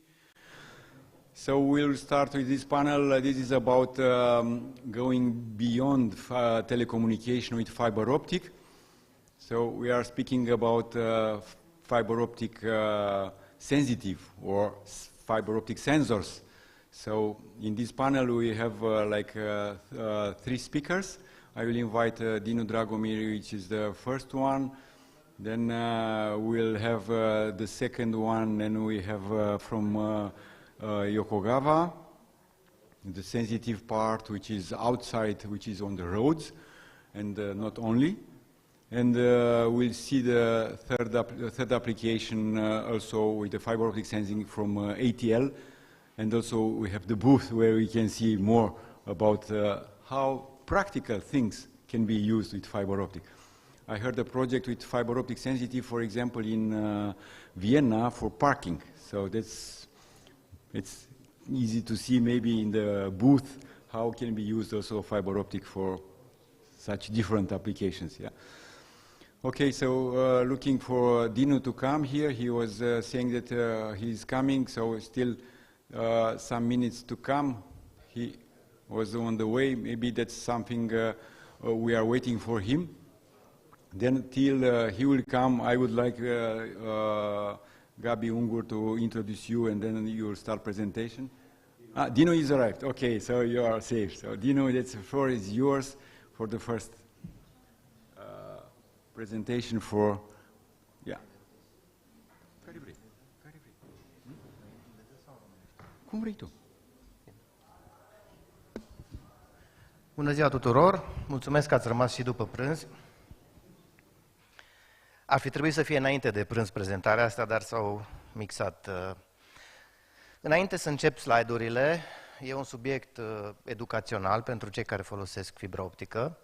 Înainte să încep slide-urile, am un filmuleț de 5 de secunde la care nu o să comentez nimic, pentru că care definește un termen pe care veți vedea că îl întâlnim des în practică și ne interesează.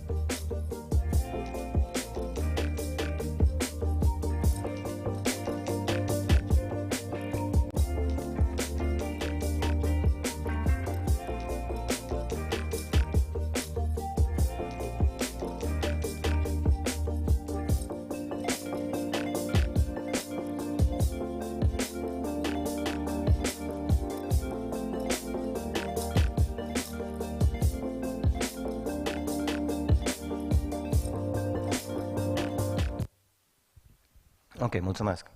Ați văzut, am definit un termen pe care îl întâlnim foarte des, atât în, să zicem, cerințele tehnice pe care un beneficiar a unei existente sau viitoare rețele optice le are, și îl întâlnim foarte des, inclusiv pe partea de mentenanță, când efectuăm măsurători, și o să vă arăt de ce este importantă această noțiune și ea va defini de ce trebuie să testăm rețeaua bidirecțională.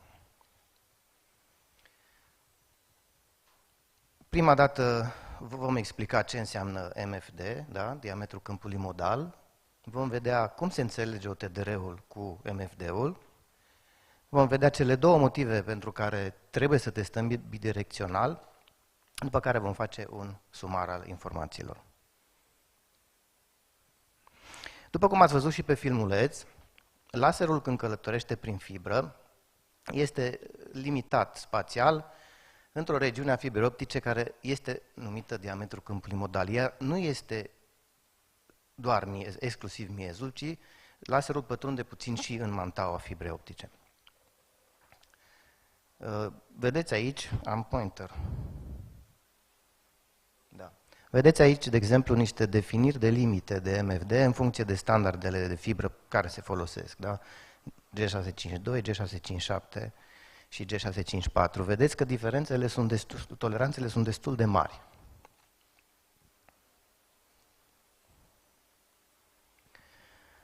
Toți știm cum funcționează un OTDR, care este baza, am avut prezentări an la rând pe partea de reflectometrie.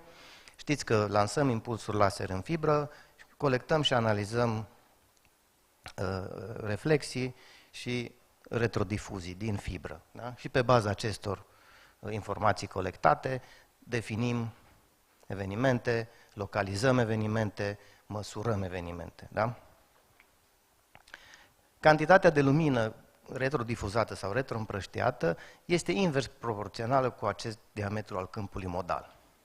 Cu cât avem un diametru de câmp modal mai mic, cu atâta primim mai multă lumină înapoi, din fiecare punct cristalin al fibrei, și cu cât avem un diametru de câmp modal mai mare, cu atâta primim retrodifuzii, retroîmprăștieri mai reduse. Când testăm cu OTDR-ul o rețea unidirecțional, adică de la punctul A la punctul B, în momentul în care ajungem la o tranziție între două diametre de câmp modal diferit, avem niște mini-erori la interpretare. Și analiza pe care o face OTDR-ul va arăta fie un câștig, cum este, de exemplu, aici, trecere de la MFD mare la MFD mic. E posibil un câștig pe un tronson de fibră optică? Exact. Pasiv. Nu există. Da? Fie va fi o pierdere excesivă. În momentul în care avem tranziția de la un diametru de câmp modal mai mic la un diametru de câmp modal mai mare.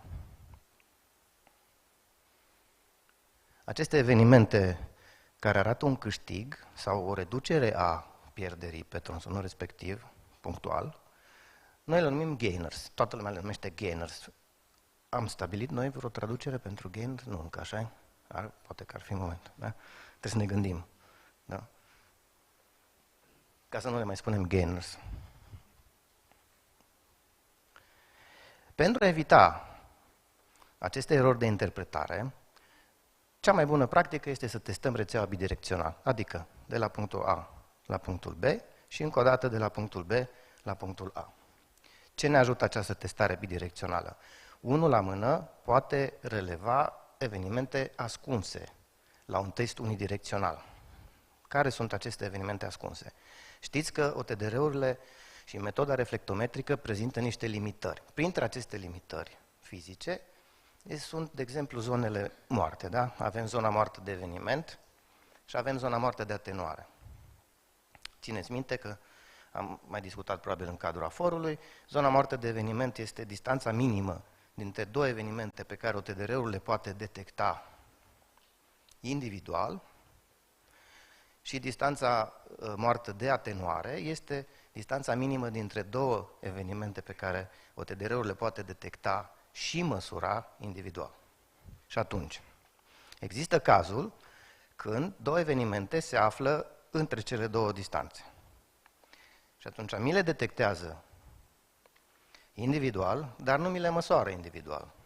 Și de obicei, acest lucru apare pe trasa OTDR-ului la majoritatea vendorilor ca un eveniment compus. El îmi spune că este acolo, sunt două evenimente de fapt, dar nu mi le detectează și nu mi le măsoară individual. Da? În momentul în care fac trasa din sensul opus, deci măsor bidirecțional, am toate șansele ca la un moment dat, ce n-am văzut pe trasa unidirecțională, să văd pe cele două trase. Da? Și al doilea motiv, pentru care vrem totdeauna să testăm bidirecțional, este ca să ne dăm seama dacă avem un gainer și, de fapt, mai mult decât că îl avem, să știm care este, de fapt, pierderea reală a acelui eveniment.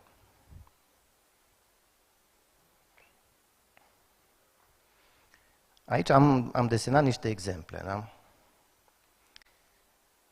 Și structura unei trase, da? E o structură, e o schemă, nu așa arată o trasă. Astăzi arată mult mai sexy.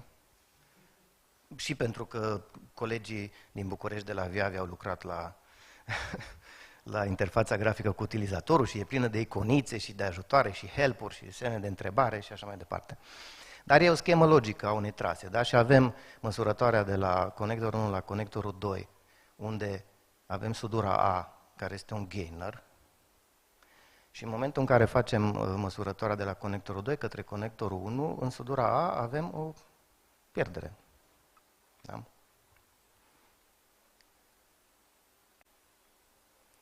Când apar situațiile astea, cel mai des apar în momentul în care prelungim o rețea existentă cu un cablu diferit sau când reparăm o rețea existentă cu un cablu diferit. Atenție, MFD-ul poate să varieze și de-a lungul unei fibre. Nu neapărat de la un producător la altul sau de la un lot la altul.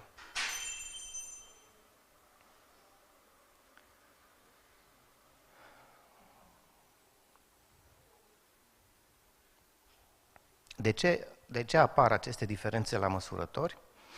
Este pentru că coeficientul de retrodifuzie al fibrei respective este de fapt calculat ca puterea incidentă a impulsurilor pe care le trimitem în fibră împărțit la diametrul câmpului modal. Și atunci, clar că cantitatea de lumină care îmi vine înapoi, retrodifuzia, retroîmprăștierea, cum vreți să o denumim, din fiecare punct al structurii cristaline a fibrei, diferă în momentul în care faci tranziția de la un câmp modal la altul. Mai multă lumină sau mai puțină lumină. Da? Aici aveți un exemplu de calcul pe o măsurătoare bidirecțională la evenimentul care a apărut ca și gainer. Da? Pe trasa A avem câștig de 0.02 dB, pe trasa B avem pierdere. Da? Pierderea reală este de fapt media aritmetică a celor două valori.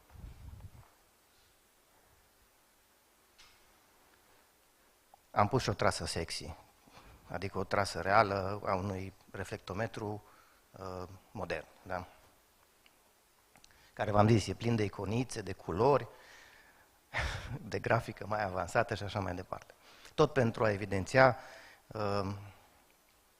calculul pierderii reale a unui eveniment cu ajutorul traselor bidirecționale. Da?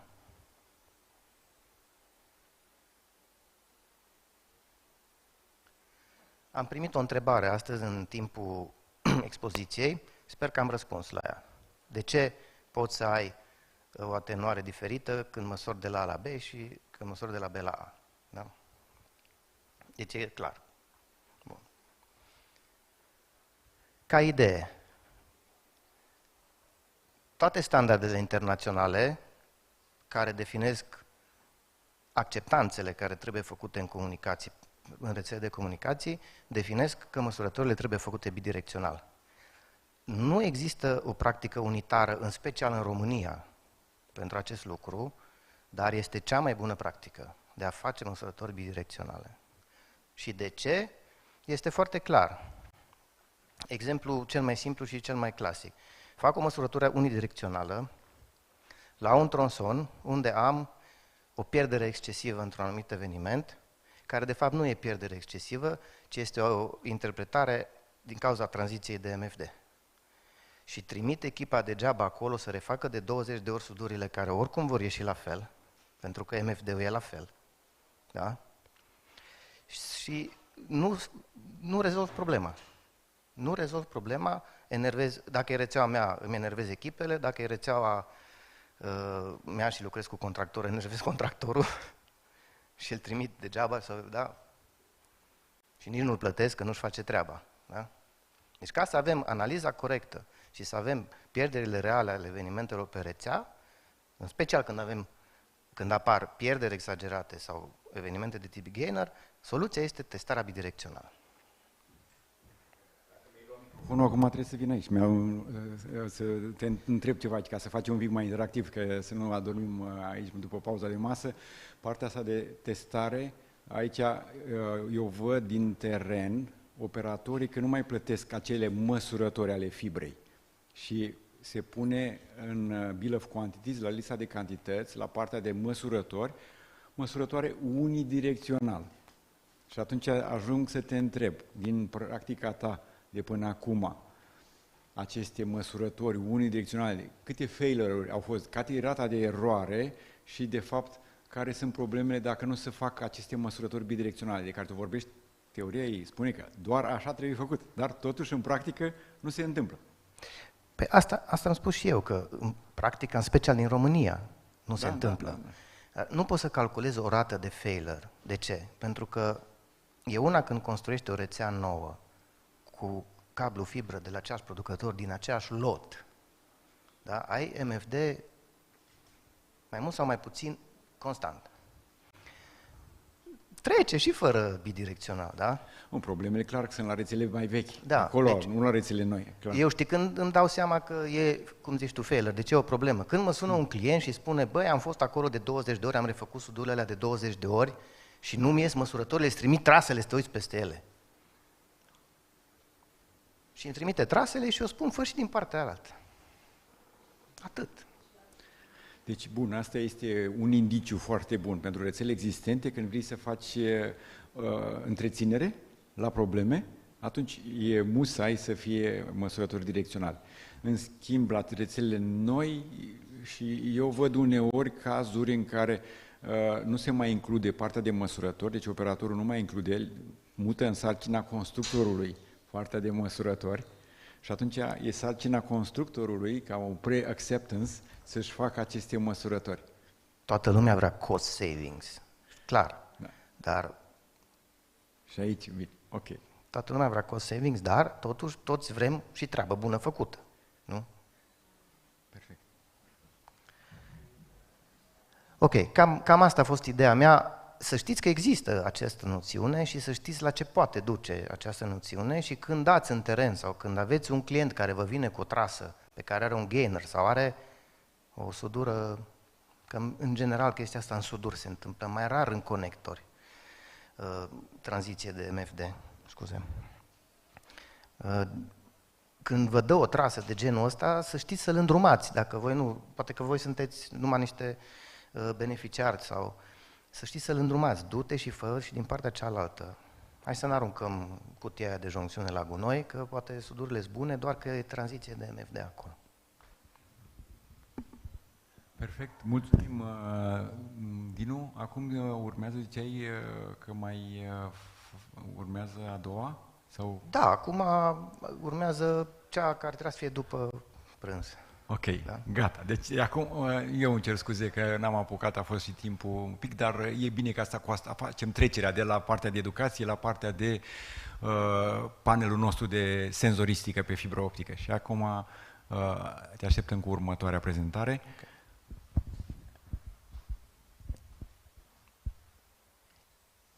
Ieșim acum din telecom, ieșim din comunicații și ideea prezentării acesteia nu este nici să fac o listă completă, nici să intru în detalii foarte tehnice, știu că e târziu deja, e după masă, o să încerc să trec repede în revistă. Ceea ce m-am gândit eu că ar fi util pentru a ne lărgi orizonturile peste partea de comunicații, da? Nici nu mai discut sumarul.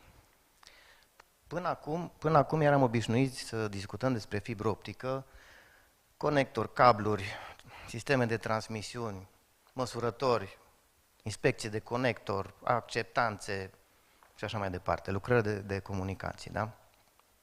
Care deserveau servicii de comunicații, da? TV, cablu, video on demand, date internet sau comunicații mobile, toate au la bază în ziua de astăzi, la un moment dat, fibra optică. Domeniul telecom, da, folosește fibre optice, folosește mai multe fibre optice decât cele pe care le știm noi în mod normal. Noi suntem obișnuiți cu cele care se folosesc instalare fizică, da, în rețele. Dar există și alte fibre. Single mod și multimod cu care... Nu? Da, single mod mai multe standarde, multimod mai multe standarde, da, pentru transmisii de date. Există însă și alte fibre optice mai speciale care se folosesc în telecomunicații, dar nu pe teren, ci în echiparea echipamentelor pe care le folosim, în echipamentele de transmisie, în echipamentele de amplificare, da? În laserii care stau la baza transmisiei noastre, da? Și sunt în special fibre dopate cu ioni rari, da? Cu erbiu, cu iterbiu. Pentru amplificatoare Raman se folosesc fibre cu birefrigerență ridicată și vă explic ce înseamnă asta.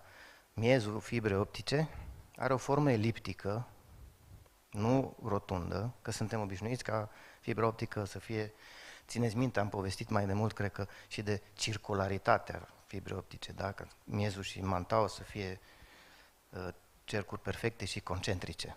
Aici miezul este oval și are două axe de propagare, pentru că laserii se propagă polarizați pe două axe, are o axă rapidă și o axă înceată.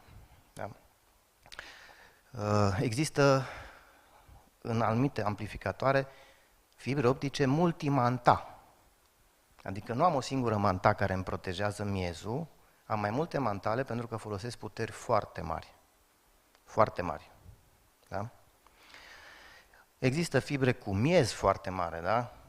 Single mode vorbim de plus minus 9 micron, multimod vorbim de 50 de micron, 62,5, dar aici vorbim de 400 de microni, adică mai mare decât diametrul fibrei noastre cu totul, da? Care are 125. Și există fibre polarizante, adică fibre care îmi polarizează laserul pe care îl injectez, sau am fibre care îmi mențin polarizarea pe care o injectez în ea. Toate se folosesc în comunicații, dar nu pe teren, nu pentru transportul informațiilor, ci în echipamentele care stau la baza sistemelor de transmisie, da? Amplificatoare, diverse componente, combinere, polarizatoare și așa mai departe. De obicei, acestea sunt în interiorul blade-urilor, acelea pe care le instalați într-un site de comunicații. De multe ori au un nume pompos, de la un vendor pompos, dar în spate sunt amplifuri Raman, combinere și așa mai departe. Avem un alt domeniu în care se folosește fibra optică, în aeronautică și apărare. Sunt fibre cu proprietăți diferite, da? Fibre cu miez de siliciu pur, fibre fotosensibile dopate, fibre rezistente la coroziune chimică, fibre cu birefrigerență. Bow-tie este, cum îi spune, cei care nu poartă cravată și poartă papion. Pentru că miezul are exact forma unui papion. Țineți minte că birefrigerență înseamnă două axe pentru fiecare mod de polarizare. Acest miez nu e oval, ci deci tot o fibră cu birefrigerență mare, dar are formă de papion, miezul. Tot așa, o axă rapidă, o axă înceată. La ce se folosesc? La comunicații în interiorul aeronavelor, la comunicații în interiorul navelor, da? La navigație, la sonare, la sisteme lidar, în avionică, giroscoape, se fac giroscoape cu fibră optică. Da? În petrol și gaze, aici avem iarăși aplicații tipice și în special aici e vorba de fibre care oferă protecție ridicată la diversi factori care o fibră normală nu ți-o oferă, temperaturi, atmosferă încărcată cu hidrogen. Gândiți-vă la monitorizarea săpării unui puț de adâncime mare, care se fac pentru explorări, monitorizează temperatura frezei, pentru ca operatorul să poată opri freza înainte să se strice. Vorbim de sute de grade, poate mii de grade acolo jos, informație care trebuie urcată la suprafață la operator. Da? Diverse aplicații în gaze cu atmosferă încărcată cu hidrogen, unde fibrele normale nu pot fi folosite. Da? Vă dau ca exemplu, deci fibrele cu înveliș de poliamidă sunt rezistente până la câteva mii de grade. Dar nu este un produs de masă pe care îl face un fabricant obișnuit de cabluri de fibră optică. Da? În energie și infrastructură sunt, din nou, aplicații cu fibre optice speciale. Avem aici, în afară de cele care le-am mai spus până acum, fibrele FOX, care este abrevierea de la Fiber Optic Current Sensor. Deci este o fibră optică, senzor de curent, fără altceva, fără senzor punctual. Fibra în sine este un senzor de curent. Da?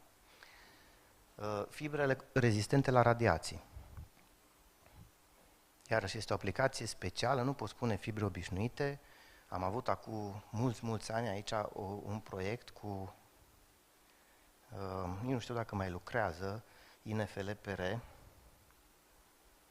Institutul Național de Fizică a Laserilor și Pământului. Poate s-a schimbat denumirea. Am avut niște experimente în care bombardam fibrele optice cu radiații. Să vedem ce se întâmplă. Și se întâmpla multe, în sensul că rămânea doar praf după ele. Deci fibrele obișnuite nu rezistă la radiații. Și există tehnologie de fabricare a unei fibre optice, deci nu mă refer aici la înveliș, nu mă refer la protecție, nu mă refer la cablu, mă refer la fibră optică în sine, care este produsă în așa fel încât să nu fie influențată de radiații. După aceea o îmbrăcăm, depinde unde vrem să o instalăm și să o folosim. Da? Aici există foarte multe aplicații despre care o să vorbească și Gabriel mai târziu, o să-i las lui plăcerea să detalieze partea de aplicații de senzori distribuiți. Nu mai intru eu, ca să scurtez și să nu dublăm subiectul. Da? Să știți doar că există în principal 3 tipuri de aplicații ai fibre optice ca senzor distribuit. Este DAS, DTS și DSS. DAS e acustică, DTS e temperatură și DSS e strain sau stres. Medii grele, medii chimice, medii climatologice mai speciale. Din nou, aici vorbim mai mult despre, adică și despre fibra în sine și despre înveliș. Una nouă care am pus aici este FIMT, da? Fibră în tub de metal, care așa se produce, în loc de primul înveliș de acrilat, este metal. Da? Aplicații în medii cu radiații, aplicații de criogenie, aplicații de monitorizare seismică. Unde, atenție, în toate aceste aplicații, în afară de cele de comunicații in-flight și in-ship, unde transmitem date, în toate celelalte aplicații nu transmitem date, nu colectăm date. Colectăm retrodifuzii și reflexii pe care le interpretăm în favoarea aplicației pe care o avem. Acustică, vibrații, temperaturi și așa mai departe. Video. Și cred că ultima, aplicații biomedicale, unde în principiu vorbim de fibrele cu miez multiplu sau cu miez mare, care se folosesc pentru imagistică. Gândiți-vă la catetere inteligente, gândiți-vă la OCT. OCT este un fel de tomografie oculară folosind imagistica transmisă prin miezul fibrei optice. Da? Microscopie avansată și așa mai departe. Nici aici nu transportăm, nu transmitem date, nu colectăm date, ci direct imagine. Da?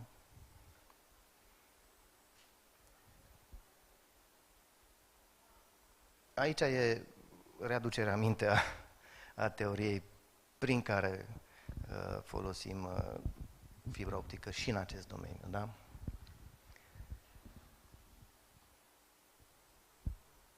Și cele 3 tipuri de retrodifuzii și aplicațiile cu fibre optice, după care încheiem. Da?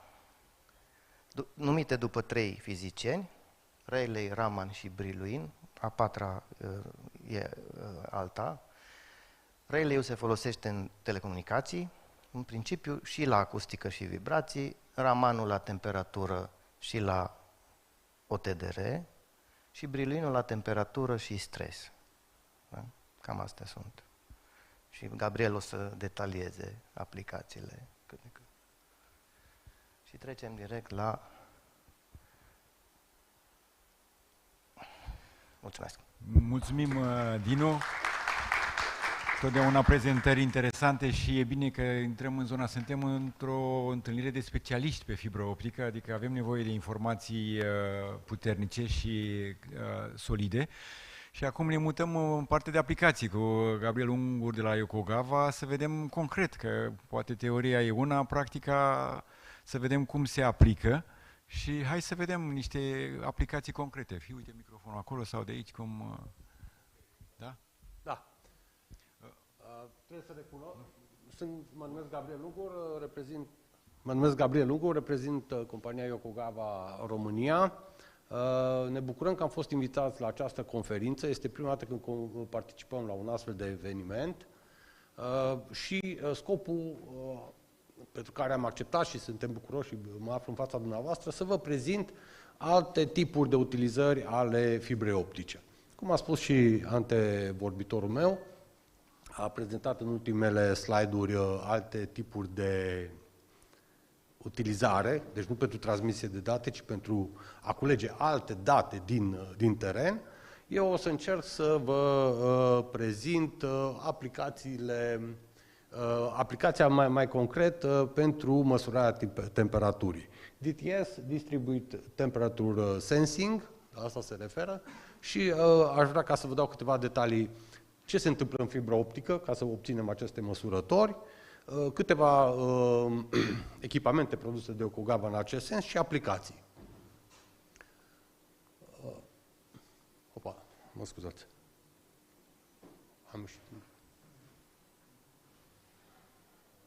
Mă scuzați, am apăsat. Așa. Cum a spus și Dinu, apar la trimiterea unui impuls optic pe fibră optică, apar reflexii care sunt de diferite tipuri. Interpretând aceste reflexii, putem obține diverse informații vis-a-vis de ce se întâmplă de-a lungul fibrei optice. Și mă duc mai departe. Au fost menționate de Dinu cele trei tipuri, DTS, DAS și DSS. Yokogawa a fost axată pe măsurarea temperaturii, astfel că măsoară reflexiile Raman și interpretând și măsurând și comparând intensitățile acestor reflexii, aceste reflexii sunt dependente de temperatura unde se întâmplă aceste reflexii. Astfel, interpretarea celor două intensității semnalului celor două reflexii ne dă informații vis-a-vis de temperatură.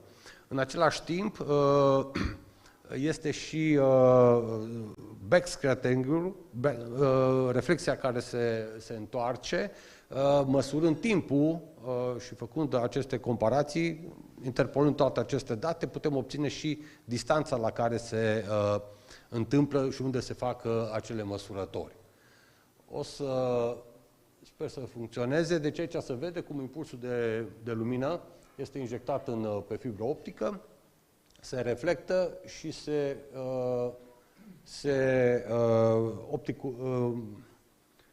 partea optică care recepționează reflexiile, interpretează aceste reflexii și poate ca să ofere informații care țin de temperatura în diverse puncte distribuite, respectiv la ce punct de-a lungul fibrei optice s-a făcut această măsurătoare. Folosim fibra optică, menționez că se pot folosi fibre optice single mode sau multimod. S-a ajuns la măsurători de până la 50 de kilometri, cu o rezoluție din metru-metru, ba chiar pentru unele modele rezoluția scade până la 10 cm și astfel cu astfel de fibră optică se pot face un număr foarte mare de măsurători. Ca și performanțe a senzorului, DTSX este, hai să zic, brandul sau numele senzorului de temperatură distribuită al lui Yokogawa. X vine la Yokogawa în principiu de tot ce ține de digitalizare. DTSX 200 este primul model lansat în 2011. Poate măsura până la 6 km, fibră optică până la 6 km și în funcție de distanța la care se măsoară, în funcție de durata la care se măsoară, se observă că se obțin diverse precizii de măsură. Nu știu care e prompterul. În fine. Deci pe axa Y vedeți preciziile de măsurare. Mai nou lansat, DTX3000, permite măsurarea până la 50 de kilometri. Se observă că până în 30 de kilometri diferențele sunt nesemnificative, după aceea pot să apară diferențe de acuratețe, dar depinde ce ne interesează. Să avem acoperit o distanță mult mai lungă, să avem o precizie mai mare de măsură și în funcție de asta se stabilește timpul, respectiv distanța. Distanța în principiu rămâne aceeași, dar timpul la care se fac măsurătorile. Ca și fibră optică, fibrele optice depind de aplicație. Cum am spus, folosim single mode, multimod, un singur tip de conector și nu în funcție de mediu, în funcție de încărcarea de praf, de cât e de coroziv, în funcție de razele de curbură, în funcție de toate aceste detalii, fibra optică se alege. În principiu, Yokogawa a dezvoltat un controller care folosește aceste tipuri de fibre optice, nu este strict obiectul nostru de activitate să producem. Noi le alegem fibrele optice în funcție de aplicație. Așa, ca și un detaliu, la utilizarea fibrei optice ca și senzor, oferim trei alternative, trei metode de conectare în funcție de tipul de redundanță dorit. În varianta simplă, în care este un controller și o fibră optică, teoretic avem continuitate, dacă se întrerupe fibra optică, avem continuitate până în punctul unde s-a întrerupt fibra optică, mai încolo fiind zonă blind, nu mai vedem. În cazul în care dorim redundanță, se poate face redundanță pentru cablu, în care în același controller pot să vină aceeași fibră optică, dar ambele capete să fie conectate. În acest caz, chiar dacă unul dintre cabluri este întrerupt, noi vom avea în continuare pe întreg traseul o măsurătoare valabilă.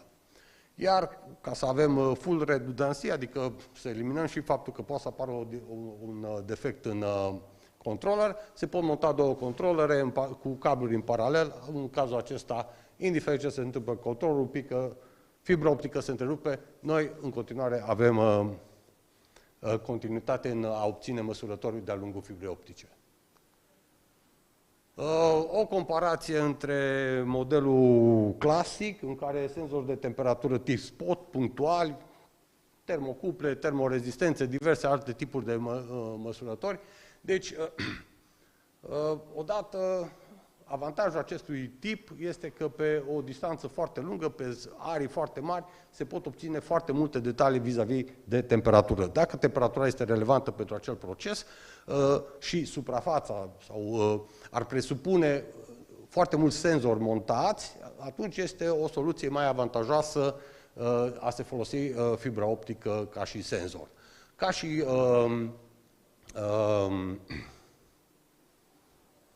aspect în plus, fibra optică nu este alterată de influențele electromagnetice. Și de asemenea nici nu este influențată de fulgeri, de trăznet.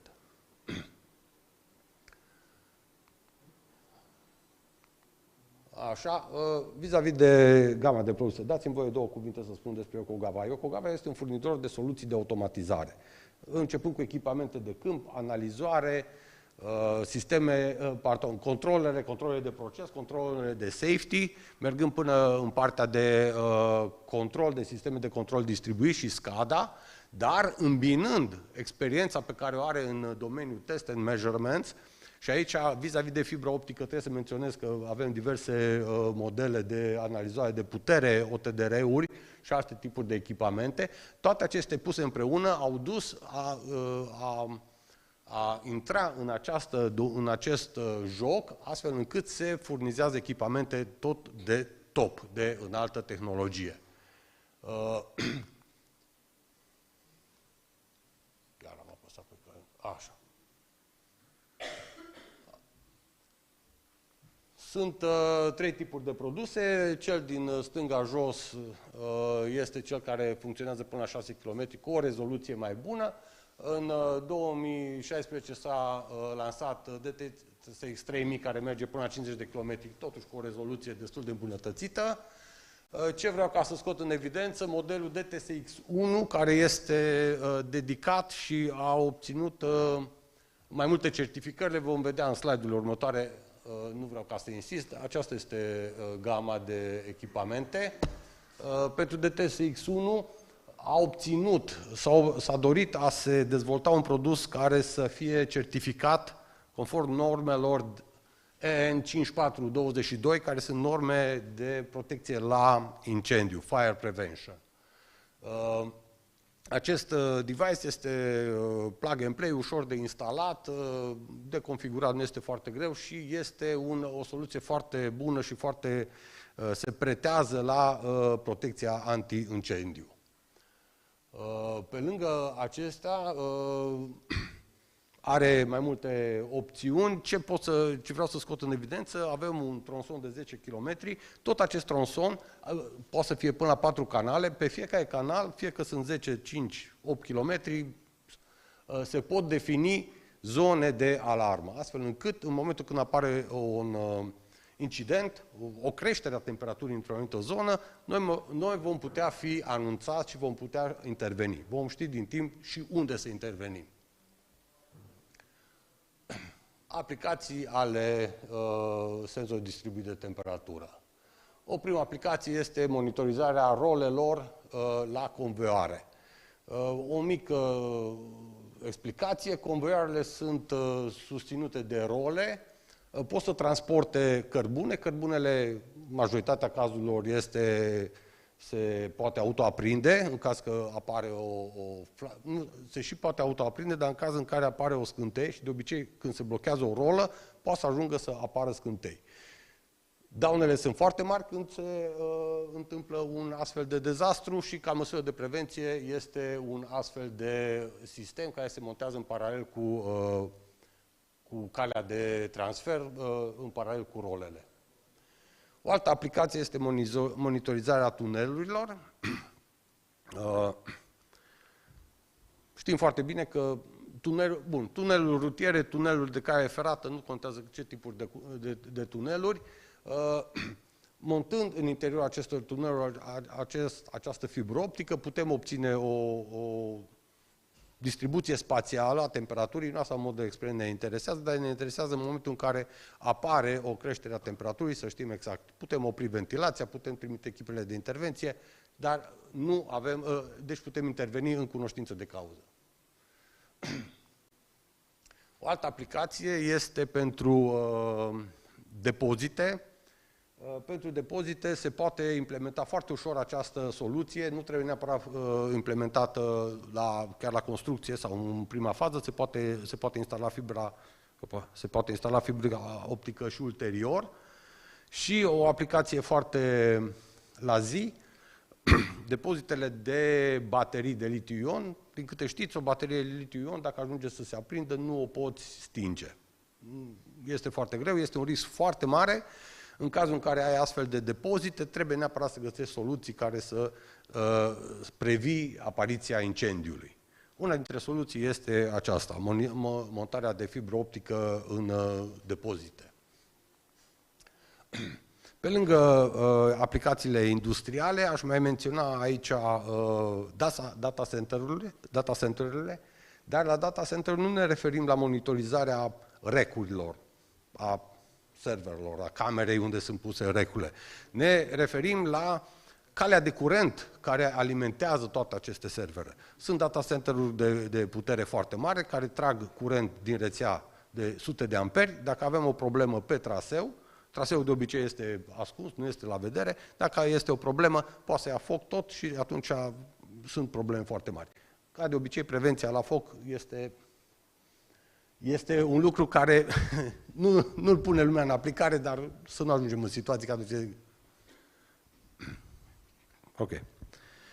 Următoarea aplicație este leakage detection, în cazul în care sunt conducte cu apă fierbinte sau cu alt agent termic. În cazul în care apare o fisură, se poate detecta cu precizie punctul în care s-a fisurat, respectiv dacă sunt gaze sub presiune, tot așa se poate identifica. O aplicație mai atipică, depuneri de sedimente în țeavă. Dacă se tot depun sedimente, chiar dacă ai agent termic, vei ajunge că în temperatura în acea zonă este temperatura mediului ambient, înseamnă că este aproape colmatat și ai o problemă și poți să intervii. Altă aplicație, monitorizarea tancurilor, a reactoarelor, a corpurilor de dimensiuni foarte mari. Mai nou o să apară tancuri de gaze naturale lichefiate și aici se pot face și pe partea de bază și pe partea laterală, meșuri. De interes ar putea fi și pentru monitorizarea cablurilor de transport energie. Aici nu pe lângă faptul că se pot detecta anumite scurt-circuite sau puneri la pământ, se mai poate obține și profilul de temperatură. În sensul că dispeceratul cere, ok, transferăm energie, dar la un moment dat transfer mai multă energie decât suportă instalația. Eu pot să văd din timp că instalația mea se apropie de limita maximă și să evit să o duc în acea zonă. O altă aplicație este monitorizarea paturilor de cabluri, tot așa, pot să apară scurturi, pot să apară diverse, sunt manșoane care sunt imperfecte și în aceste zone pot să apară iarăși creșteri de temperatură care pot fi identificate din timp.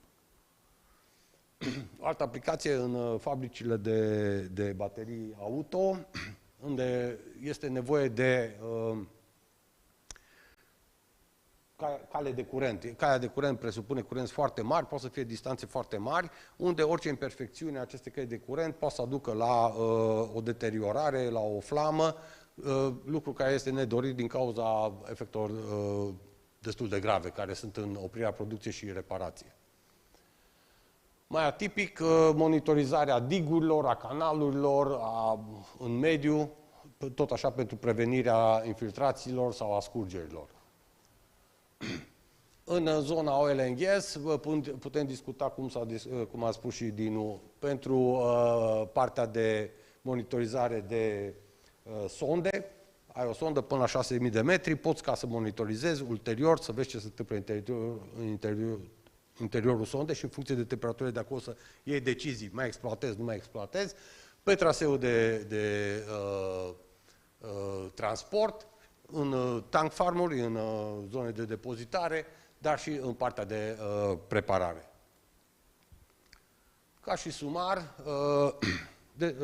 senzorul de firmă distribuit este un senzor care poate fi implementat cu costuri relativ reduse și oferă de-a lungul traseu foarte multe puncte de măsură. Pe lângă punctele de măsură poți să stabilești și acel profil de temperatură care îți dă detalii vis-a-vis de modul în care poți folosi instalația. Precis, ok, știi exact la ce punct este problema, știi unde să intervii, permite o detecție rapidă și mi-a expirat timpul. Gata, da. Okay. Mulțumim frumos, Gabi. Deci e o prezentare în care vedem aplicații concrete pe DTSX. So from now we switch to, from DTSX we will go to another sensing parameter or application of our fiber optic. We have here from ATL. It's a member of our fiber optic association, has a manufacturer production, also representative in Romania, but also you have a factory in Hungary. Yes. Yeah. So maybe you say something about these applications of fiber optic sensor. Or yeah, some of the information has been already spread it here.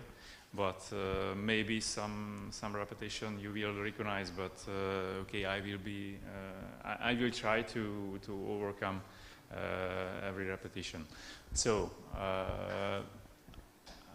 I would like to show some application from the field side as well. But before that, we have to go through some basic knowledge of the optic sensing and monitoring systems.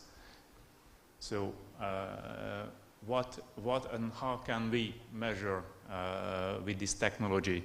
As you know, the fiber, optical fiber, can be used also to measure some physical parameters besides the data transmission. So it is very sensible to temperature, strain, displacement, acceleration, deflection, tilt, and so on. So end of the day, we can create very accurate measurements and monitoring systems using this kind of sensors. What are the main applications? It was already mentioned, most of them, structural health monitoring, like bridges, tunnels, dams, are the most popular user of this sensing method. Transportations like road, highways, railways as well. We can use it for perimeter intrusion detection. Everybody knows that around Hungary there is a border where they also use that kind of system. We can use for smaller but VIP objects as well. The main advantages come out when we are using it for large infrastructures, like it was already mentioned, pipeline monitoring and power stations as well, and we can also use it for lab measurements. Okay, what are the benefits?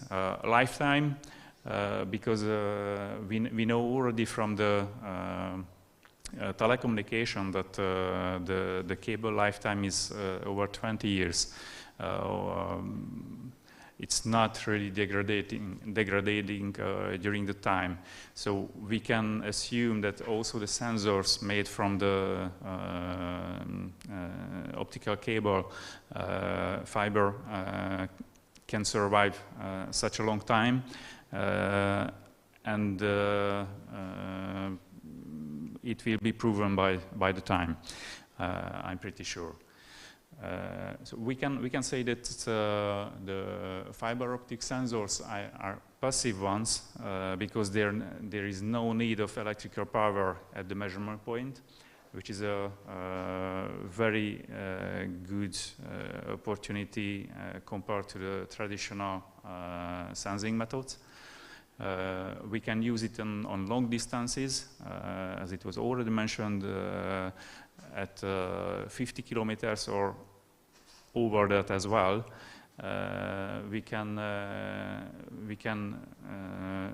We'll see that the sensitivity and the accuracy is very high, and it was also already mentioned that it's immune to the electromagnetic interference.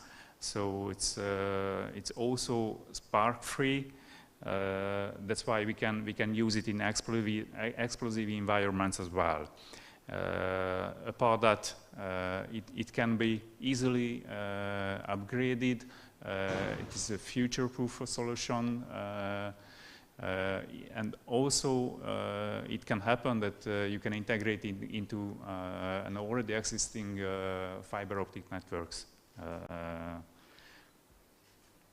So we differentiate two big group of sensor systems. What we heard about just before my presentation, it was the distributed sensor system, where you use the optical cable as the sensing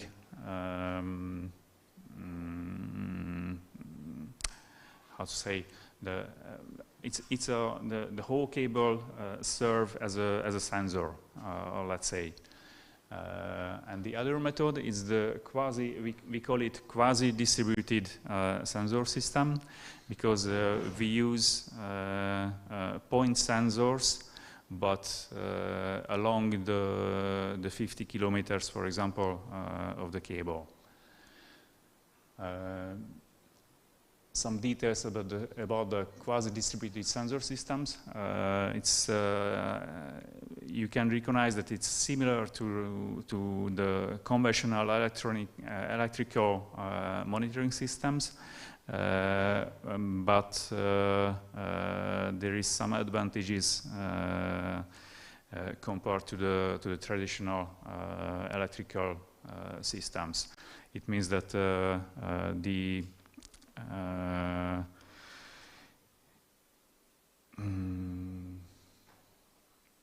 individual sensors are connected by the optical cable along the 30-50 kilometers. The single unit can have up to 16 optical channels, which can deserve several hundred of sensors. It also depends on the wavelengths you will see. And we'll see some example for the available sensors like temperature, displacement, acceleration, and so on here. So temperature sensors, surface temperature sensors, weldable long gauge strain sensors, acceleration tilt sensors, and there are many others as well.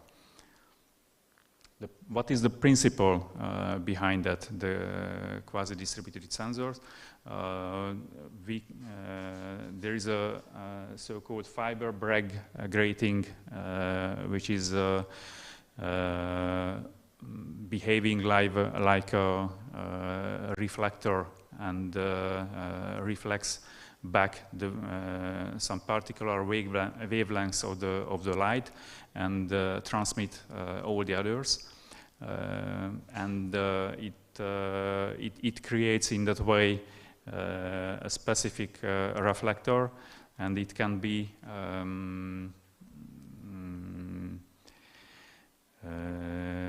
used to separate the different wavelengths as well.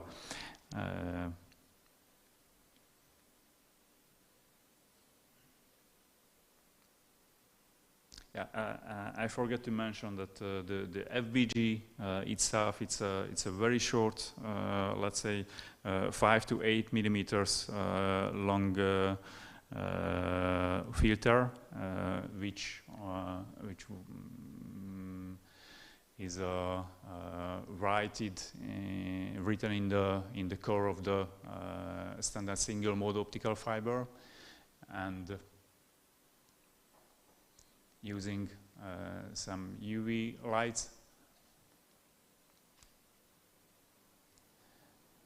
and you can see that it reflects some particular wavelengths of the light and transmits all the other. It is very sensible and reacts to the force and temperature acting on the core of the optical fiber. And it's changed the wavelengths of the reflected light, which is the principle behind the whole system. That from that changes you can make an accurate measurement, and from that facts. It could be also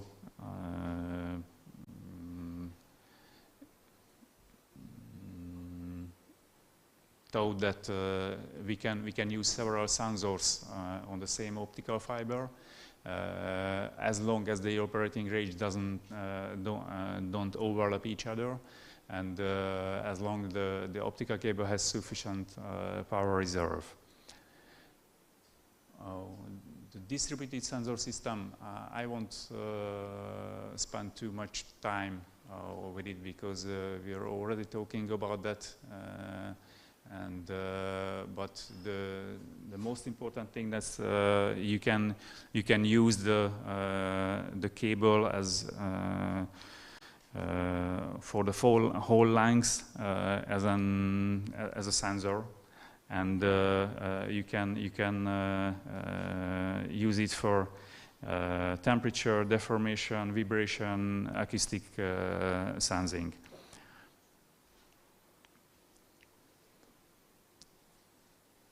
So here, sound, vibration, strain, deformation, temperature.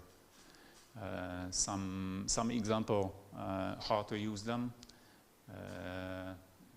for structural health monitoring and all kind of measurement, let's say dynamic or static. It can be, or it is a real-time measurement. It is very important. And it can cover long distances, which is also very important. So some example from the field with quasi-distributed sensors used on concrete and also on steel structures. This was already mentioned, the dam sensing with distributed temperature system. The tunnel and canal monitoring was also mentioned. The tunnel is almost the same picture. Let's say the principle is the same. You can detect the hot points in the tunnel. The landfall stability monitoring is also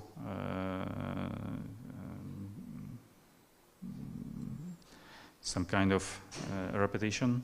Acoustic safety system, distributed acoustic sensing. It's you can see the cascade and with the artificial intelligence you can already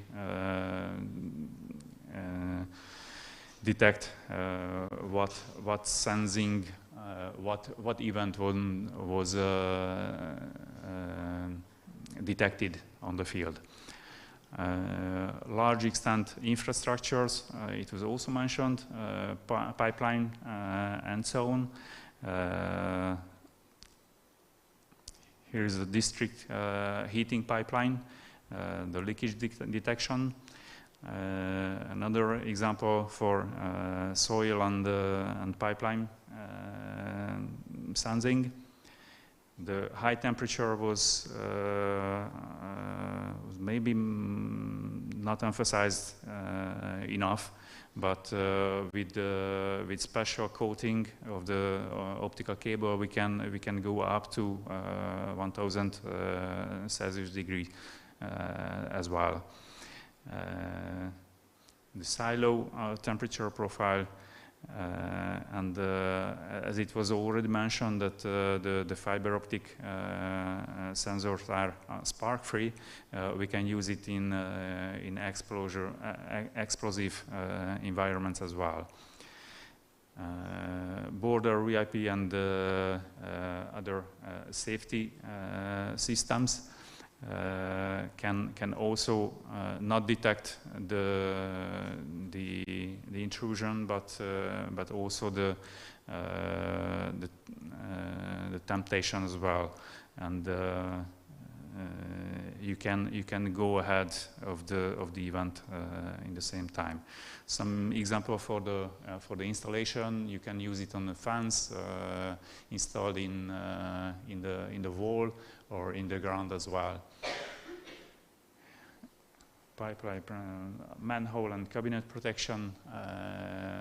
If you are in the other hole, you can also try it in our demo on the stand, and you can try how is the sensibility of the sensitivity of the sensor. There is a field example of the solar plant fence security system. It was planted in Ukraine. We don't have information if it has survived or not. So we'll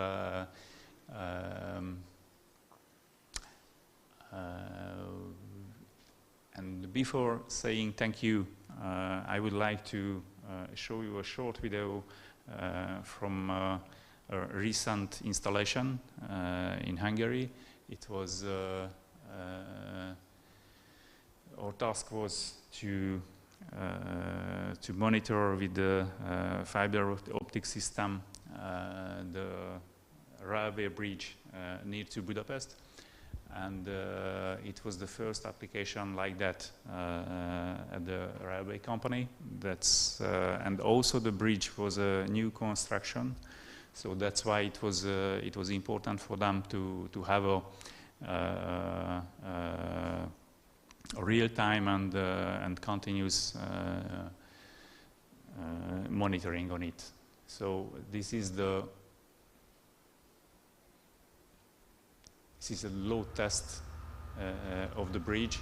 You can see the different sensors placement, and you can also see passing the locomotive, and you can see the reactivity of the sensors. To tell the truth, it was absolutely as the engineer was waiting for the results. So it was reassuring everybody, engineers and the railway company as well. There was different tests, slow passing, static load, and also there will be at the end a fast pass by. We try to emphasize and show the most interesting sensors during each passing.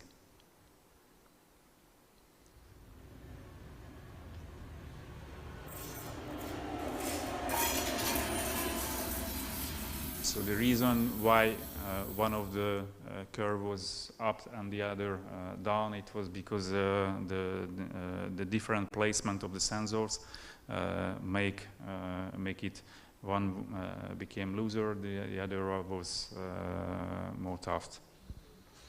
So thank you for your attention. I hope that it wasn't too boring and too long. Okay, thank you, Attila, for this presentation. So we see other applications of fiber optic. Thank you for this. And we see in a real case scenario. So now we are moving to the members' presentations. So I would like to invite in this order, like Duraline, the first one, then we'll go to Sumitomo, and then to Datacord. And you have this order to prepare yourself to see some news, what you have, Marian, from the certain updates what you have in the microducts technology or other developments. Yeah. So the first maybe different what was last year, that Duraline now has a new brand. Huh? No, we have it's not Mexichem anymore. Yeah, it's just rebranding, nothing special. So what we have now, it's just an example about network development. So it's a principle, new or old, doesn't matter. But it's a situation that most of the operators facing, in the last period of time. So as soon as they will start, I'll be ready to. So it seems that he's coming. So that's we are waiting for the assistance from the back side. Okay, so no that problem. Will coming. But then. So I think that you can start speaking. Everybody face the situation that has a working network, yeah, and it's they need to upgrade the network, and they have been looking for solutions to do that in order to be fast, to be cheap, yeah, and not to stop the existing network. So the principle is expand your network, not your footprint, yeah. So what means that? Yeah? You can unlock new spaces in an existing network. Yeah? You can accelerate your fiber protection projects. You can lower your deployment costs. You can open up new revenue streams, and you can reduce the environment impact. We'll present here a real situation could happen in the field for everyone. Yeah? The challenge is to add new capacity, new fiber to the existing network without having extra cost and in a very fast time, and also to have no interruption of the existing network. Yeah? So there are two options here.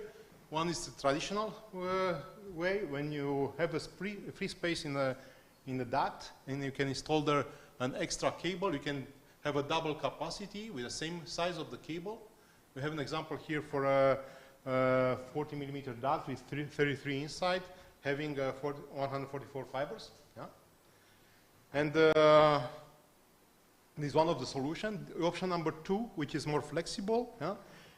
We can install in the free space you have in the duct additional micro ducts where you can install micro cables, yeah? Obviously with higher capacity. So at the end, in this example, you can see that you can increase the capacity of the network 13 times, yeah? Using this method. This is a very versatile upgrade solution, yeah? Because you can choose from different methods, different solutions you have. We have here some examples with 50 millimeter duct, main duct, where you have already installed the 80 millimeter optical cable.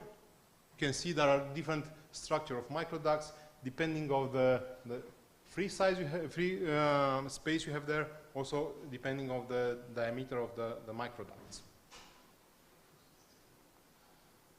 Installation methods, there are nothing new here. So there are those three methods almost everybody knows about. It's a pulling method using pulling cables. Yeah? It's a pulling method using a roding. Yeah? It's a roding. And then you have the blowing micro cable into the microducts. Yeah? Choosing the right method, you know, for installation depends on the given scenarios. Yeah? Determined by the size, material of the main duct, material of the microducts, and there are different situations. So, choosing the right method, you have two principles. Yeah. Okay. First, it's you have to take into the consideration the existing duct you have in the trench. So you have either PVC or HDPE. Yeah? If you have the PVC, you can use the method pulling or plowing or roding the micro duct. If you have the HDPE, you can use all three methods. Yeah? Pulling, roding, or... Marian, from yes. PVC, you said that it's not possible to blow the cable? Yes, because of the pressure you have to use during the blowing. PVC is not so resistant to the high pressure. Okay. And then if you are going to the second criteria, yeah, it's inner diameter of the existing ducts. The diameter is smaller or bigger than 50 millimeters. Yeah? If you have a diameter bigger than 50 millimeters, you can use pulling or roding the microducts, or if you have a higher, the smaller diameter, 50 millimeters, that depends on the distance between the chambers. Yeah? If you have the distance between the chambers smaller than 300 meters or over 300 meters, you can use either pulling or roding for smaller distances, but if you have bigger distances, you cannot achieve with those methods. You need to install the microducts by blowing. Yeah. We are going through all the methods. All of them are well known, I think, for everybody. Maybe Marian, to become more interactive, to say Please. that in Romania, that if you're coming back to the slides, so you see more what we have here in Romania. We have 60 millimeter pipe, HDPE pipe. Yes. So that is. You can use all three methods. Yeah, here. Yeah. So no problem. So it's not that you are not able to do over 50. Yeah. It's not making sense because you need a bigger volume of air. Yeah. In case of blowing. So then it's recommended for ducts with smaller diameter than 50 to use the blowing method. Okay. Yeah, that's the reason. Then, you know, the winch pulling means you have the cable. The cable is going to be installed in the duct. Then you have to connect the microducts to this cable, this rope. No, sorry, the rope. Yeah, you have to connect the microducts to the rope through a pulling eye. Yeah, that is protecting the microducts to how to say that in English? It's to să răsucească. This swivel, yeah, to swivel. So it's that's the method used until now quite often. Also the roading, it's a used method for small distances, mainly in the cities. So it's nothing very special here. In jetting method, yeah, you can install for the longest distances, yeah. In one step, you are going to blow the complete package of microducts in one step, yeah. The most important is to place an end cap to the end of the microduct, then to pressurize the microduct to avoid any flambation, any buckling stiffness and crash resistance, yeah. And then you need to use a pressure up to 12 bars, yeah, into the duct.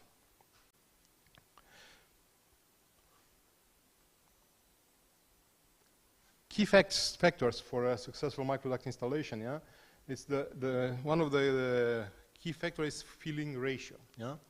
The filling ratio, it's the ratio between the empty space that you have and the space occupied by the microduct. So the ratio doesn't have to exceed 55% in order to be successful if you have this situation.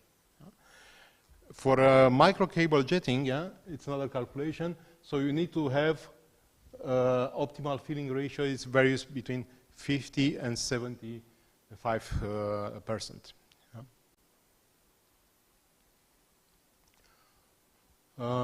For safe working pulling strength, yeah, it's also very important, you know, because if you exceed the safe working pulling strength, you can deteriorate the microduct, yeah? And then if you are trying to blow the cable inside, you'll have problems. Yeah? So it's better to work in the safe with a safe force, and then if you are pulling bundles of microducts, it's a special formula here. You have to multiply by 0.7 each maximum pulling strength that you have for each microducts, because you can have different kind of microducts. We are not using only one size. Yeah? You can have 10 to 8 or 12 to 10 mixed. So it's important to know that. All those information you can find on our website. Yeah? The iBlock for overrides. iBlock for overrides is a system that we are using for air jetting, for blowing of the microducts. Yeah? It's a special connector. Okay? It's used to seal the existing path you have there, and to add on the branch there, to add the one microducts or the multiple microducts to be pushed into the existing network, and also blow there by jet.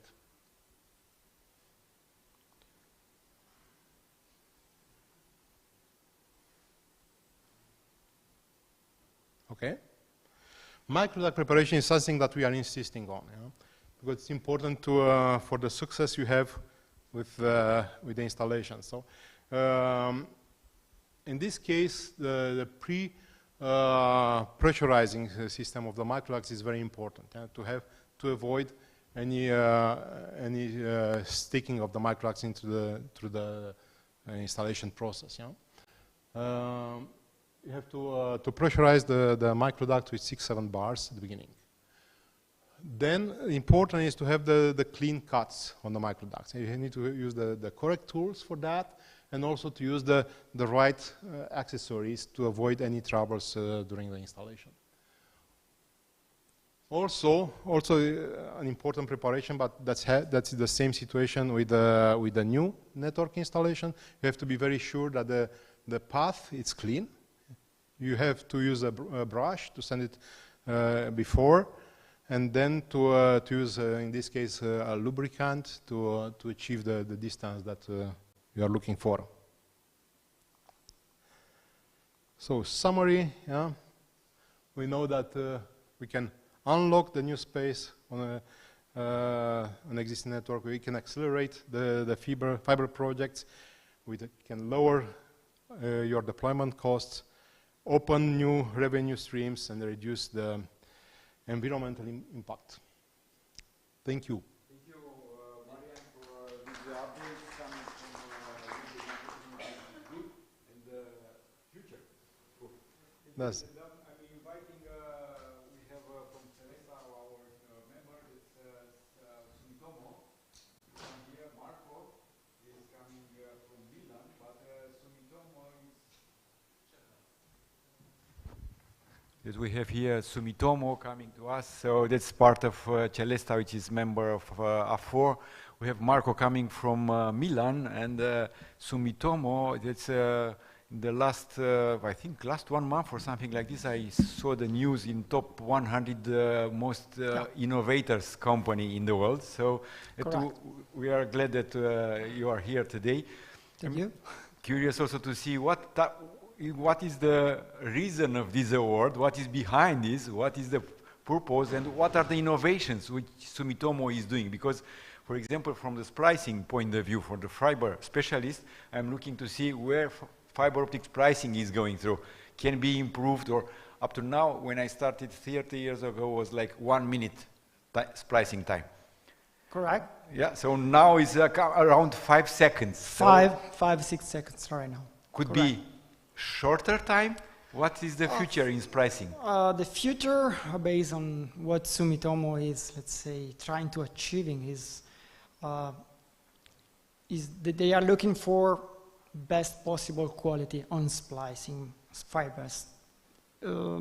Let's say time is important, but quality is much more important. So 5 seconds is a very nice, very good time to have two fibers spliced. But the most important thing, we believe, that is reliability during the time. So continuously having the best possible quality during usage of your splicers. That's the main goal we will have in the future. Okay, so we are here to hear what are the news innovations from your side. Yeah, my presentation is basically giving you an overview about what we introduced since many years ago, from 2001 up to now. And basically, it's, I don't know if you know a little bit about Sumitomo Splicer. It would be a very good overview about what we introduced up to now on our splicers. May I have a presentation, please?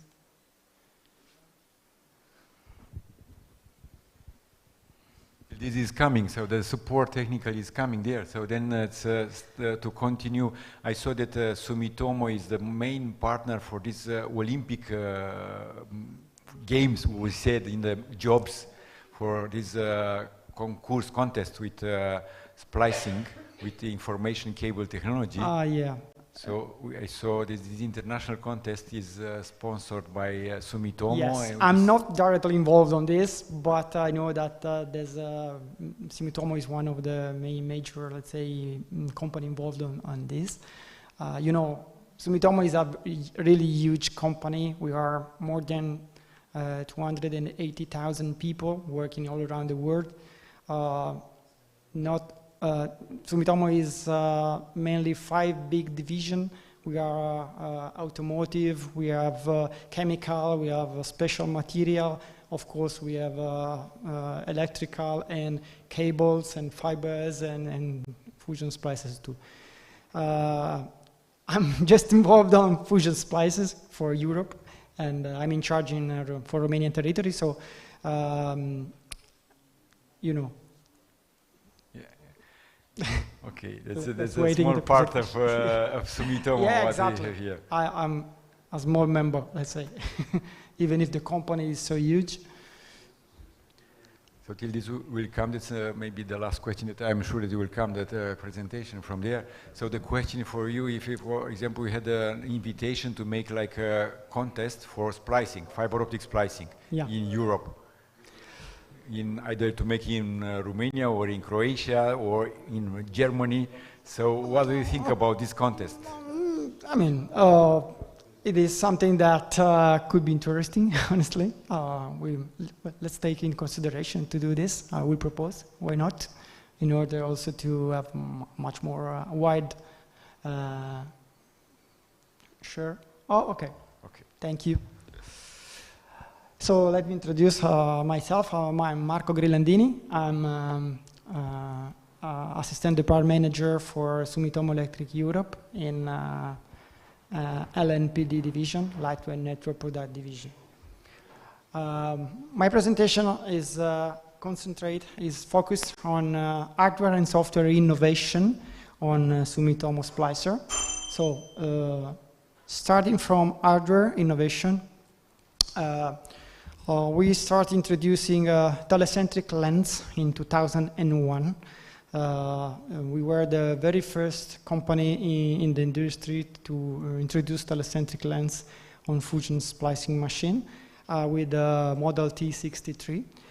Before this, when the splicer was looking at the fiber, it was not possible to have all the fiber with the same size on the screen. So it was necessary to move the microscope in order to have the fiber seen at best from the splicer. So this introduction, this new technology, reduced a lot the splicing time on ribbon fusion machine. On 2006, we introduced double heater in our splicer. Actually, Sumitomo Splicer, top-level splicer, are the only splicer with 2 heaters in the market. Of course, this improved a lot team workability and reduced a lot working time for the people using the splices. From T39, that was the very first splicer equipped with double heater. Now all our core alignment, top-level splicer is equipped with a double heater. On 2006, we introduced also universal fiber clamps. Clamps are the part of the fiber that keep the fiber on the splicer.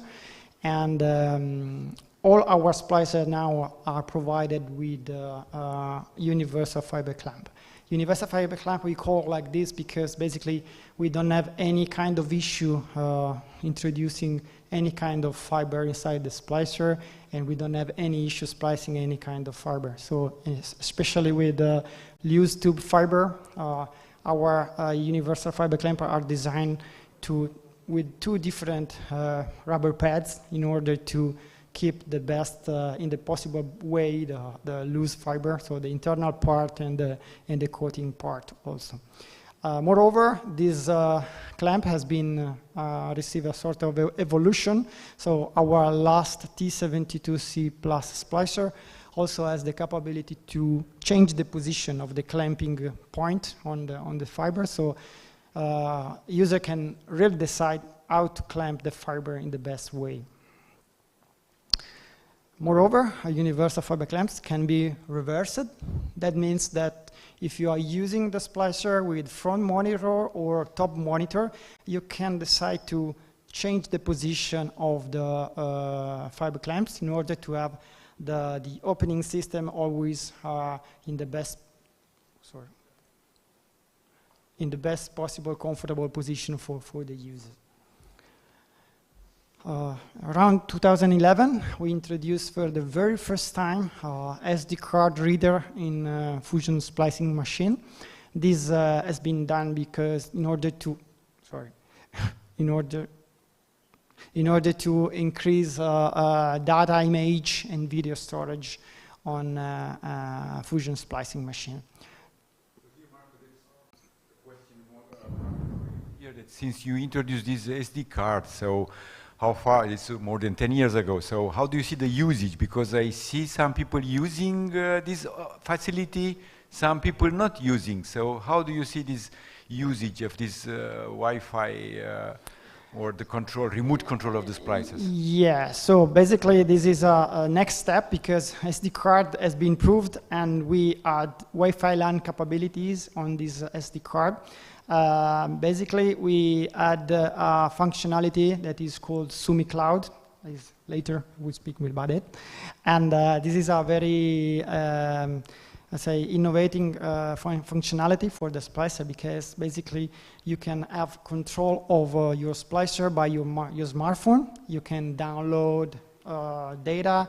You can have a real different how to say a usage of the splicer. Okay, I have a focus on this later. Sorry. This is the very latest hardware innovation we introduced on our splicer. So we introduce a very special coating material for the V-grooves. You know, V-grooves is one of the most important part of the splicer because produce the alignment of the fiber. So when dust is inside of the V-groove, it is possible that there's some issue on reach the best possible fiber alignment. So this new material reduce a lot the dust sticking inside the V-grooves. So reduce, generally speaking, the necessity to minimize the maintenance of the splicer during time. So regarding software innovation, many years ago, we introduced, I don't know the time, sorry, we introduced the ACAS system. So it's an auto clamping adjustment system for ribbon splicers. Now we improve this system by having this system active. What does it mean? So basically is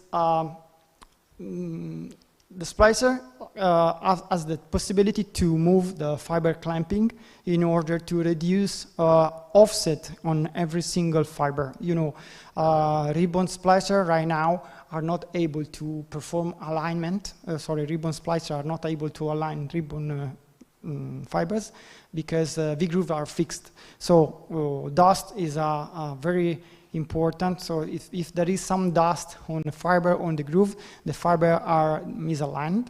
So in order to reduce this kind of misalignment, Japanese engineer studied this auto clamping adjustment system. So basically it can be act manually or automatically. So there are 4 different movements that fiber clamp can do in order to reduce the offset. And in 4 different steps, it is possible to achieve the best possible fiber alignment for every single fiber. Finally, Sumi Cloud, as a corner required. Sumi Cloud has been introduced in 2015. So SD card on 2011, and Sumi Cloud application is in 2015. So it's a very, let's say, very, very important software application we have now in on our Fusion splicer. All the splicer have been can be used this application. So basically is a smartphone app that allow you to have a special communication with the splicer in order to manage splice data, to have remote screen capture. You can have a help video on your mobile phone. You can build report with the data coming from the splicer. And of course, taking advantage of the GPS inside the mobile phone, it is possible to combine splice data and GPS information in order to have every single splicer splicing point located in a map. One of my preferred, let's say, part of this software is preventive maintenance. So basically, when you are using the splicer, your mobile phone through the app provide you real-time information about the health of your splicer, if you need something to improve the quality of your activity, and it's very useful in order to prevent any kind of issue that you can have by using the splice itself. And this is just the part related to the mobile phone. Then we have a second part that is the cloud on the server, on the Sumitomo side. Basically, all this information that you can collect on your mobile can be moved to a server, and server can be accessed from remote, and a supervisor or maybe a owner or more than one splicer can have an overview of all the result of every single splicer, so that can combine these raw data in to have several different statistics on cleave angle, on performances of the splicer, or completion of some activity, because all the data can be merged under a project, let's say. This is absolutely something very, very useful. You're right, Cornel, not all the people is using this, let's say, solution. But the one that start using, they cannot stop anymore, because they believe, they understood how powerful is this application for splicing on the splicer, let's say. This is not, I mean, it has been introduced recently on all our splicer, but is not something new. I mean, it's just a pass-fail function that is very, very useful for the one that using the splicer, and they need to have very visible results on the screen. So basically, is a configurable threshold on the splicer based on the estimation loss. So when the result of the splice, the estimation loss result of the splicer is below the threshold, configured threshold, I mean, on the screen, you will have a green light. And when the estimation loss will be over the threshold, you will have a red light. So you have an immediate evaluation of your activity during the splicing processes. Last but not least, we have introduced for the very first time on fusion splicing machines artificial intelligence called NanoTune. This is a very powerful algorithm, Sumitomo algorithm, that is able to act modification on splice condition during the splice process. So basically, artificial intelligence is able to optimize splicing condition, and this reduces a lot reworks during the activity in the field. So for every single pair of fiber introduced inside the splicer, the algorithm is able to understand if actual parameters are the most suitable to achieve the best possible result. If the cleave angle, in example, are not the most suitable one, the splicer with this algorithm change some parameter. In example, can change the arc power, can change the pressure of the fiber during arc discharge, can change several different parameters. And this is a really powerful algorithm that is producing 20% less rework in the field. Sumitomo, probably you know, is not only a fusion splicers manufacturer, is one of the biggest fiber optic producer in the world. Especially for ribbon technology, since the 1980s, introduced a lot of innovation. Our last technology is called pliable ribbon, and actually this technology matched the growing need of high fiber density in FTTX, let's say, projects, and 5G backhaul, and moreover on data center field. So basically, the pliable ribbon allow to have a high density number of fiber in small size. So just to give you an example, where for 34 millimeter cable diameter with a standard ribbon technology, it is possible to achieve 1,728 fiber.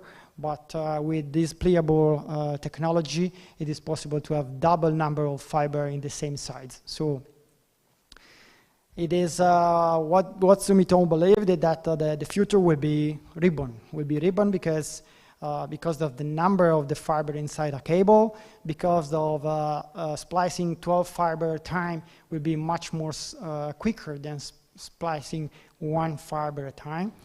And this is our best, let's say, technology on what regarding the cables, let's say. What about the future? For sure, as I told you before, Sumitomo goal will be improving splicing quality over and over, trying to have the best reliable splicer in the market. Trend for the fibers will be to have a reduced cladding and encoding. So we are already testing several different splicing combination. Actually, most used fiber diameter is 250 micron. 200 micron is quite common right now, but the future probably will be as a standard 165 micrometer. So we are already testing this. We are already ready to splice any kind of combination of this fiber. And another step in the future will be having multi-core fiber. So our goal will be to have a splicer able to splice any kind of fiber from old to new and also to multi-core fiber in the same splicing machine. And that's it. Thank you. Thank you. That's amazing news what we have here. So like we know that we have 180 microns. Now we see 165. Yeah. I see here. So Sumitomo is quite advanced. So I say congratulations for all your efforts you are doing. Thank you. Thank you, Marco, for being here. So then you enjoy. Thank you, everybody, to stay here up to now, following this conference. Thank you so much. But I would like to thank you also because that's what we will have in the museum here later on. That's due to Marco and Sumitomo. We will have here this T39, the splicer, the first splicer with 2 heater. So since 2006 we will have it here because of them. So it's good to have it in the museum, one. And second, we will have a fiber with more than 1,000 fibers, cable. Correct. So thank you for this, that everybody can see how a cable with more than 1,000 fiber in Romania we are used in 96, 144, 300 something we have in Rome Telecom, but no more than 400 fibers. But we will have here 1,000 fibers. Thank you, Marco. Thank you to you. Thank you. Și acum o să trecem în limba română, mai avem 3 prezentări, o să invit în ordine Datacor, apoi avem Profed și avem Reco în ordinea asta, așa că îl avem pe Raul de la Datacor, Connectivity. Poți să atunci? Bine, te rog. Am pregătit o schimbată. Gata, bine.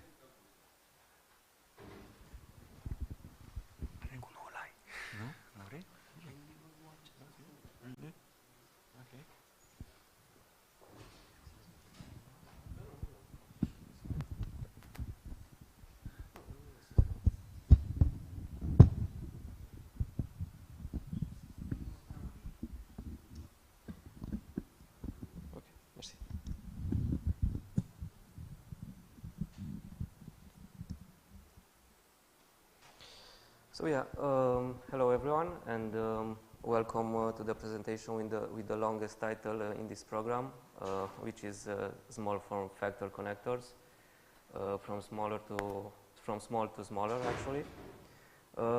My name is Raul Marina, and I am a business unit manager for connectivity within the Datacor company. To be extra short about us, our main line of activity in this unit is making of different fiber optic cable assemblies. So we have noticed that in recent years certain changes have started to occur in this niche as well, so this presentation was very suitable for us, as it gave us the opportunity to see where the market is going, but also to do some internal research about the new generation of fiber optic connectors. The evolution of data centers has come with challenges for network infrastructure developers. The main priority is to increase bandwidth and density together with a good system management, but without increasing the footprint of the connectors used in these infrastructures. As data centers transition to faster and more scalable infrastructures, high-capacity connectivity solutions are essential to keep up with the continued growth of user devices and applications. To this date, LC duplex and MPO solutions have been more core components in most data center infrastructures. MPO is still a solid option for most existing requirements, but it also has some drawbacks.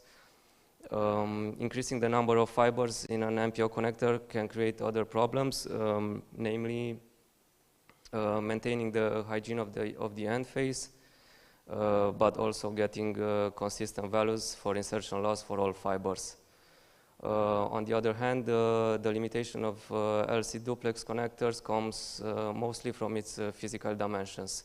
Their size does not allow double density solutions for use with current QSFPs in the market. Instead, thanks to the zirconium ferrule with a contact surface that allows easy cleaning the field using traditional methods, the LC duplex connector is one of the most robust and used connectors in data center infrastructures. Yep. Solutions on the market come in the form of very small form factor connectors. They are fiber optic connectors in a compact format designed for small spaces and which are very useful in fiber optic applications where physical space plays an important part. Among those who propose new types of connectors for optical fibers are the well-known Corning and Senko, who jointly developed the CS connector. SN, another very small form factor connector, was added to the Senko portfolio with the SN-MT soon following. The Americans at US Connect have in turn developed two types of very small form factor connectors, namely the MMC and MDC.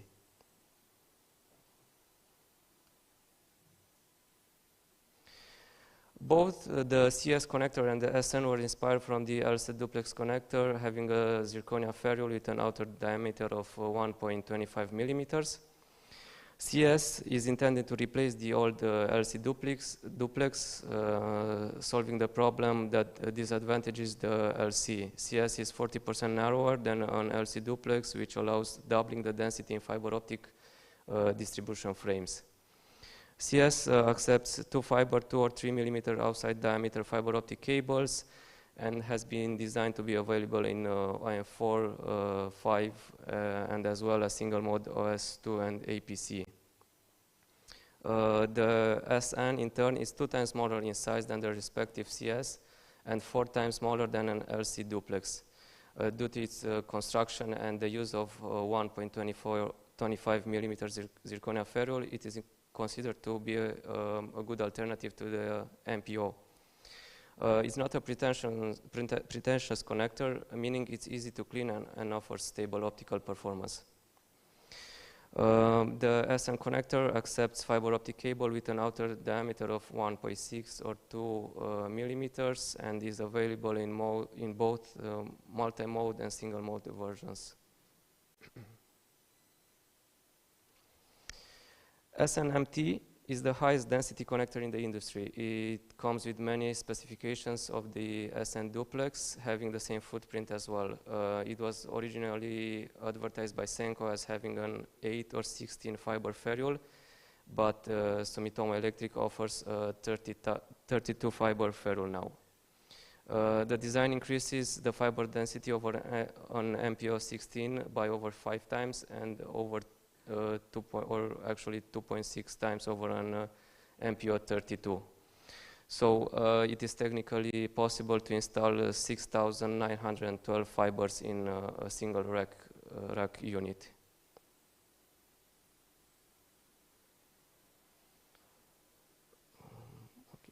Both MDC and MMC are very small form factor connectors developed by the Americans at US Connect.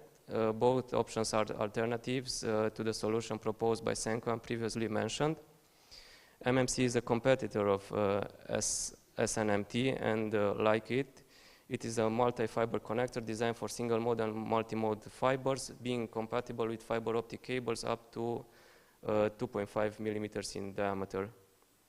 The MMC uses the new TMT ferrule, which is also compatible with the already established MT or MT16 ferrule.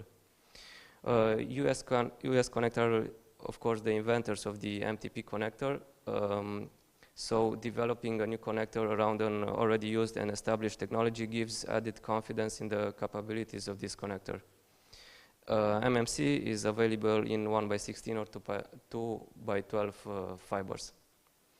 MDC or mini duplex is available in both multi-mode and single-mode fibers and accepts fiber optic cable with an outer diameter of up to 2 millimeters. Like the CS and SN, this one was built with the same 1.25 millimeters zirconium ferrule. It has a density three times higher than an LC duplex, allowing the connection of 432 fibers in a single rack unit.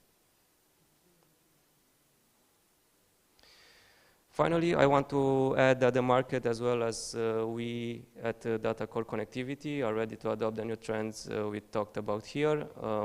As you can see, giants like Rosenberger, Comscope, Fujikura, or Sumitomo Electric and others have taken important steps in this direction, signing partnership with US Connect or Senko to develop the new technology around these connectors. For now, Data Core Connectivity is growing its portfolio around the established MPO, but we can't wait to see what the future holds for very small form factor connectors. So, yeah, that's about it. Thank you. Thank you, Raul, for this. Let's bring this connectivity at the end, because that fiber is going to the client through connectors, and so that is important to know where it's going to. Like we saw previously with Marco, the future fiber was 165. Yeah. Now for the connectors, what should be the future of the connectors? So like you see MPO, from your point of view, SCN, which one you see the future connectors? Well, that SNMT seems a bit crazy right now with that huge density of over 6,000 fibers for one single rack unit. For now, at least in Romania, I see the MPO and LC still going strong forward, but of course we can see a lot of solutions based around the CS and SN. So I don't know. I think it's going to be like that for now. For now, okay. Yeah. Thank you, Raul. So I will invite Diana. În română, în engleză, cum prefer, Diana? So Diana, it's also working in university. She's a very dealer of Ino and but Anritsu also, that we have good names here with us. So I will leave the floor for you, Diana. Okay, hello, I'm at the base an engineer, a radio, microwave and optics engineer coming from the electronics faculty of Bucharest. I have more than 20 years of teaching in the Polytechnica University of Bucharest and for more than, since 2007 I'm working with Anritsu and Ino instruments for part of the test and measurements and for the splicers. So the portfolio, Anritsu is coming from Japan, the division that I'm working with, and Ino Instruments is from South Korea. The instruments we are talking is the optical spectrum analyzer, the OTDR, laser source and power meter, transport testers from low rates, 1 gigabit Ethernet to 400 gigabit Ethernet, and let's say splicers. Both Anritsu and Inno have, let's say, multiple areas where they are working on. I'm dealing only with optics and transport. I'm only teaching microwaves and wireless. And Inno, it's also in area of battery tester and power tester. In terms of the network coverage, we can test in any point we might face a problem. Starting from the core network, where we have now more than 400 gigabit Ethernet, up to the end user, where we will assume that we will have 10 gigabit Ethernet, as our partners said previously. The solutions of the test and measurement units are coming from optics. As I mentioned, okay. I cannot use it. That's okay. The OTDRs, the pairs of lasers and power meter, and if we are talking about the measurement of the transceivers, we have to have optical spectrum analyzers, or if we are testing the cables, as my previous speaker was saying, you will use also the optical spectrum analyzer to see if it's working properly in terms of connectors, in terms of patch cords or pigtail. We also have signal quality tester, but this is more in the R&D department, let's say. Our OTDR, coming from the previously family MT9083, now it's MT9085 series, coming with touchscreen, but the platform behind it's the previous one with the traditional 46 dB dynamic range, so covering up to 1 to 128 times splitter. It's touchscreen, but the customer was asking, okay, we also want hard key, so please keep it there. So as you can see, it's already there. We support fiber visualizer. I myself, I'm more familiarized with the trace view. From the scratch, I tend to measure in that area, not on fiber visualizer, but with technicians it's more easier to have the fiber visualizers tested in this way. We have a mini tester like MT9090 or MT1000 family with MT1040A up to, as I mentioned, 400 gig Ethernet, and supports also the OTN part, but also the previous traditional SDH, PDH technologies. Assuming that we have the transceivers not producing by Anritsu, but from other suppliers, we support all form factors available to supply the 400 gig Ethernet test measurements for 2 ports. The key message, let's say, it's very small. We have it at the booth. I already talked with the customers that I'm working with. It's a very light tester. It's a modular platform. It can be produced with OTDR and transport, but it's also only pure transport tester for the Ethernet OTN measurement. It's a very easy to use tool. It's configurable, has two applications, a SICK one is called, which gives the user an interface, what to plug in, what to select, how to do the measurement.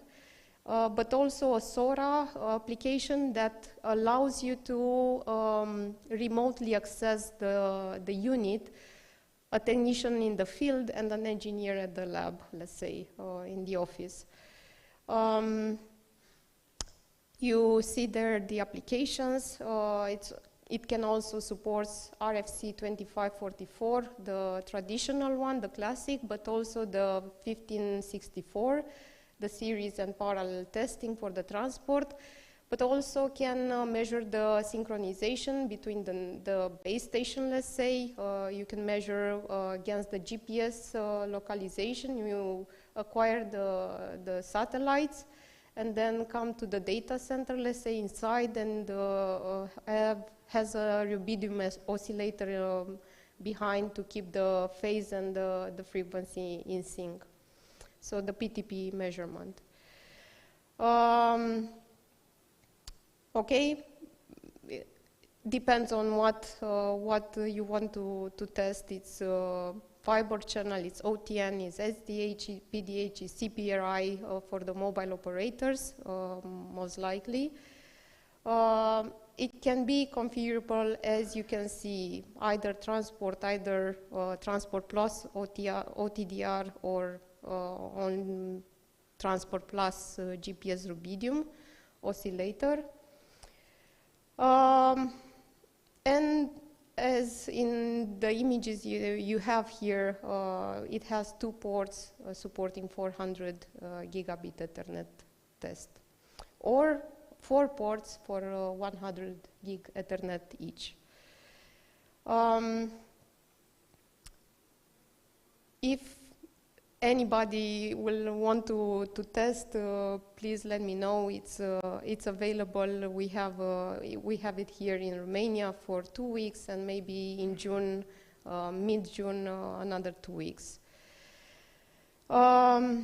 It supports the forward error correction application and measurements, and will warn for the first packet with the error on it. It can measure the latency, the throughput, the jitter, and has a very good graphical and report behind the application. As I mentioned, the SICK application to select exactly what package of what size of the package you want to test, if it is a jumbo size package or not. Selects the port, select the application, selects the results, how to configure the report in the end. It's small, it's upgradable, it's reusable with other platforms, and it has SICK behind. From my other partner, Sino, I decided to present the View family. Previously, we have the View 7 and View 5. Now it's View Pro family with View 8 Pro and 5. For the core alignment, the ribbon one is the View 12R, and the View 3 is active cladding alignment. The difference from the monitor, let's say, having access to the core and the cladding for the core alignment, but only for the cladding in the second one. The View 8 has the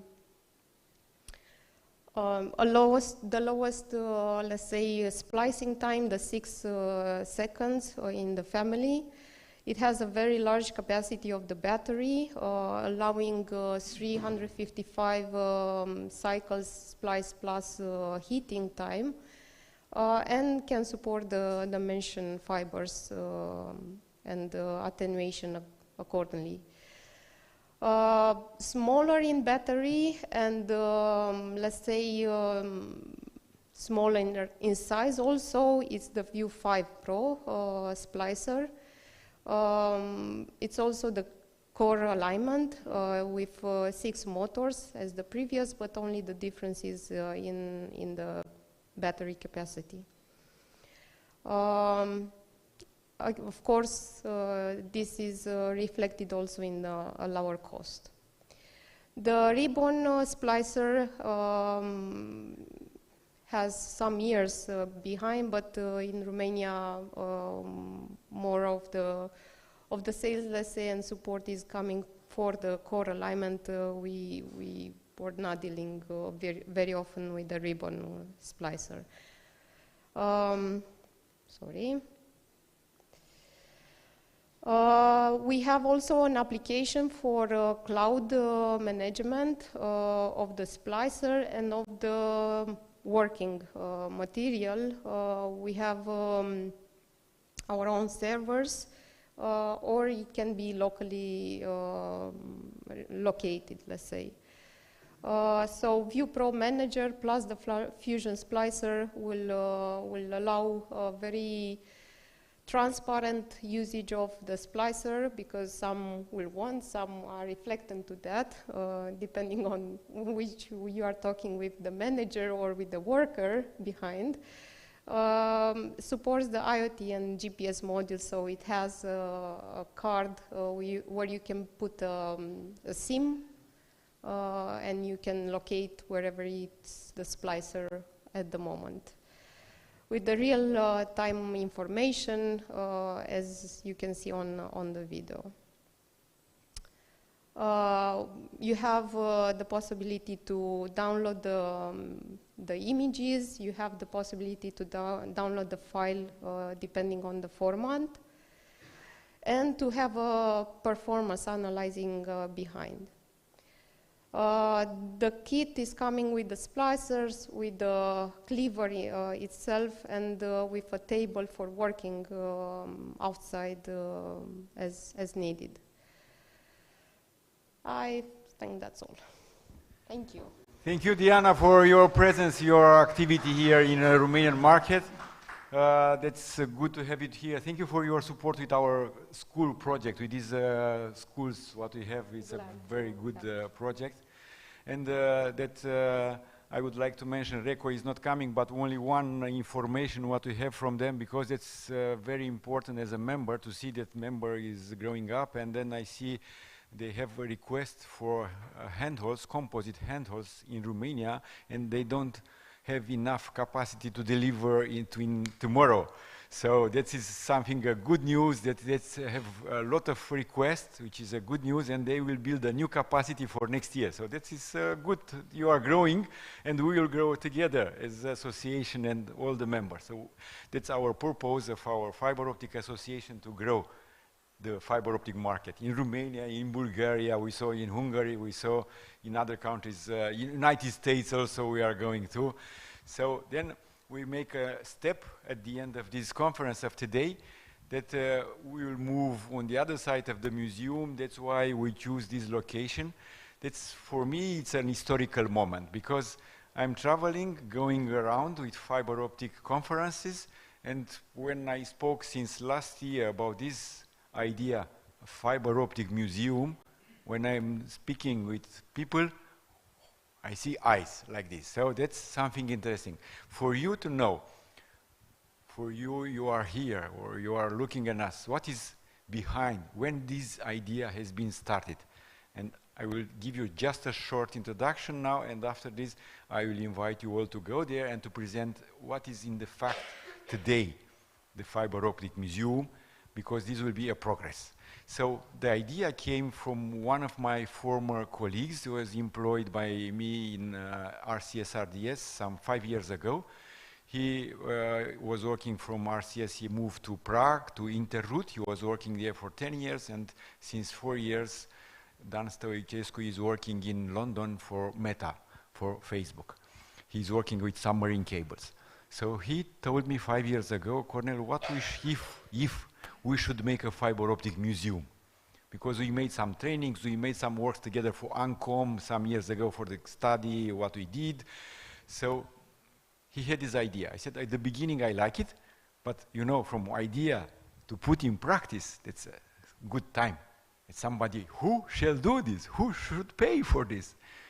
Yeah, so this idea is good, but okay, so finally, from 5 years ago, last year, I went with my wife in Kassel, in Germany. And that's a castle, that's an exhibition which is taking place every 5 years. Not every year, not biennial, not like Cincinal. That's every 5 years. And I saw the history of this exhibition. And this was an architect, he's a painter also, and I saw the history that he planned for this exhibition. He planned for 5 years. He put the ideas how to build this exhibition, and after 5 years, he started to do. It's a German style, like he was looking to take money from the city, to take money from the government, taking money from different companies. But then when he did, he realized, for me, it's one of the best art exhibitions in the world.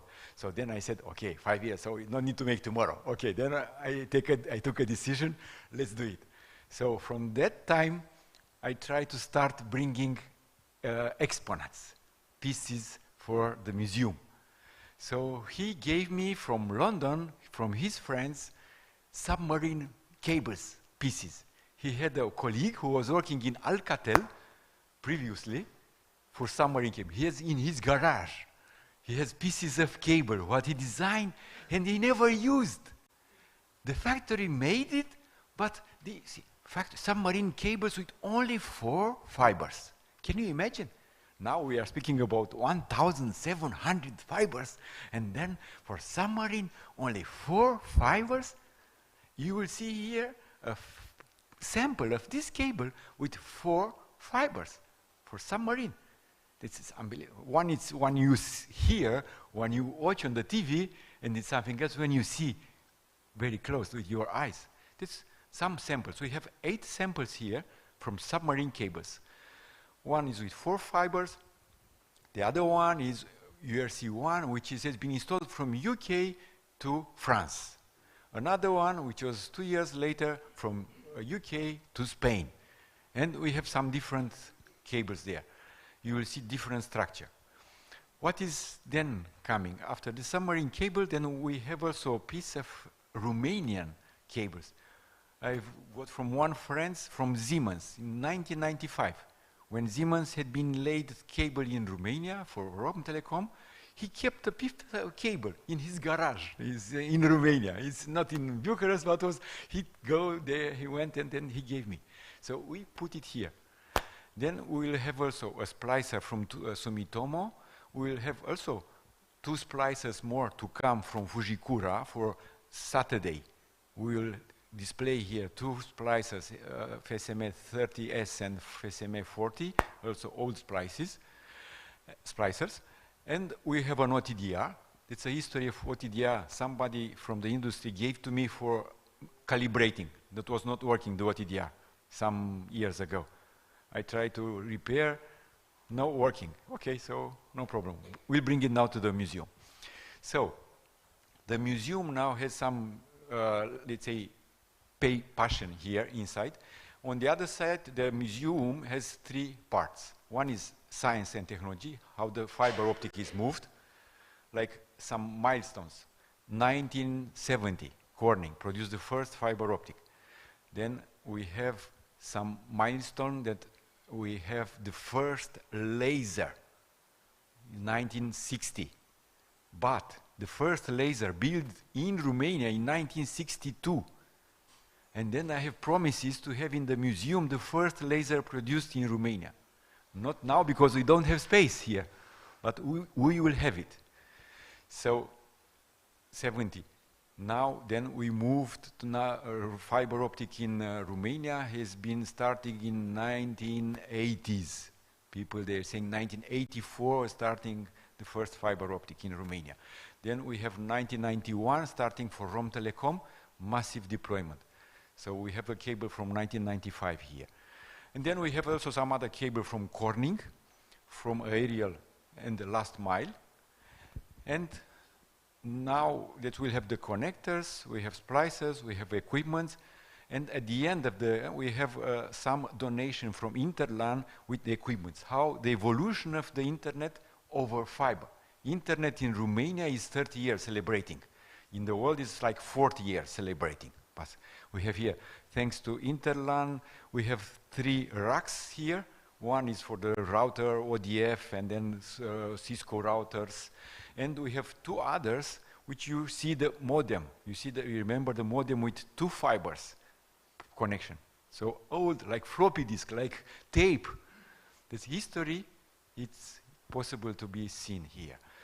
And this is science and technology, we call it, one branch of the museum.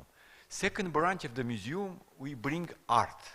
Why art? Because we need to make imagination and creativity. And we have an exhibition with 4 artists for the moment. One is the first one, what I brought here. For me, it's very interesting. This is the most famous artist in Romania for glass. Glass artist is Ioan Nemțoi.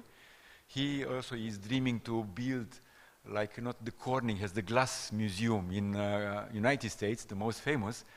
He told me that he wants to build a glass museum in Romania, which will be 10 times bigger than Corning. But of course needs some funding. What is nice that's glass with fiber, because fiber is made like glass from the sand and then silica. You will see some experiments here with the glass, how the laser, how the light is going through glass, the same like on the fiber. This is an education purpose. So Nemțoi is something with glass. Then we have another artist, which you will see, another art you will see with mirrors. That glass fiber also is something like a mirror. But I will let you to discover what is there.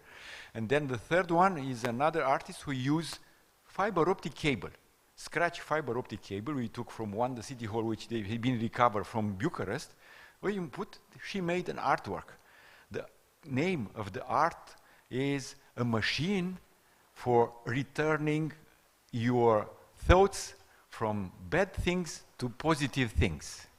So you will look there how these machines looks like, but with fiber optic communication. So this is using like some wheels from the rural area pentru fân, care mașini de treierat. Okay. So from this you use some wheels, and then with fiber communicating, coming from rural to urban, where you see the hair preparation for women, and then is a tape, and you hear the positive things, the positive thoughts, what is coming to you. And the fourth artist is going to the second part of the museum, where we call, that's the name of the art is optical clouds. What are these? There are some clouds done from fiber optic recycled from Bucharest, from the poles, from the aerial poles, so which has been put it in a place to be burned. We took it back because we are speaking about the sustainability on the fiber, so that you will see some 5 clouds, optical clouds in this museum. And then in the last part, then we'll go to the education. So we have scientific and technology, we have art, and we have education. So for the moment, not enough space, because we are here partnership with Technical Museum.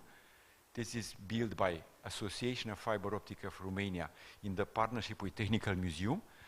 I would like to mention to you that this Technical Museum belongs not to the Ministry of Culture, is belonging to Electrica SERV in this moment, is on the way to be transferred to Ministry of Digitization, but this will take some time. So the Fiber Optic Museum, which is now called Fiber Optic Experience, that's an agreement between Fiber Optic Association of Romania and National Technical Museum for some years to stay here, but we have a limited space. Now the plan, and I'm trying to involve all of you from here, is to build together the next phase. So within 1 to 2 years to move from this place, which is very nice from the technical point of view, but to move to another place, which should be a building only for this fiber optic museum. And then we want to build this. This is a world museum. It's not for Bucharest or for Romania, but it's something which will gather more people together. This will bring fiber optic experiences together. So that's all the presentation what I would like to say. Of course, that this is made with financial support. I can say that there are only one person who made this support for this museum for the moment, but we expect more support in the future. So thank you for the people who are here. I'm inviting you to go there to show and to see the museum in fact. Yeah? Okay. Thank you for the participation here. Thank you.